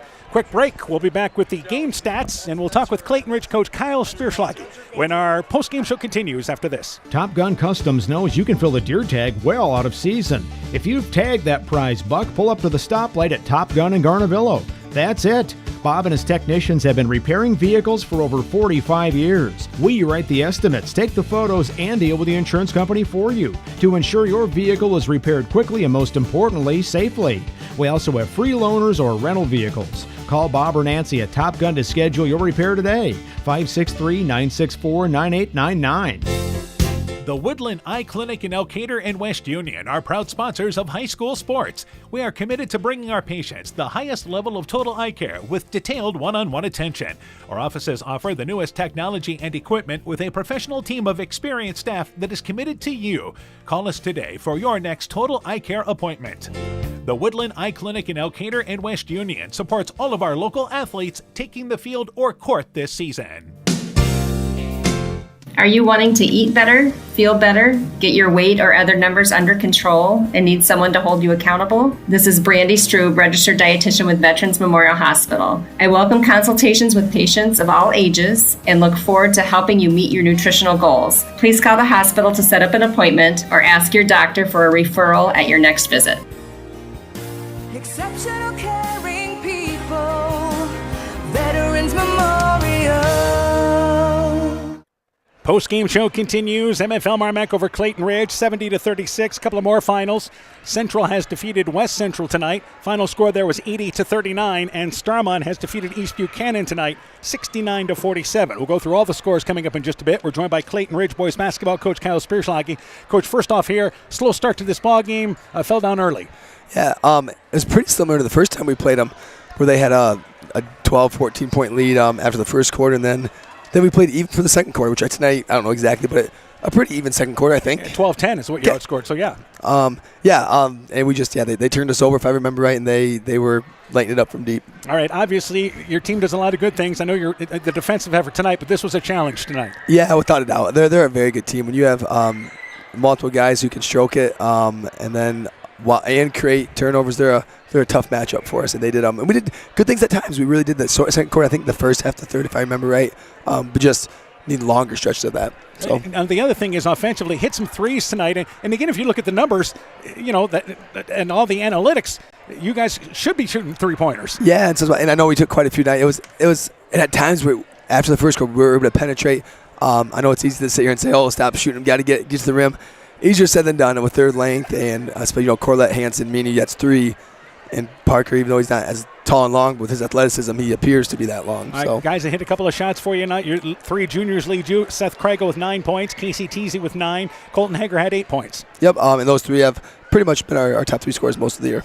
All right, tell me a little bit here about what you thought on your defensive end tonight. Yeah, so we did do a little 2-3 tonight. At times, we just practiced a little bit, but really good at times. We really were. We had a lot of deflections. I thought we had quite a few steals. In the second half, we ran out of gas, and then we didn't rebound very good at all at that point. But I think the first 3 quarters were good, I think. Yeah. And obviously, the good news is everybody got a chance to get some subs in this Yeah, we got a bunch of guys. Yeah, and we have some guys working really hard. We had some closer games lately. Some guys haven't got in, so appreciate them keeping their chins up. And yeah, I said they're a good team. They're a good ball team. For us to knock them off, we'd have to do about everything right and get a few things to go our way, and we worked hard as always, and that was the outcome. All right, now you guys play Monday night against Edco, right? Yeah. It's school you know kind of well. Yep, that's right. We'll be excited. We get them at home this year. We got our annual Turkey River Cup, we call it, a little trophy game, so we'll be ready to get back on the floor Monday. Then our bye is Tuesday, so we'll be good to get back on the floor Monday. All right, Coach. Good luck to you guys. Got a Thanks, quick turnaround. fellas. We'll catch up with you guys. Clayton Ridge basketball coach Kyle Spearschlage talking things over about his Eagle team. A quick break. We'll be joined by Coach Sass and go through the game totals, post-game stats coming up next. Inspiring changes to a happier, healthier you is what we do at Clayton Drug. We are committed to helping you achieve the highest quality of life possible. We are a full-service pharmacy offering services such as med packing to your home or mail delivery and online prescription refill. We also offer a cash pricing program on name brand and generic prescriptions. Call 563-245-2530 to find out more. Clayton Drug, connecting the communities of Elkader, Strawberry Point, and Sumner to serve us all in between. Hi, this is Cody from Torkelson Motors in Elgin and Walk-On. At Torkelson Motors, we believe that student involvement in activities is a great way to help grow our communities, and we are proud to help sponsor this game for your enjoyment. We've been serving Northeast Iowa since 1926 and appreciate the business that our customers have given us and the support they provide to our area schools and communities. So the next time you are in need of a new or used vehicle or a repair, stop into Torkelson Motors. We've been selling cars the old-fashioned way with a friendly smile and a handshake right here next door in Elgin and Walk-On. Welcome back to Monona. MFL MarMac victorious tonight, 70-36. We turn things over to Coach Sass. Let's go through the individual totals, and let's start first off with MFL MarMac. Yeah, MFL MarMac led by Parker Keel with 24, Brock Hackett 17, Landon Meany 12, Eli Hansen 10, and then Jaron Willie with 3, Austin Trappy with 2, and Wesley Cordelette with 2. Totals for Clayton Ridge. Led by Seth Kregel with 9, Casey Teasy also 9, Colton Hager 8, Chris Gebhard 5, Maddox Mosier 2, and Leland Mueller 1. All right, as far as the other percentages in this game. Yeah, so overall Clayton Ridge was 12 of 51 from the floor, 7 of 30 from the three-point line, and 3 of 6 from the free throw line. And again, that has been their bugaboo is offense, getting the shots. But again, they've struggled shooting from the field much of this season. Just converting those. They got some good looks at times, but just got to convert. For MFL MarMac. MFL MarMac shot pretty well, especially if you take away that fourth quarter. But they were 26 of 54 overall. 11 of 32 from the three-point line, and 7 of 11 from the free throw line. So again, our final score, 70-36. Let's talk about the girls' game. First off, MFL MarMac girls used a dominant second quarter to outscore Clayton Ridge 23-2, part of an 18-0 run. In that second quarter, they trailed 8-6 at the end of one, but used that big run to build a 19-point lead, then gradually pulled away in a 60-34 victory. Other girls' finals, Central beat West Central 39-17, North Fayette Valley over Postville 69-30, North Lynn beat Edco 71-44, East Buchanan over Starmont 87-27. Those are your finals. Let's get your thoughts on our girls' game. Yeah, just turnovers. You know, Clayton Ridge has got to take care of the ball. When they got shots, they didn't shoot a terrible percentage, but just way too many turnovers, and you know you can expect that against a team like MFL MarMac. They're quick, they get out in pressure, and that's what they live by. Because you know they're not a great half-court offensive team either, but when they get in transition, they can be tough to beat. Yeah, and that's what happened in that second quarter as they grabbed control. MFL MarMac plays Crestwood at Upper Iowa tomorrow at 3 or 3:30, right around that time. And for Clayton Ridge, they'll host Edco on Monday night. Meanwhile, our boys' final tonight, MFL MarMac. A great start. They led at the end of one by 15, and again, led by 17 at the half. They go on to win big, 70-34. Had a dominant first quarter, dominant third quarter, and 70-36 the final score there. Also tonight, Central beat West Central 80-39. North Fayette Valley over Postville 72-33. North Lynn beat Edco 75-26. Starmont over East Buchanan 69-47. Let's get your thoughts on our boys' game. Yeah, just dominant first and third quarter by the Bulldogs. You know, don't think Coach Debbarn was real happy with the second quarter so much, but too much Bulldogs in the first and third quarter. You know, Clayton Ridge played okay. Just like we've talked about, they've got to hit shots. They get pretty good shots. They play pretty good defense, but it's just going to come down to making shots. All right, so that wraps things up here for the MFL MarMac boys. They take on Charles City tomorrow at Upper Iowa at 5. And also for Clayton Ridge, again, they play Edco in that ball game on Monday night. An Edco team that, as we mentioned, lost their leading scorer, Price Rochford, really did everything for them. One of their the top rebounder there, top assist player, and so they'll play shorthanded the rest of the year. And that is a big ball game, believe it or not, for when it comes to seeding for the postseason. So, again, our next broadcast, Tuesday night, we'll be back here in Monona. South Wind and MFL MarMac. Chalk Talk begins at 5:45. Girls game time at 6:15 with the boys game to follow here on KCTN FM 100. Catch the video on KCTN.com or just go to the KCTN YouTube channel. Coach, we look forward to catching up with you. Great job tonight. Thank you. It was a lot of fun. You betcha. Former Postville coach Mike Sass still coaches golf at West Central, by the way, filling in for Aaron Hallman for this broadcast tonight. I'm Dan Behrens. My thanks to Ty Keenan for running our studio show. Also thanks to Jackson Lamborn for running our camera tonight. For a complete recap of tonight's ball game, highlights, scores, and more, go to KCTN.com, click on the Sports tab. It's not even 9:30 and we're out of here. Made a good time. Didn't have a quad. You're listening to high school basketball from KCTN Sports.